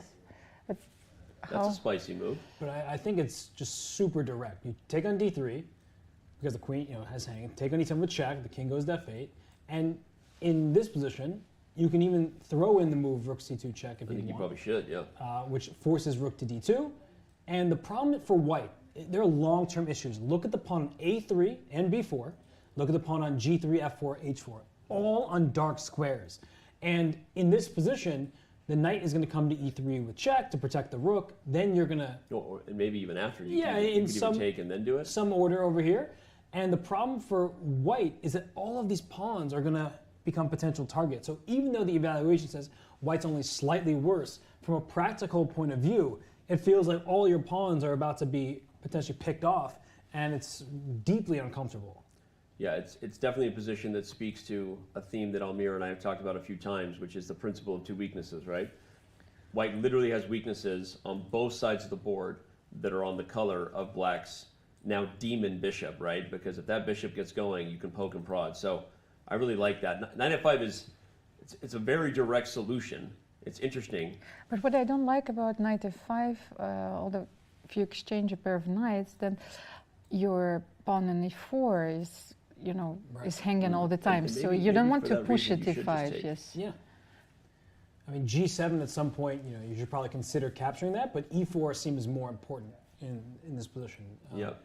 You could even go for checkmate ideas, right? The Yeah. king on g2 isn't that safe. No, the only thing that's saving it is rook d2. If not for this move, rook d2, the rook flips over to this side of the board, and with the knight and bishop working together, there's a lot of danger. Okay, but this is beautiful. Rook c2 check. Okay. Rook d2. You just take and play f6. You don't even go for pawns. That bishop is about to be trapped. So how do you save your bishop? You play e5.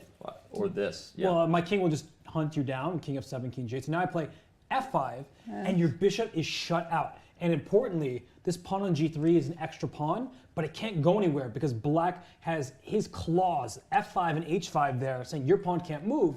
It's stuck in place. And you know that a3 pawn we were talking about? You're not going to see it on the board for much longer because black can bring the knight in or the bishop in, as you're pointing out, and this is actually just looking winning for black. Pawns locked on one color have a natural predator, and it's that color's bishop, right? Yeah. That bishop is always hunting, always looking, and so that was a fantastic line, Robert. Welcome to Madrid.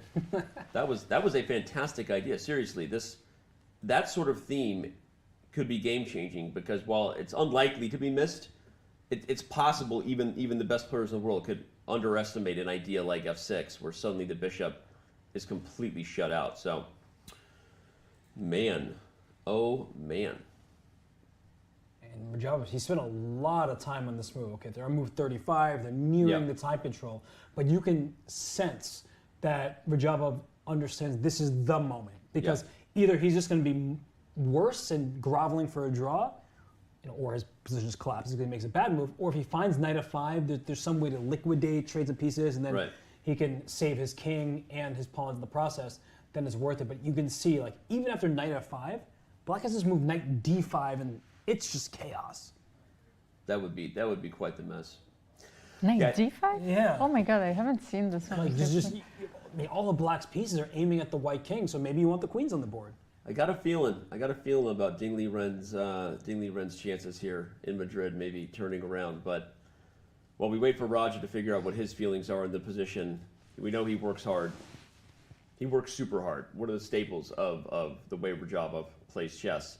And he works super hard to get to the candidates. We're going to take a second to remind everybody in Chess.com's latest player highlight how the oldest player in the field got to Madrid. The oldest player in Madrid at age 35, Timur Rajabov is competing for the third time at the Candidates and for the first time in 9 years. Once ranked in the top 5 in the world, Raja qualified for the Candidates 2 years ago, but was unable to compete due to COVID concerns. For this year's tournament, FIDE offered Raja a wild card, which Raja accepted. Born in the same Azerbaijani city as former world champion Garry Kasparov, Raja beat Garry Kasparov at age 15. In fact, he has never lost to the former world champion. One of the peak achievements of Rajabov's career was his victory at the FIDE World Cup. In that tournament, he defeated the top seed Ding Liren in the final to qualify for the 2020 Candidates Tournament. In Madrid, Raja hopes that he can lean on his experience at the Candidates to post some impressive performances, even though expectations for him here are not as high as they once were.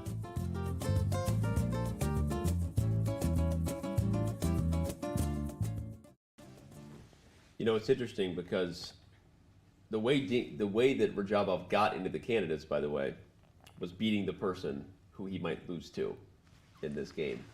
You think Ding Liren remembers that, Robert? A little revenge? Yes and no, because the top 2 people from that World Cup qualified. So once you make it to the final, you kind of don't care anymore. Ding wanted to beat him, and he probably is like, I'm going to get you next time. But when 2 places are up for grabs and you're one of the 2, I don't think you necessarily care which part of the pecking order you finish with. It's actually a very interesting comment because he didn't feel that way.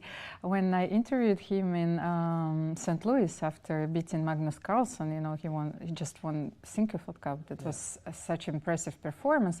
And I asked him like if there was a lot of media coverage in China, and he explained to me that since this is a private tournament, it doesn't mean anything. So the only thing that means something is the World Cup, the Candidates, the Olympiad, and the World Championship match. That's fascinating, actually.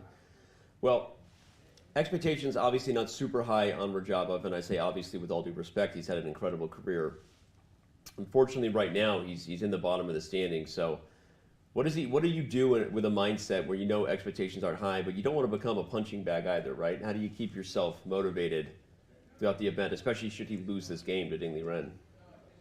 He gets another white pieces against Rapport, and that's a stylistic clash.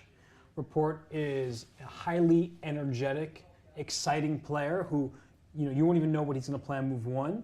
Rajabov is a seasoned veteran. He also has this style where if he gets a slight advantage, he often will press it. Now, in game 1 against Ferrugia, he did actually have an advantage, but he sort of liquidated too quickly, and then he was a material up, but there were not really winning chances. So I do think that round 6 matchup against Rapport is one where Rajabov will have a very interesting chance because Rapport is somebody who is like so different stylistically than the current Rajabov. But the earlier Rajabov, like when he was younger, he was playing the King's Indian and all sorts of crazy openings. Okay, wow. Queen E2 played by Rajabov. I'm even more impressed that Queen B7 immediately responded to by Ding Liren, because look, he puts the pressure right back on Rajabov, who has 4 moves to make with only 6 minutes to do so. He does not go for the forcing knight f5, decides that this was not correct, and given the brilliant idea you saw, Robert, with this bishop e7 being trapped, I kind of agree that might have not been the right way to defend this position. But this is about to be really tough. Again, no increment. So no increment. I'm going to keep saying it.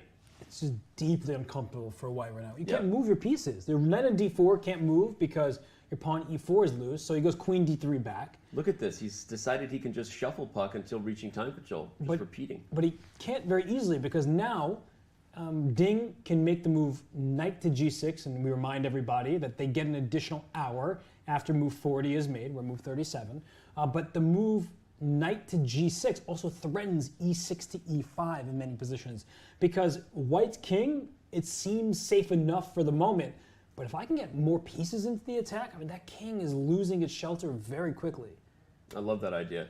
In fact, it almost makes me want to play e5 right away. I don't think you can or should, but even right away, you're already thinking about ways to just pry open and break open White's king in a position where your opponent's under time pressure. Like, for example, if White took with the pawn, I guess maybe e6, and it's not a good idea.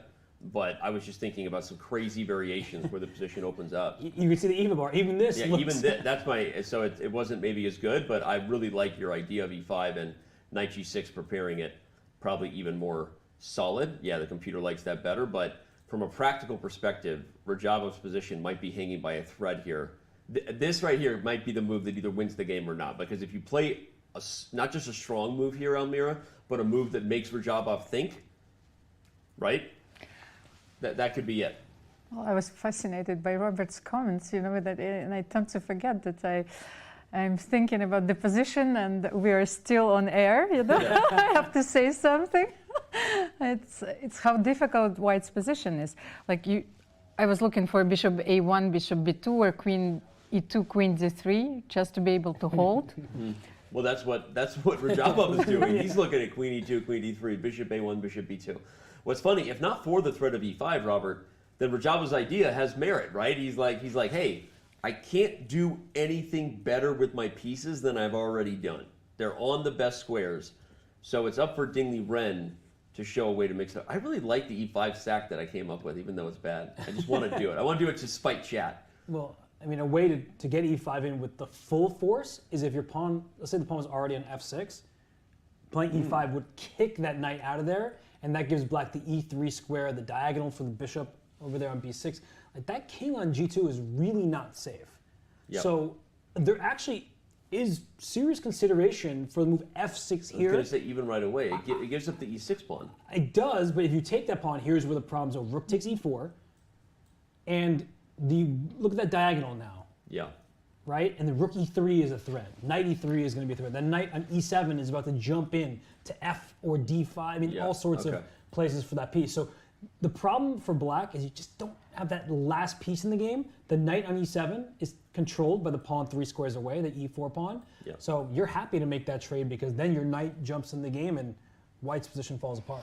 And can you exchange a few pieces, like rook c2, is it possible?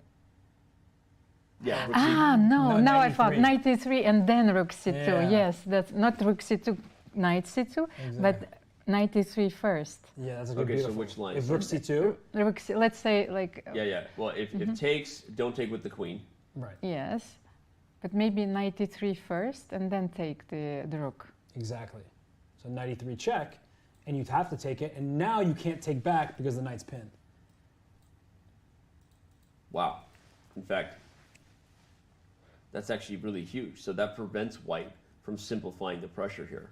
Makes me like f6 more and more because it's like a slow. That is a time pressure move that crushes your opponent, right? You play a move like f6 with subtle improvement. Now a very clear threat is on the board that you only have 5 minutes to solve, and there's all kinds of ways it could go wrong. Rook c2 being one of them. Yeah, though there is the downside that you've given White like a potential point of entry, the e6 pawn, and there could be a situation where you wish you were a little more deliberate and set it up better. So knight g6 doesn't change anything where you could play f6 next anyway. So it's one of these situations where I'm actually not sure.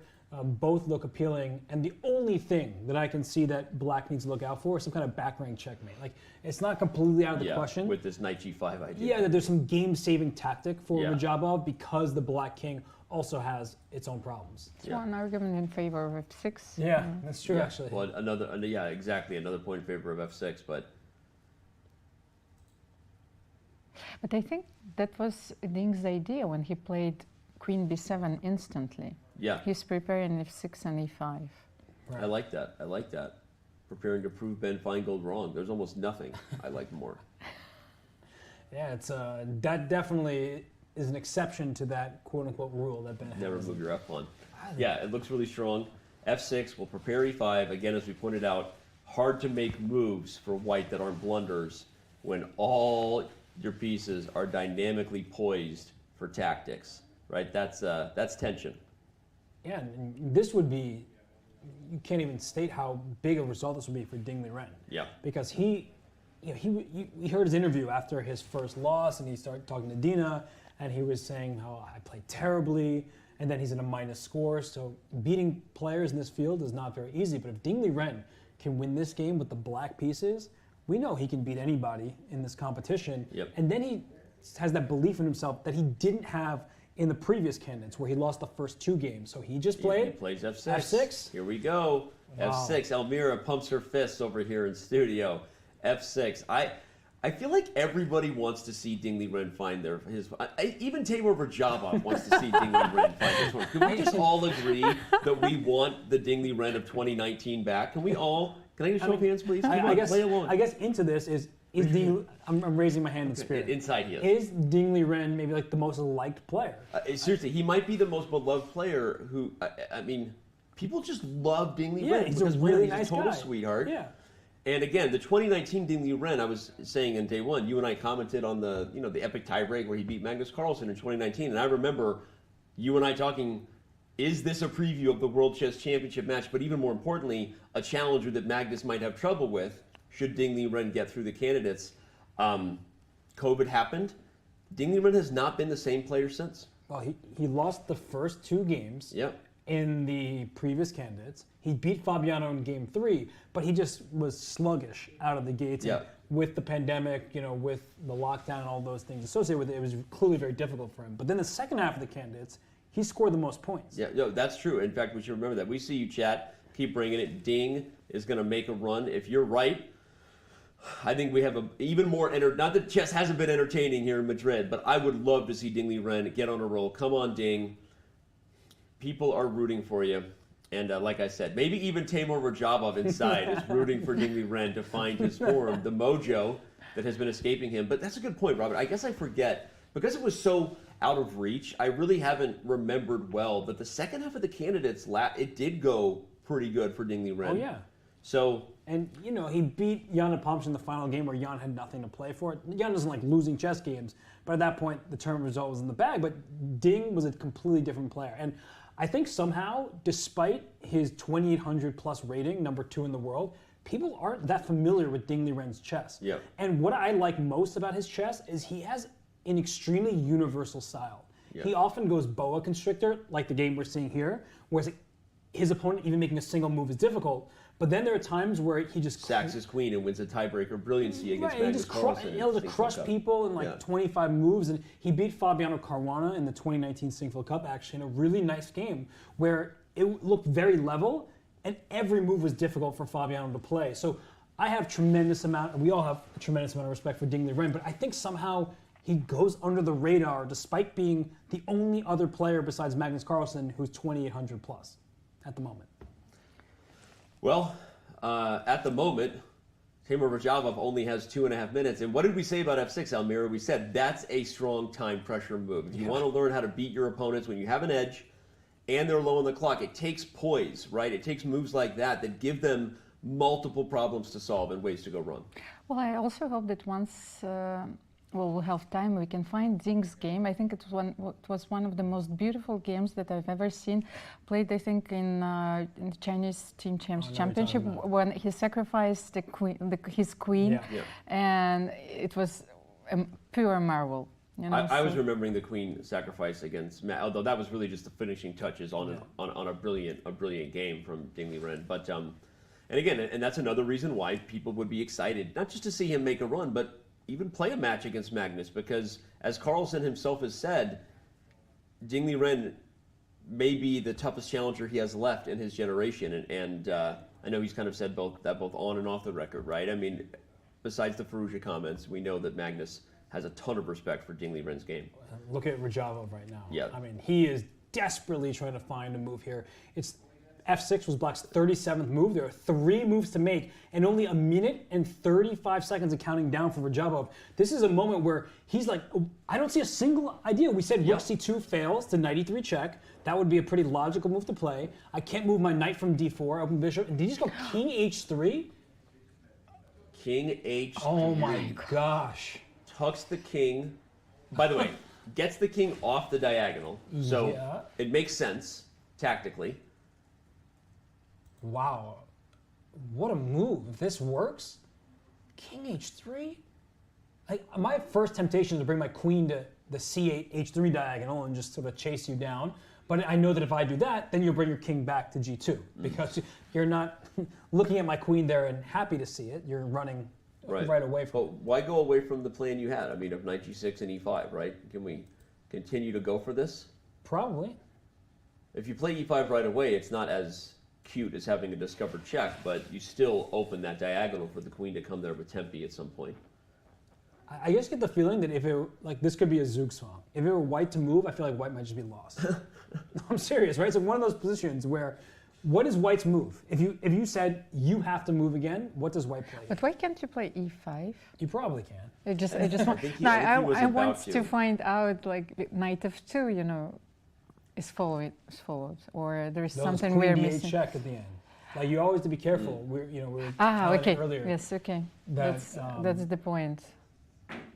But maybe we can show it because it's not that obvious. Yes. So e5, the points are remove the knight away from d4, so you have knight f2 check with a fork. But after you take on e5 and f takes back, now the problem for black is this back rank. So this knight even go to e6, and you can't play knight f2 check because I'll take it, and then queen d8 is going to lead to a big problem. Lethal. Yeah, white's winning. Okay, probably checkmating black actually. Okay, so e5 is possible, but on knight e6 you just can't play knight f2 check. Although if you're not going to play knight f2 check, then why go for it, right? Why? Okay, so exactly, yes. So maybe that's not what Ding Liren has planned. He has 10 minutes for 2 moves, so plenty of time as compared to his opponent, but he wants to use it well. Yeah, this is really instructive for people at home because oftentimes people ask, wait a second, my opponent has a minute and 20 seconds. Yeah, just move. Shouldn't I blitz them and flag them? But no, right now we just saw White's 38th move, so 2 moves left for Rajava to make time control. And as we just saw, the evaluation after e5 was White was very happy about that sequence. So what Ding is doing is he knows he's better.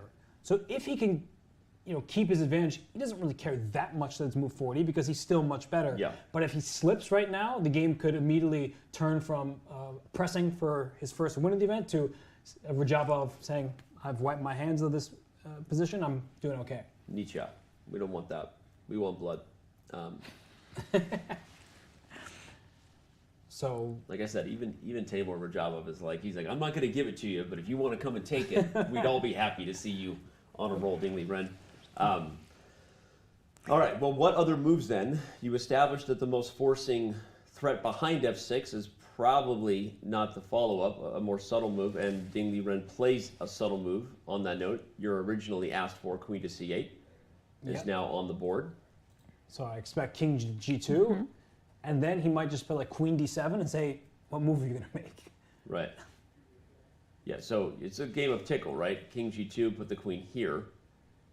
But then does the king sit on h5? I'm just playing the diagonal game. Okay, wait. We have a very aggressive move from Rajabov. With only a minute to play, he makes a move that the computer does not like. Wow. This is why time pressure hurts, right? Very rarely does time pressure actually end in you losing on time. Most of the time it leads to mistakes, and that's why we try to avoid such situations. Hikaru made comments, Almira, that he thought with increment, Rajabov holds the draw against him in round 2. With increment here, Rajabov maybe doesn't play that blunder. What do you think?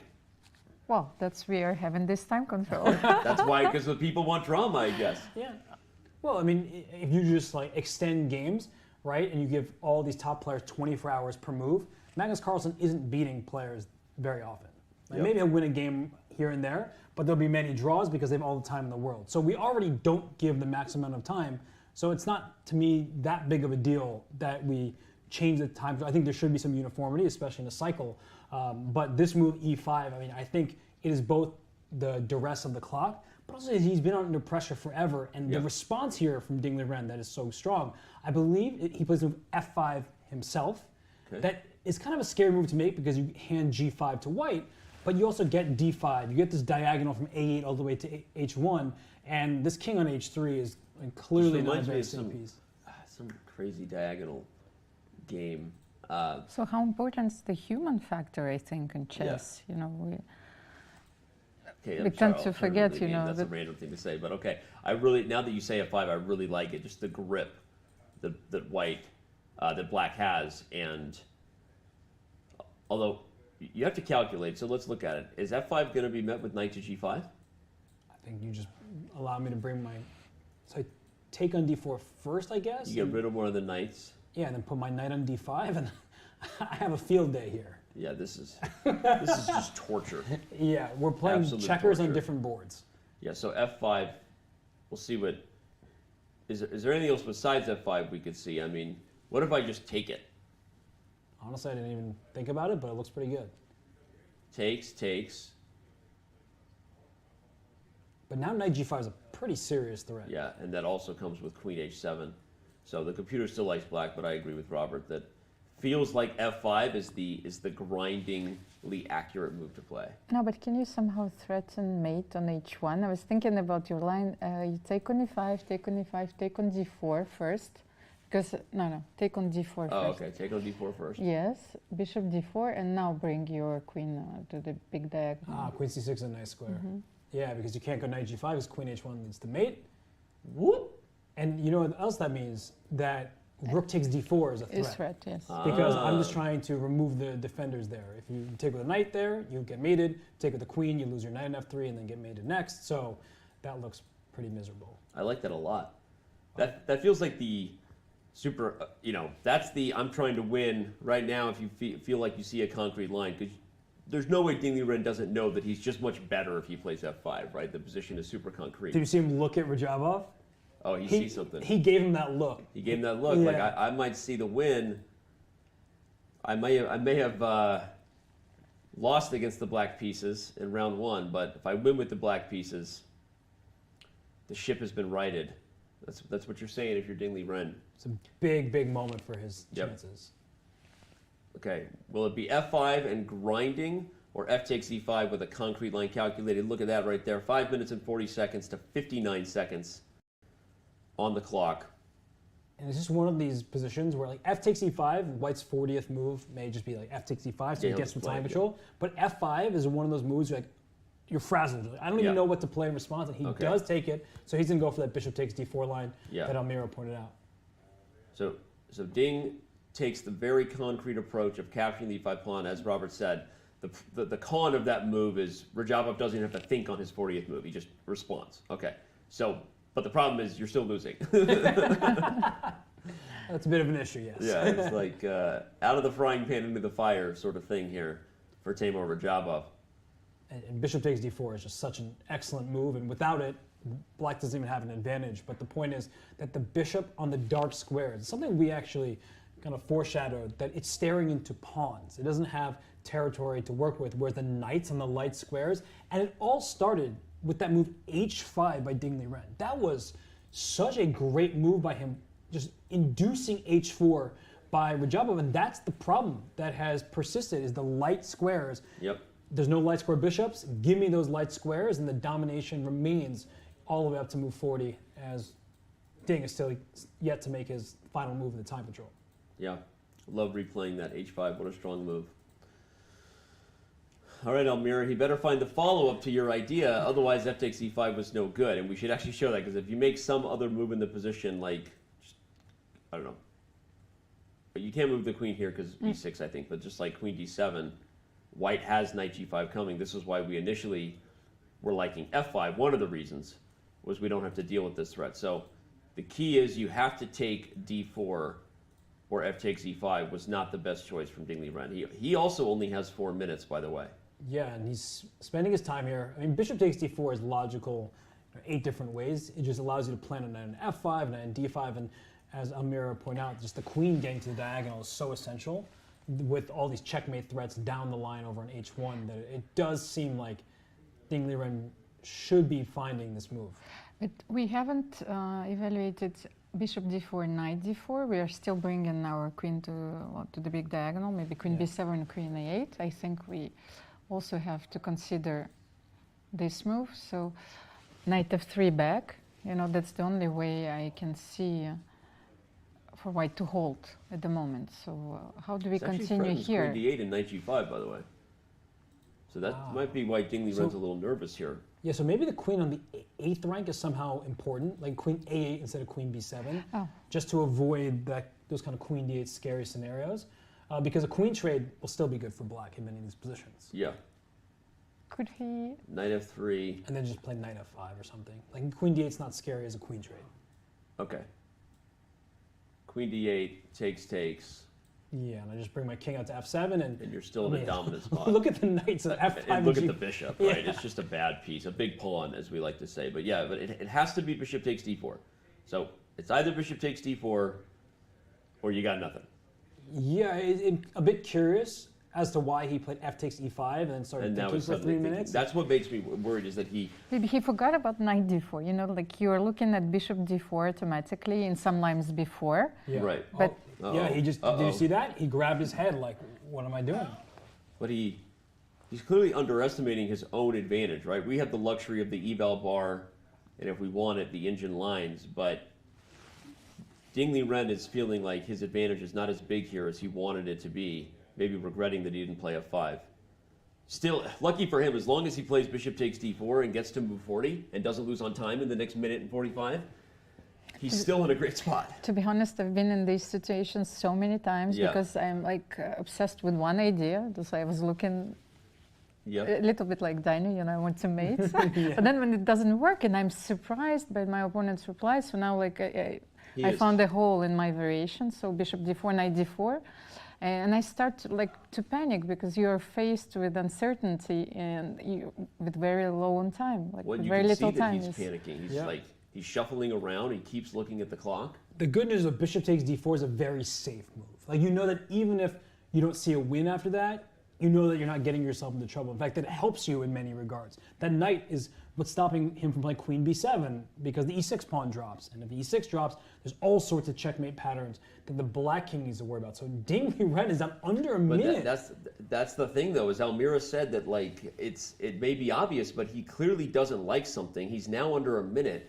Is he going to panic and not play bishop takes d4? I mean, this is the problem. He's in his own head.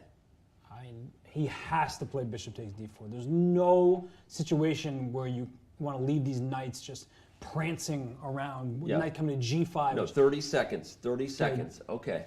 Wow, this is make or break. It seems that way for us, but it's like now he's here. Yeah, Almira's freaking out over here. Like he got himself in this spot and he's overthinking the situation.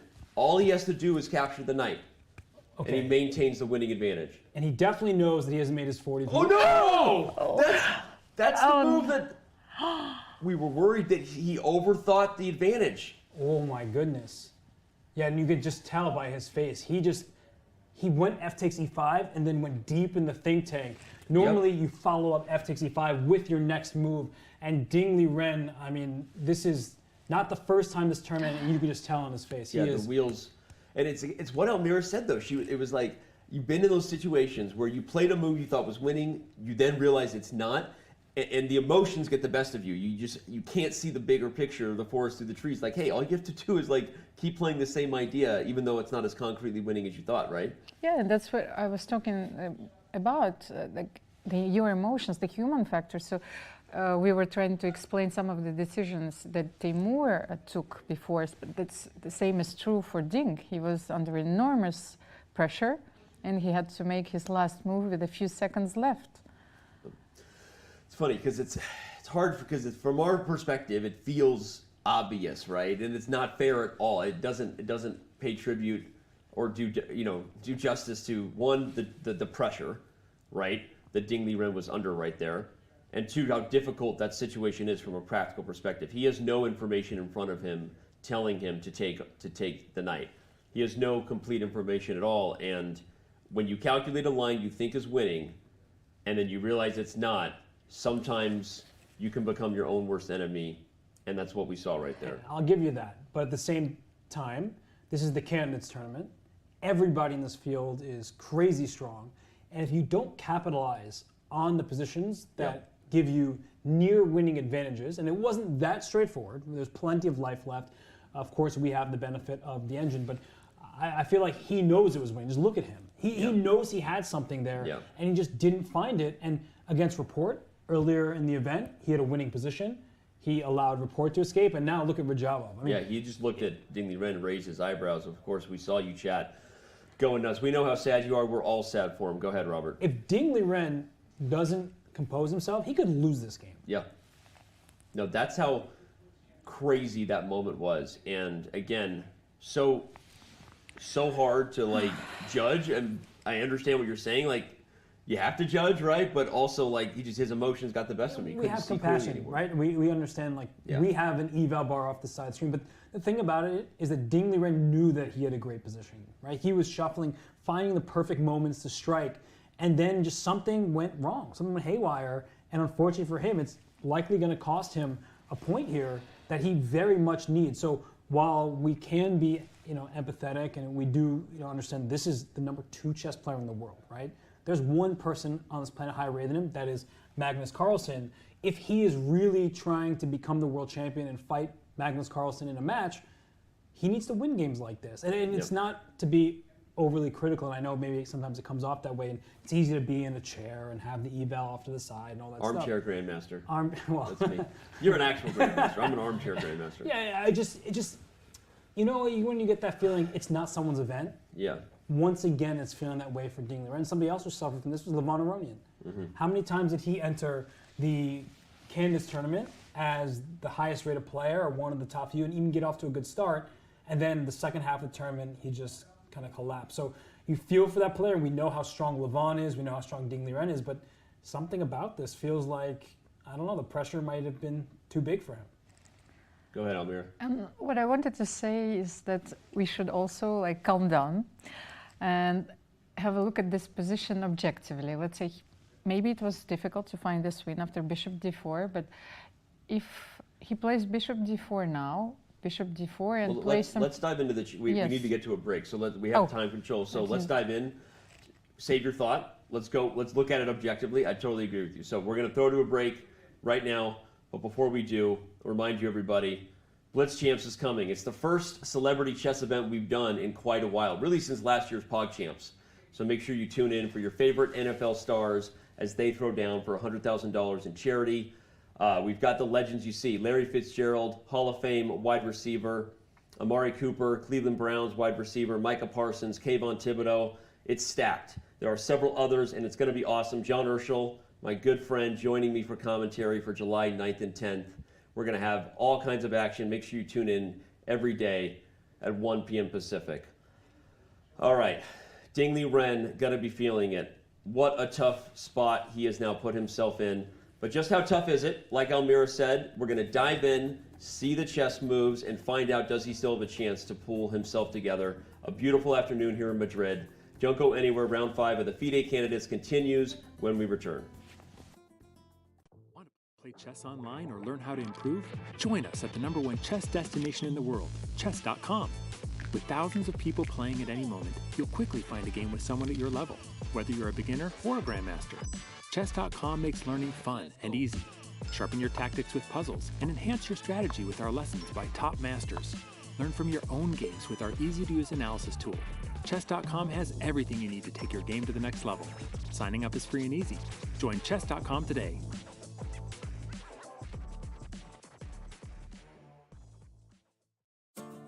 No stranger to the candidates, Fabiano Caruana stands as a pretty popular choice for winning it all here in Madrid. Fabi won this prestigious tournament 4 years ago in Berlin. In his challenger match against Magnus Carlsen, Caruana came just one endgame moment away from his first world championship. I wasn't playing my best chess today, and Magnus, I think, played very well. Soon to be 30, Caruana's chess resume is matched by few in Madrid. Born in Miami with dual citizenship, Fabi became the youngest grandmaster in U.S. history at age 14. A decade ago, he made history at the Sinkfield Cup, winning 7 straight games on his way to a 2844 rating, the third highest of all time. Precise calculation and deep knowledge of opening theory are Fabi's calling cards. The Italian-American used both to great effect in the FIDE Grand Swiss to qualify for this event. Caruana now aims to become the first player since Vichy Anand to win the candidates in non-consecutive years. But perhaps more importantly, Fabi looks towards another shot at the world title.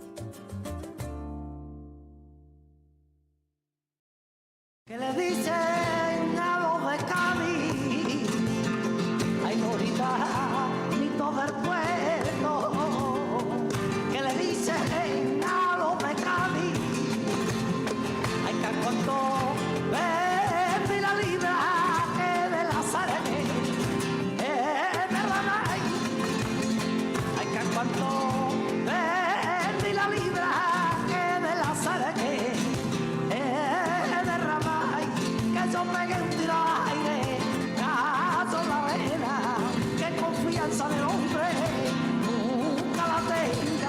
nunca la tenga señora, nunca la tenga, que yo pegué un tiro al aire, caso la vena.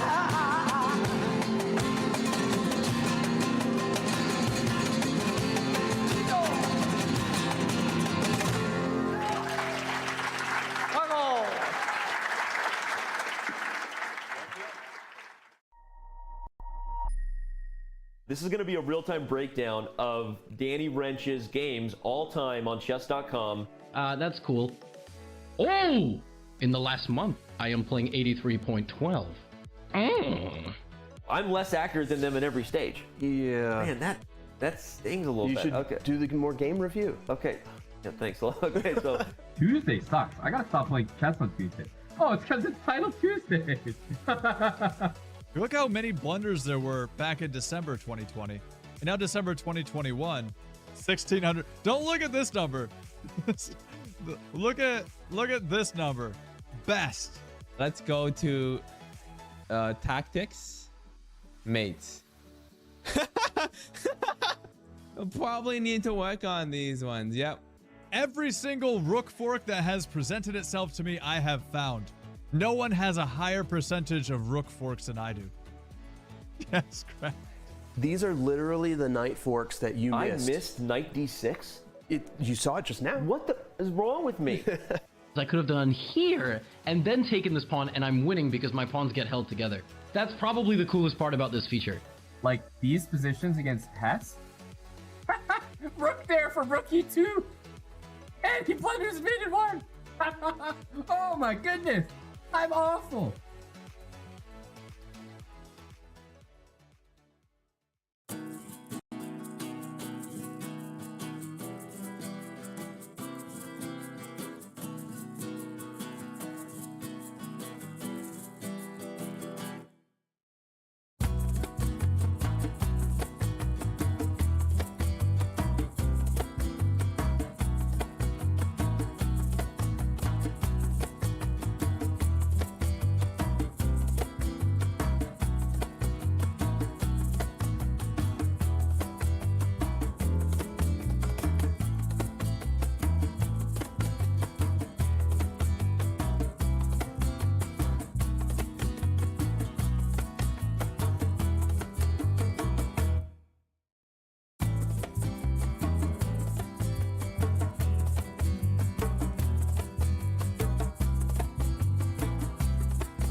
Madrid.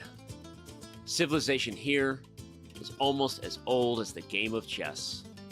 Some claim the queen was given her powers to honor Queen Isabella. Now that, my friends, is a chess legacy. Passion for chess continues to thrive in Madrid. For the first time in 30 years, Spain's capital plays host to the Candidates, the most important tournament in chess. At the Palace of Santona, the stakes are high. 8 of the world's best players competing for the right to challenge for the most coveted title in chess, the World Chess Championship. The Candidates is grueling. The winner requires mental endurance and unbreakable focus. There are those familiar with the biggest stages in chess, yet still chasing unfinished business. And others from the next wave of stars with little patience for yielding to those before them. Mis amigos, the next challenger to the world champion of chess must come through Madrid. Like Queen Isabella before them, the Candidates is all about leaving a legacy.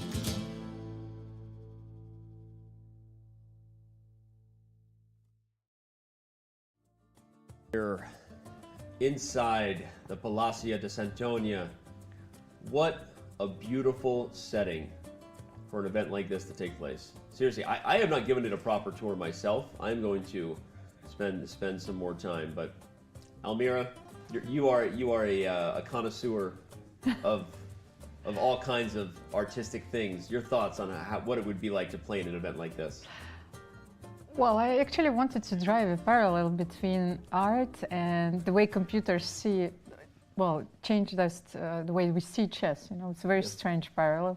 But the same thing happened, I think, at the beginning of the 20th century, when especially one artist stands out is Marcel Duchamp. You know, he changed the way we see art, changed the way, the classical canons of the art. He was also a very good chess player. And I think that one of the way, as people were seeing modernism, is that you have to be innovative but subversive at the same time. So this is the way we're playing chess now. H4, H5 has been very subversive, you know. And we are challenging everything we knew about chess before. Every classical way of thinking is being challenged by modern chess. So.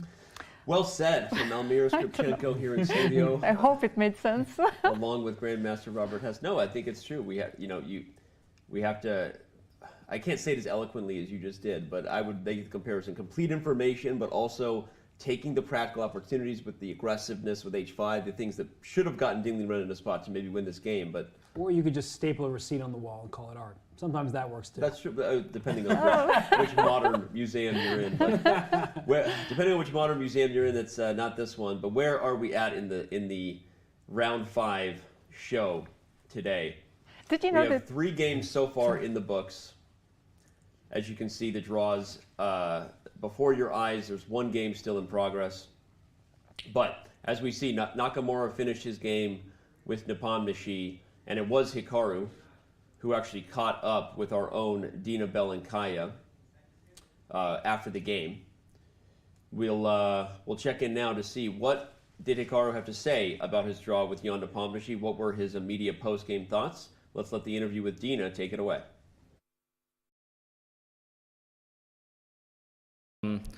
Let's just say I lost a game in the Rapid Chess Championship. I mean, I think already it's many weeks ago now, probably like 2 months, 3 months. But I lost a game in this Bishop G5 line to Fabiano, and then I looked at this thing that I came up with in the game, this whole H6 G5 Bishop E6, thought it was interesting. Yeah, I mean, it was all prep up until about move 20. It wasn't very difficult to find moves, but then inevitably, like every other game so far, there was a moment where I got a little bit careless for 2 to 3 moves, and maybe Richard had some chance when I played this very strange King E5 and this whole Rook A1 thing, but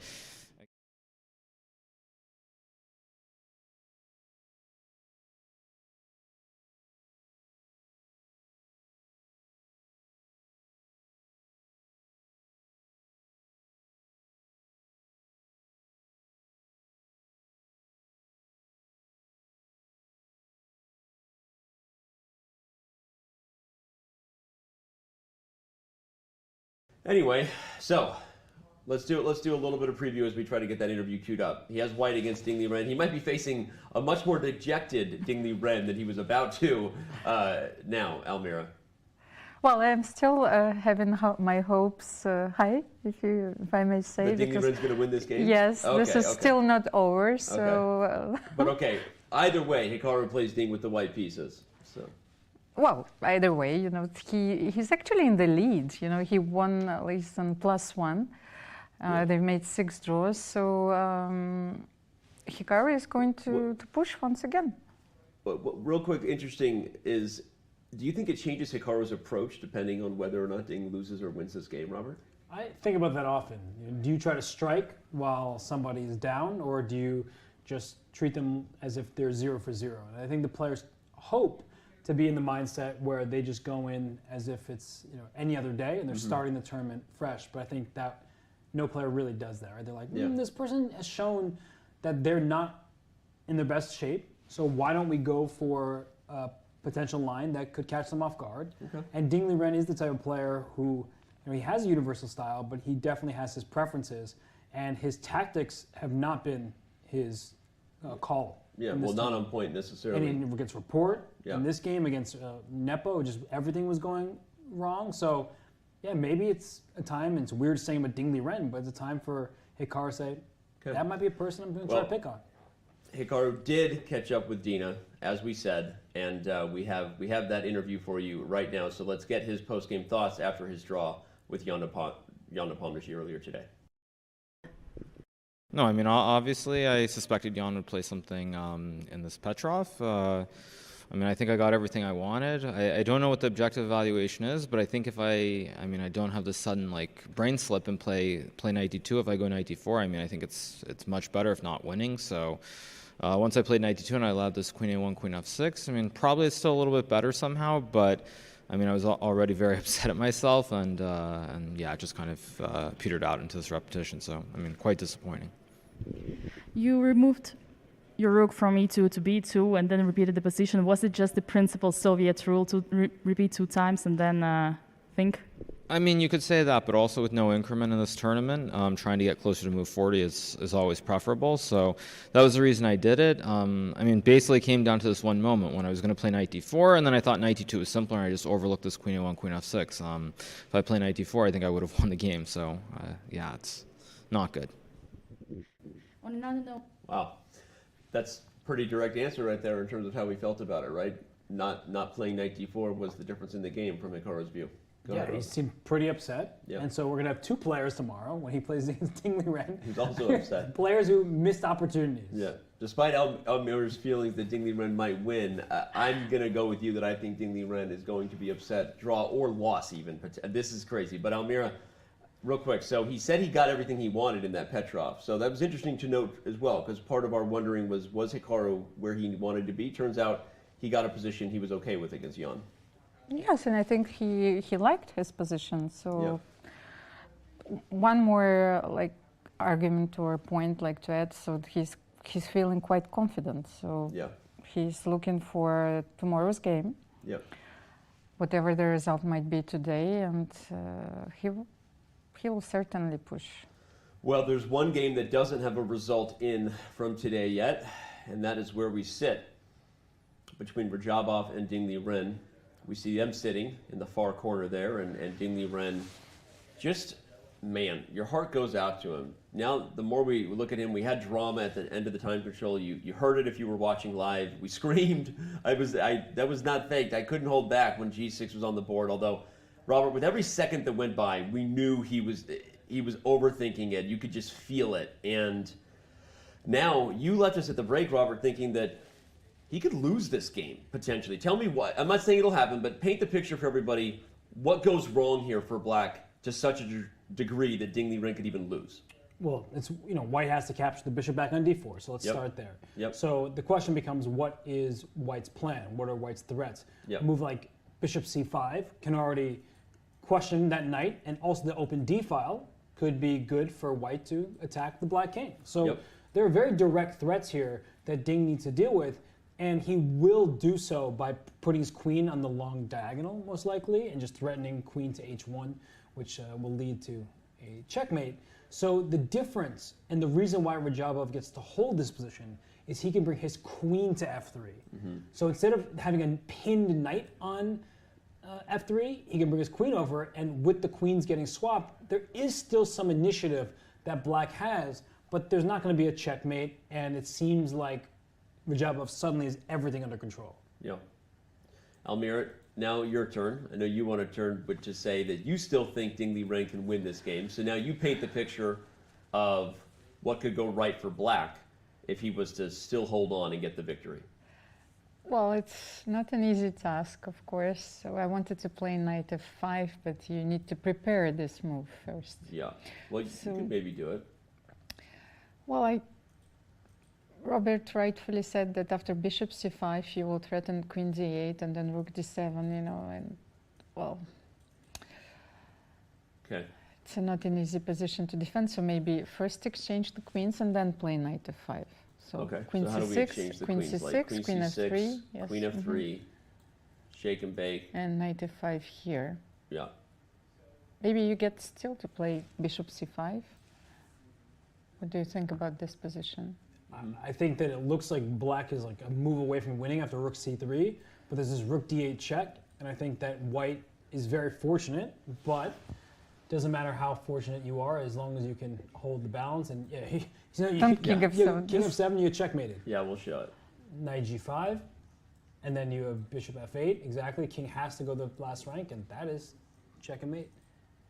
Check and mate. Okay, so really important you don't walk into mate.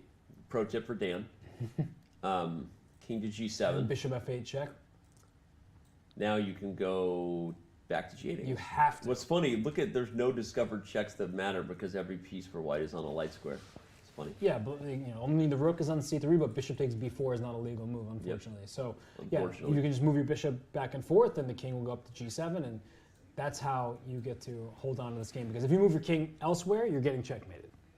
And the problem is that might be the most likely variation. So as much as I'm with you, Almir, that we would love to see this not end heartbreakingly for Ding, the truth is that type of line, does black have any better than rook c3 here? That's the problem. Is actually, do you have anything besides rook c3? Because you might lose. Yeah, you get, and it's funny because you're threatening checkmate on rook takes g3. So if Yeah. the knight moves, there's no time for knight g5. So this is a very forcing sequence that is very likely to happen. Yeah. Can I try knight d5 then? I will try everything, really.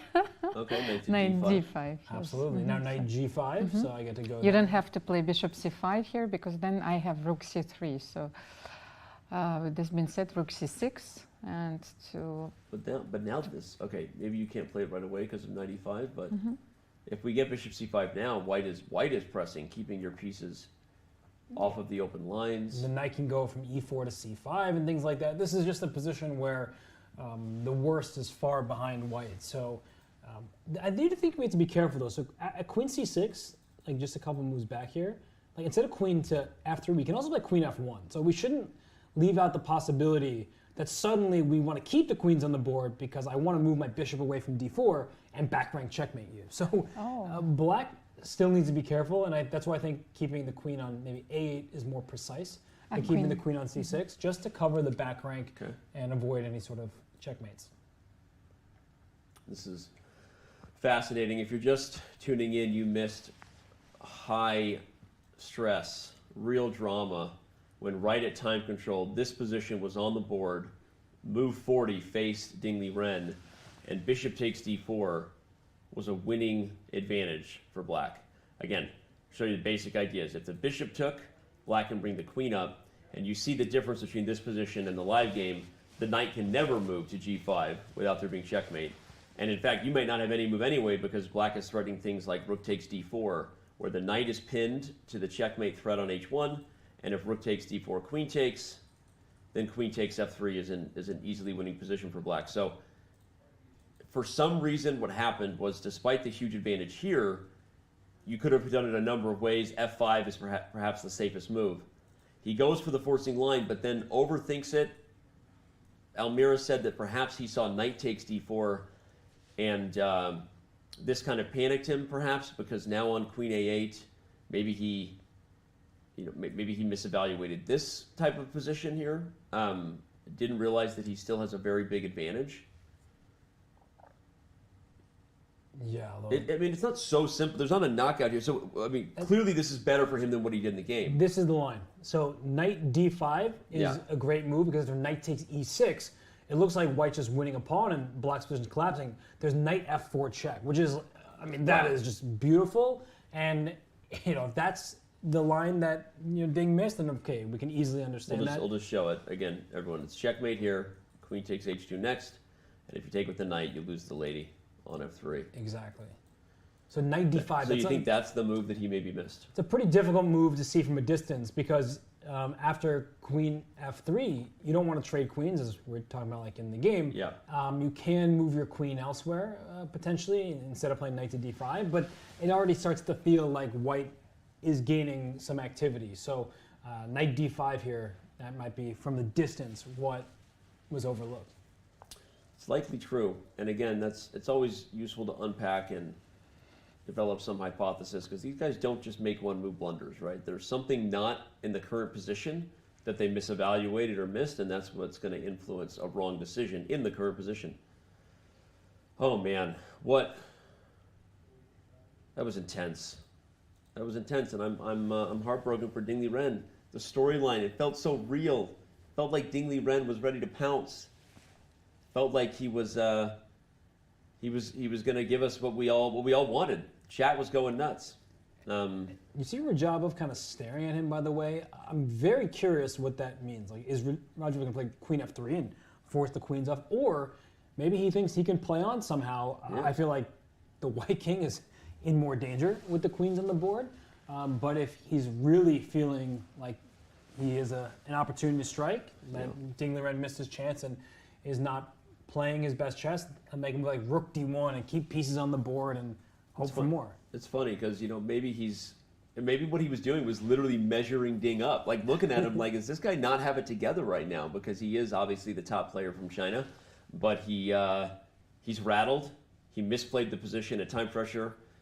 All right, as Timur Rajabov considers whether he wants to let this one peter out or maybe push for a little more against China's #1, we're going to remind you of all the great things about Ding Liren in our next Chess.com player profile. It took some good fortune, but Ding Liren arrives at the candidates with some very legitimate reasons to think he can secure a bid to challenge for the world title for the very first time. A visa issue originally kept Ding out of the last opportunity to qualify. But when a spot opened, Ding was next man up based upon his hot streak of late. The timing couldn't be better for Ding. An entertaining and unpredictable player, Ding enters the candidates rated higher than any player in the field. The chat went nuts. They love their man Ding Liren. We said this is an Indian move. Humans don't find it, and he found King f1. I'm absolutely stunned once again. This is such a difficult move. The strongest player in China's history, Ding is the only player from that country to earn a 2800 rating. Launched by an undefeated streak across 100 straight classical games, Ding has sat amongst the world's top 5 for the past 5 years. Once out of the tournament completely, Ding now aims to bring China into a World Chess Championship match for the first time in his native land's history. Well, I know we're not looking at the happiest of Ding Liren in this last game against Timur Rajabov, but let's look at the happy career he's had. A 3-time Chinese champion, 2-time Olympic gold winner. We don't have Pro Chess League stats on there, but played for the Chengdu Pandas. Okay, that's another story. Pro Chess League coming back next year. He won the Grand Chess Tour in 2019. That was the event we were talking a ton about, where he beat Carlsen in a playoff. What an amazing performance that was. He 2-time runner-up at the FIDE World Cup. That's a big deal, by the way. It's so hard to make it through the gauntlet of that event. That tells you how much of a monster this guy is when he's playing well. And has one of the longest unbeaten streaks in the history of our game, with 100 games from August 2017 to November 2018. I remember the thrill ride that was, just every day wondering, will this guy ever lose a chess game? So unfortunately, he's going to have to probably take his opportunity to simplify this one, or he could lose this game against Timur Rajabov. So I'm anticipating, as Robert said, that line of Queen f3, Knight f5. I'm sorry, Almira, I know you don't want it, but here it comes. Queen f3. What I find also very interesting is Ding's personality. You know, we live in a modern world where, with his results, you know, like everyone would be claiming it everywhere, you know, and he's such a modest, humble person, you know. So I don't have the social media, so I haven't been following all the debates, but I think he only concentrates like on the moves he's making on the board, you know. So, yeah. So old school. Old-fashioned. He is old school, and he's an amazing player. Unfortunately, nerves got the best of him there. Robert, before this one does ultimately go a direction we think it's going to, who knows, we maybe can see more blunders.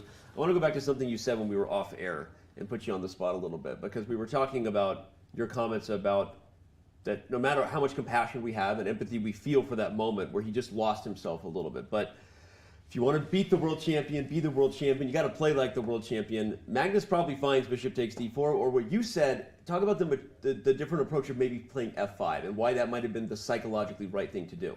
Yeah, it kept the position a little more locked. And I think the most surprising thing to me of all of that was that he went pawn takes e5 and then thought for all of his remaining time and then made the mistake. Like, mistakes happen, obviously, right? And these players, they are exceptional. He's number 2 in the world for a reason, right? He has earned his spot here based on a long history of great chess playing. But it just didn't feel like his response, they didn't work together, right? And I want to show it on the board. We're going to back up because we've got some time here. It was right here where e5 was played because, again, yes, objectively he was still winning to take, and the move that had us go, oh no, was that he didn't play bishop takes d4. Right. But your point that Robert's told me off camera, he's like, Magnus, if he goes for this, maybe Magnus finds bishop d4, but he's like, Magnus probably plays f5 in the position. And it's just because of what you said. It keeps the opportunities for Roger to go wrong. It's the easier move to play. Psychologically, a little bit more difficult for your opponent to face this response. I think it just doesn't give white any semblance of an out. Yep. There are no trades being offered. The position is closed. And in closed positions, knights are better than bishops. So you're going to take on d4 at some point, very likely.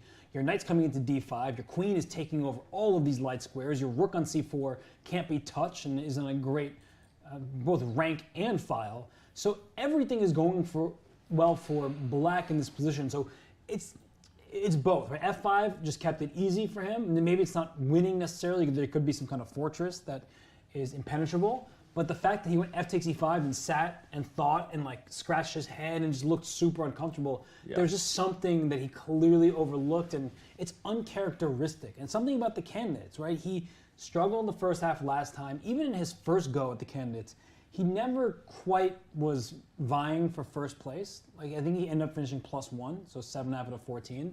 But he wasn't ever in the driver's seat trying to take down the event. So I don't know what it is, and we have tremendous respect for Ding Liren as a long-time top 3 player in the world. He had a 100-game unbeaten streak. He took down the 2019 Grand Chess Tour, including the Sinquefield Cup against Magnus Carlsen. So his accolades speak for themselves, but it just is a moment where if you are going to become the challenger for the World Championship, you can't keep letting these moments slip, because against Report, and now in this game against Rajabov, it's not always even about the result of the game. It's about sort of how the move was missed. And in this case, it was just he froze. And it's very sad. Like, I'm a huge fan of all the players in this field, and Ding Liren in particular in this case, and it just felt like something happened where instead of proceeding with bishop takes d4, which he made the next move because he had to, he just got stuck in his tracks. Well, speaking of proceeding, Almir, you get your wish. The game is proceeding. And it's a Ding very Liren played clever knight move. c6, so he didn't go for knight f5 in the draw we were maybe predicting. I know you've been over there calculating it, so what's immediately one of the key ideas is this guards d8. So we're not getting checkmated, I guess, in some of these lines anymore. But what else do you think Ding Liren has up his sleeve? Well, we want this c3 square, so he's forcing the bishop either to move, either he will trade it, on d4. So let's see if white continue with bishop c5. I think Ding's intention here is to play rook c3. And what to do here? Are you king g2? I think you go in for this. Oh, I was looking for king g2. Okay, Same rook draw, f3. Same draw because the king can't escape. No, but Check. rook f3. You have rook f3, rook c6. You don't have rook f2, which would end the game on the spot.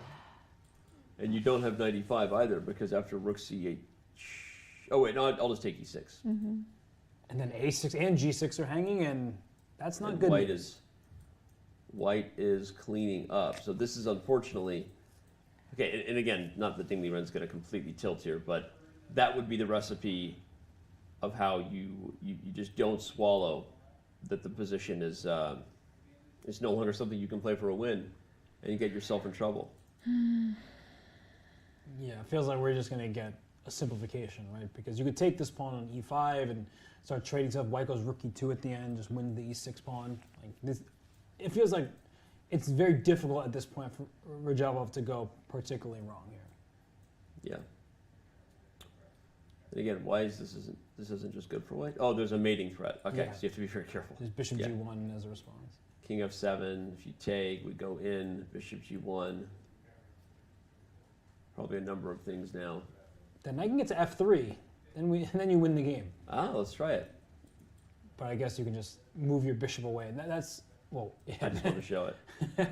That's the problem. That's the problem. You move the bishop, you get mated. Exactly. It's a fun little mating net to see. The problem is, though, the knight can't control g4 and be on f3 at the same time. So in these sequences where you try to reroute your knight over here, the bishop moves away, and then after knight f3, now white can play the move g4 exactly. Now you've made space for your king. If you go back, I go back, which is probably why the computer says it's a draw. Yeah, that looks like a very forcing sequence. I've been staring at this position, and I had the crazy thought that in case you would play bishop c5, rook c3, and then rook d6, rook f3, rook c6, is there any way that I could sacrifice the g pawn and then play g5 and then play king f7, or this doesn't work? It's way too much. Almira's all in on the Ding checkmate train. King f7? No, g5 first. I don't know, but you can simply take on e6. No, no, no, this is, yes. Well, let's show the checkmate, though, because it's fun. If you take here, you're going to go the other way. Still not mate, but we want to get in here. Something, yes. Yeah, like rook, I don't know, b3 or something. And if again you take, you probably even do it, but.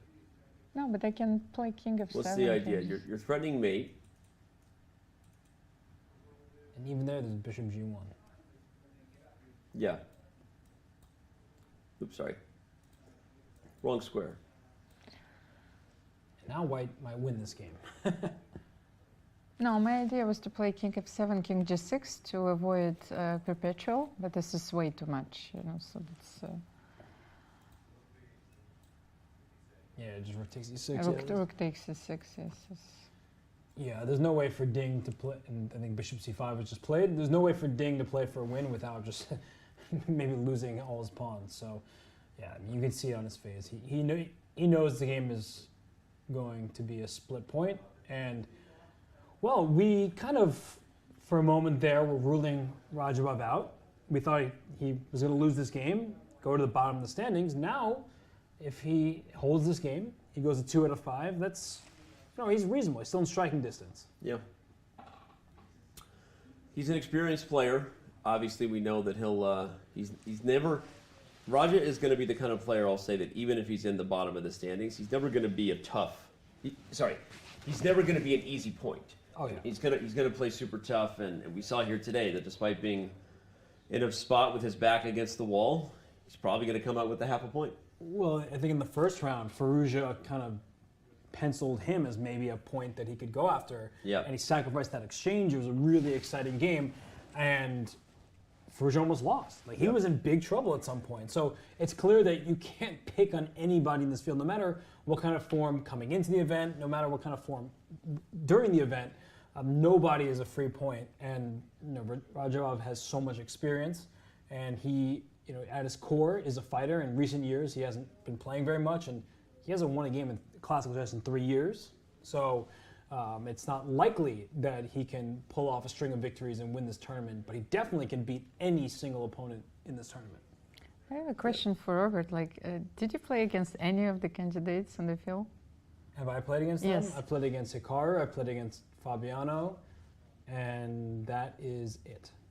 So, how does it feel, playing a game against such strong players? What kind of game? Speed chess? No, Classical chess? Classical is.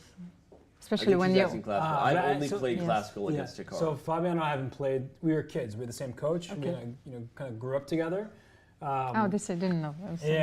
So with Hikaru, because he's a few years older and he was always one of the strongest players, it's fun. I mean, he's the favorite, and anytime you're playing him, you're probably doing pretty well in the tournament. So it was, didn't go my way most of the time, but Especially when you're a 16-year-old kid playing in a U.S. championship. Yeah, so he of course has a big score against me, and I haven't played very much over the last decade, but it's always fun. I mean, these are the hardest workers and the best players in the professional. Those are the exact type of people you want to play against. Yep. My story of playing Hikaru, I played him many times in Blitz, but Edward Levy Memorial, Denver, 2000 and Before you were born. Before you were born, young man. No, it was some random year where I got crushed by Nakamura and Wojciech in a tournament in Denver. I remember losing to Wojciech fondly because he was yucking it up in the bar while beating me in his Maroxy bind, grind out game. And when I resigned, Almir Wojciech literally said, "It took you long enough." So that, welcome to the chess world as a young American boy, losing to a hammered Wojciech. Sorry, this is just the truth. Anyway, that was a learning experience. It was a learning experience on more than one level. For all growing chess players. For all growing chess players. We have our own Mojo stories, and may he rest in peace. A fantastic player, obviously. I went through a lot in his life, but yeah, to answer your question, anytime you get to play against players in this field, it's just such a great experience. And events these days, like the Grand Swiss, and before that, just the Isle of Man tournament, those give you an opportunity to play against these people. Whereas for the most part, the round robin format, it's an invitational for the top 10, and that's it. And so you don't get access. And chess is very difficult to have any sort of motivation because you want to play the best people, but you don't even have the option like you do in tennis, for example. Like you string together a few victories in tennis, then you get to play against Nadal or Djokovic or Federer or Serena Williams or whomever. Where in chess, it's like you don't even get a ticket into the arena. No, I ask this question because, I had really a chance to play one of the best players in the world, and personally, I always had to overcome this fear. No fear. So that's I was not raised like Duda, who said that starting from 7 or 8, I always believed that I will be a world champion, and that clearly shows that when he's playing against Magnus Carlsen, he has absolutely no fear. Yeah, well, and he does have a good record against Magnus Carlsen, that being Jan-Krzysztof Duda. By the way, Ding has taken on e5, which I think is the simplest approach, right? The least dangerous approach, as we were showing in the variations that were occurring. If you didn't take on e5 and rook c3, there were chances to lose. So I think Ding Liren understands that this one has gotten away from him here. Sorry, Almira. I know. It's okay. Yeah. So rook d8, yes, this was the variation that we analyzed, and knight g5, or how did it go? I think we also just looked at knight takes c5 and rook e2, and yeah, I think there are numerous ways to maintain the balance. And speaking of this fearlessness, with Duda, I actually think that serves Fabiano particularly well against Magnus. And he's beaten Magnus, I think it's 5 times in classical chess, and they drew all their games in the World Championship. So I think that some people, are just fearless in general. I mean, they may lose sometimes, but they just go for it. Whereas other people, they have there's just this magnetism, this almost fear and there's the Magnus effect. I mean, it's I think a very real thing that you get in this position where if you played somebody else, you'd feel okay, but you're playing Magnus, so you're scanning the board to wonder where you're gonna be exploited, which part of the board. So I think Duda's fearlessness is great. I think that other players have that as well, and there's a reason why these 8 players have made their way here to Madrid. Yeah, well said. Is Raja considering whether he should play for a win or not? We'll find out. I think we're more than likely, with these 2 gentlemen focused behind us, likely going to see the most forcing line. So while we wait for that, we might as well let the fans see some fun that we've been having around the city. Of course, this game, not as fun as maybe it once was right at the time control turning point for Ding Liren, but we've had a lot of fun in Madrid, and here's another example of such fun that we got up to.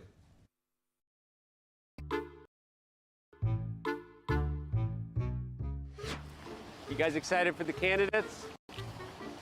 Hey, can we talk for a second about this? Here we go. To the plaza we go. Which way's the plaza? You guys play chess? Yeah. Yeah? There you go.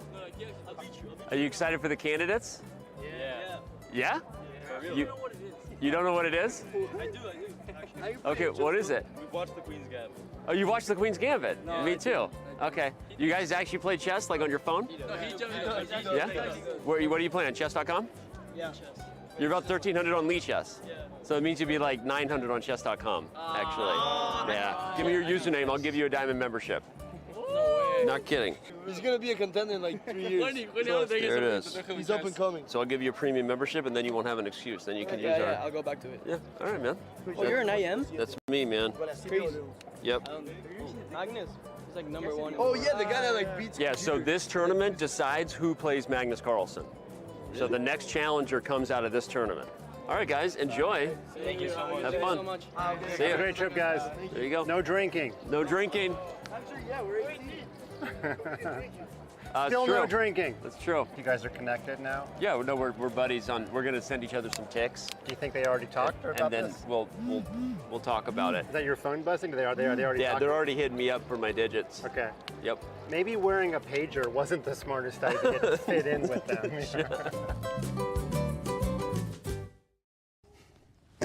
Well, I'm nothing if I'm not a man of the people. And the man of the pigeons. Man of the pigeons, that's right. That was a lot of fun. I had some good conversations with those pigeons. It's fun to have fun, but you need to know how. Another great quote from Dr. Seuss. You got to know how to have fun, right? Amir, what do you think about that? You want to join me in my next journey through the city? Well, I definitely will. You know, I always considered myself to be like mildly insane, but you know that now I understand why you're keeping me in the studio. You know, so I just make it all legitimate. You know. So. Yeah. Robert, what about you? What do you want to do with the free days? We got many left. I know you got here late, but we got a long way to go. So what are we going to do on our free days? First of all, there's no we in this equation. You're going to spend it alone? But also, can we talk about what I want to talk about? You know what I want to talk about. Talk about whatever you want to talk about. I mean, you see in this video, right? You're saying the candidates, like, what's that? Candidate sounds like a TV show for like job applications. Like each episode is a new person interviewing for a job. So can we change the name? I'd be fine with that. Can we get like a name? You could talk to FIDE after this show. The World Championship qualifier, something that when she's like, oh, what are you here for? Like, I'm here for the World Championship qualifier. Like, whoa, that makes sense. No, that's cool. You're not wrong at all. And it showed in that video. They were like, what in the world is the candidates? All right, well, we've got Feature Chat. He walks around giving out diamond memberships. I love it. What else? I got nothing else to give out. And of course I'm going to. Thank you, Pleefers. And I give away diamond memberships for Photoshop, too. Man of the Pigeons. Hess was quick with that one. Also, our producers were quick to get that. Yeah, they're all over it. Our team is crushing it behind the scenes. We love you guys, by the way. Hey. You met me in Madrid. Okay, that's hilarious. One of the people maybe in the video. If not, maybe a future cut. Shout out to the editing team, by the way, because we filmed hours and hours, and somehow they make it come together in the best way possible. He's not bringing this up somehow, that you're going to sing, you know, and we are going to take It'll be an pictures. emote soon. Go ahead, sorry. That you're going to be singing. Oh, Yeah, that's it's right. like- Oh, man, I can't forget I lost that. Okay, that's something we're going to be doing in a future rest day. Elmira. Wow. All right, well, we're back to the chess. We've had a couple of trades, followed by rook to e2. And I think that Robert also had a few suggestions, for your repertoire. It's not only Justin Bieber. Oh yeah. Okay. No, but Danny really doesn't want to talk about this. Yeah, now. we're going Should we to talk talk about that anyway? off air, and then we'll see where we go with that. Robert knows all the music I hate, and so he would be a very dangerous person to bring with me to a karaoke bar. Rook e2's been played.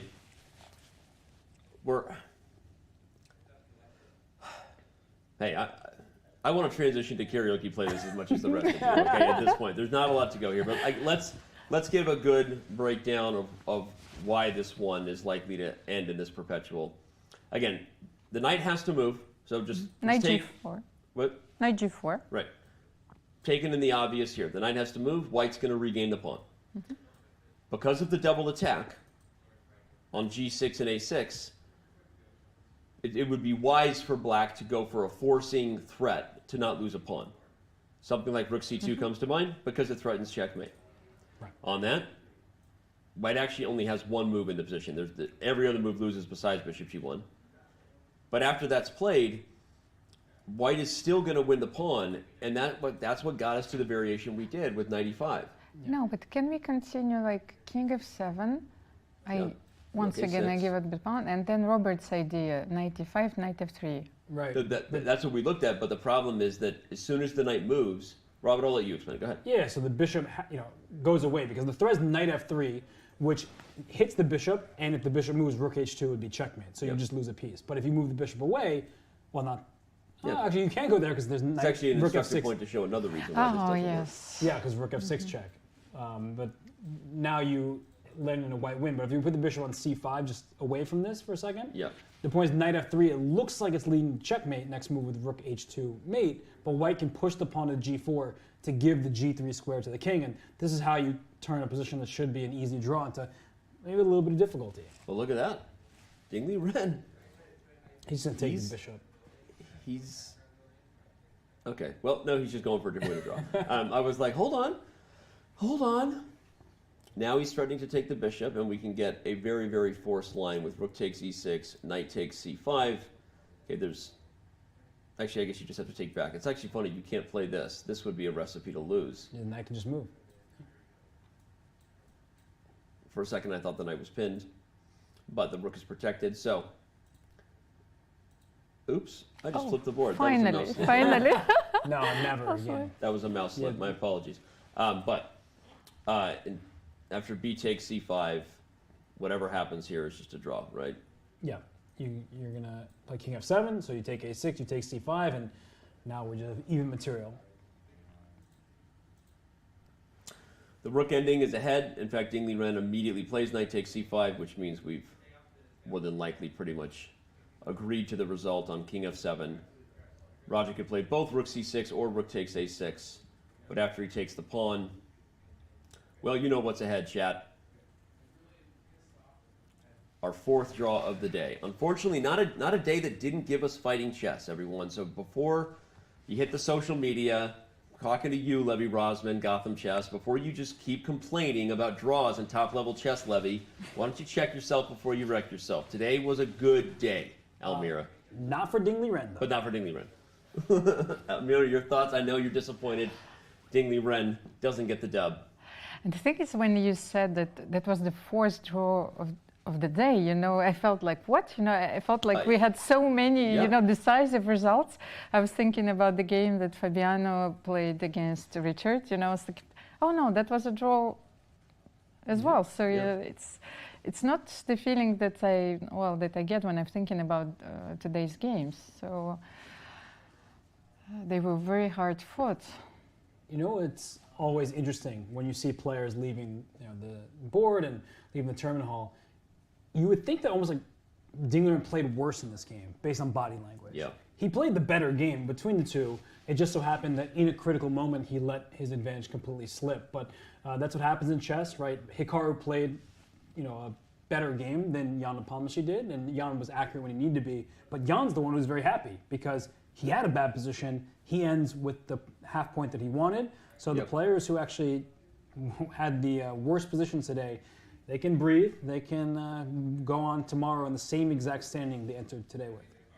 It is so weird. The same result for all 8 players, yet some of them are feeling really good about it, and some of them are feeling really bad about it. And it's funny because, like, Hikaru, I don't know if Hikaru's feeling really bad, but he clearly was dejected, knows that he spoiled an advantage in the middle game. Ding Liren's body language said everything we need to know about how he feels about that game with Rajabov. But why don't we weigh in on the other two that ended earlier? Almira, we'll start with your thoughts on Ferrugia's draw with Duda. Again, just didn't get enough with the white pieces. Also, time management still an issue. Your thoughts on what went down between those two? Well, maybe he was not expecting such an short and easy draw today, you know. But more that I think about this game, I feel that it's dawned on him how difficult this tournament is. You know, it's like, especially, you know, when I said that he was not smiling, he left the tournament hall immediately. So sort of realization, you know, this is not going to be easy at all. Yeah. Well, I love what Almir said about it's dawning on Ferrugia how difficult the tournament is.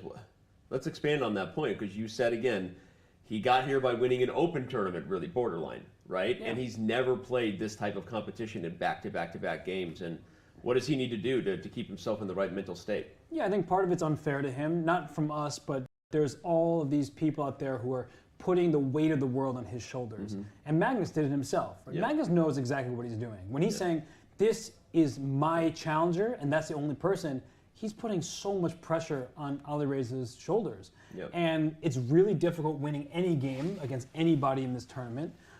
Doing it, you know, over the course of 14 rounds. As you said, the way he got here in the Grand Swiss, he had a great performance, but he was often beating up on the 2670s in chess rating system.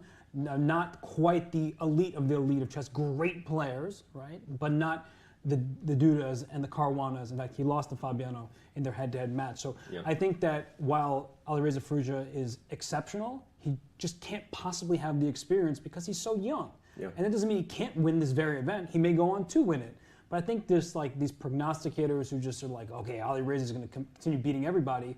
You heard from the other top players, they're like, hold your horses, right? But, and not just from like a selfish, like, no, give me my chances, but from like a realistic perspective of what a lot of these top players used to be that prodigy, and maybe not quite as much of a prodigy as Ferrugia, but it's just asking for so much for someone in their first candidates to suddenly just be beating everybody left and right, and he's a minus score after 5 rounds. He does have a minus score after 5 rounds, and he caught up with our own Dina Belankaya after the game. So let's see what went down in that interview and how Ferrugia's feeling after this game. Alireza, it's great to have you here finally. Thanks for coming. How do you feel about today's game? Yes, it was a very interesting game. My opponent played a very solid line, and the game was very rushed, and I couldn't really press him a lot. So, in general, how do you like being here in Madrid so far? Yes, it's okay. It's a good city, and I'm happy to be here and play. Yes. You had your birthday recently. How did you celebrate? I didn't have much time to celebrate. It was a very tough game against Richard, so nothing, just sleeping. But wasn't that a great birthday present to save that game against Richard? Yes, you can put it that way. I don't That was a little bit of smiles there from him, but Almira at the start of the interview for sure kind of was right on point to what you were saying about it. Just doesn't seem like he's having very much fun, does he? You know, everything about his body language, as Robert said, shows that, well, it's not the body language of a conqueror, you know, it's like he's still struggling in this tournament. And I also feel that Alireza needs to win in order, you know, to win again. You know, he's fueling on his wins, you know, on his victories. So he's really waiting for this to happen. Yeah, it's a good, like you said, you have to win in order to win again. Like you have to win to get back on track, right? So, all right, well, that was good to catch up. Glad Dina caught up with him. Let's catch up on where we stand after 5 rounds, everybody. Jan Nepomniachtchi, still the man to beat.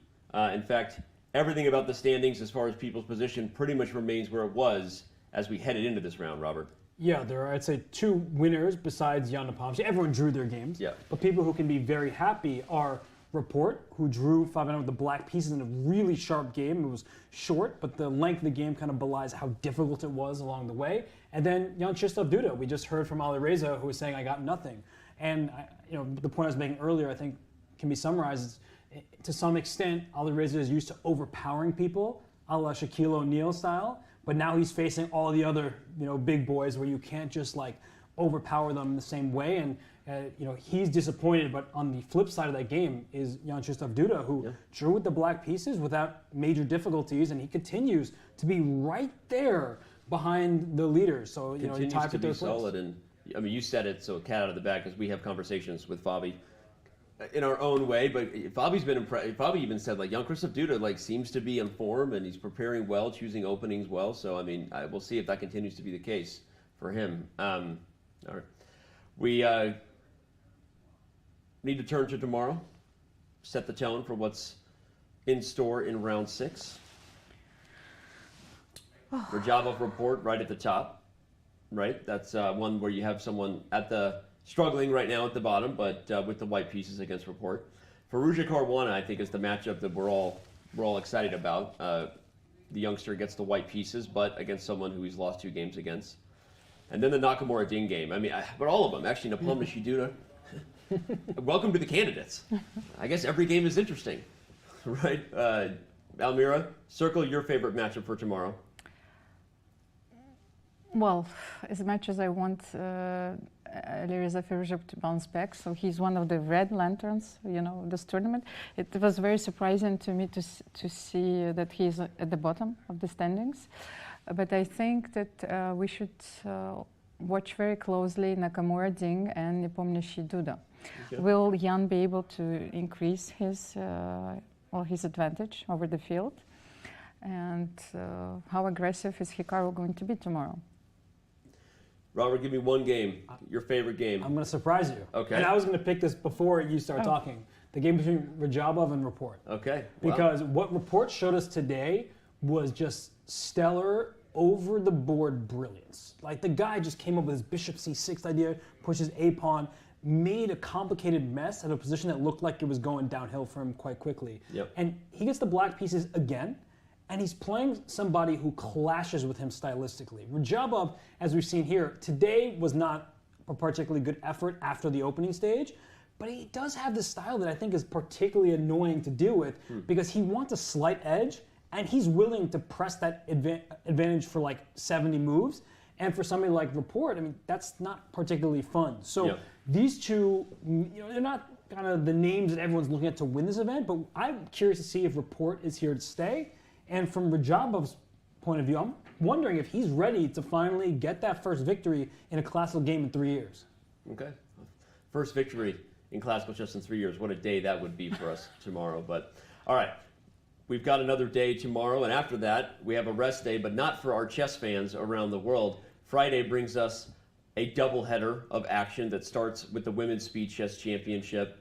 The quarterfinalist from last year, Katerina Lagno, takes on the qualifier from this year, Women's Grandmaster Vantikra Agrawal, in a first-round clash. It's the 2 seed versus the 15 seed, and it starts Friday at 5 a.m. Pacific time. Right after that, we have the I'm Not a GM Speed Chess Championship. Canty got by Shuvalova. Then I ran into Trent actually outside the hotel here in Madrid, and he was pumped for his matchup. Whoever wins this, of course, will throw down against Eric Rosen. Hate that guy. In the final of the I'm Not a GM SCC. It's like, oh no, where's my queen? It's like, ugh. Okay. Whatever, Eric. Thanks for beating me. Anyway, this has been awesome. So glad to have you back. I know I acted like a child there. Yeah, I was happy to be back until that moment. So glad to have you back, Almira. We've got a partner here, right? We're not doing this thing solo, right? It's good. We got more help here. It's going to be great, these long days. So thank you both again for a great day. The pressure is on Robert now. Pressure's on Robert. Thanks to the whole team here. We're going to call it a night here from Madrid. That's the Palacio de Santoña. We see an interview going down right now as we speak between Dina and Timur. We'll have that one on air, of course, tomorrow. It's round 6 from Madrid as the evening falls on round 5. It's been a great day from the 2022 FIDE Candidates. Chess.com's coverage continues tomorrow like it always does, and we will see you then.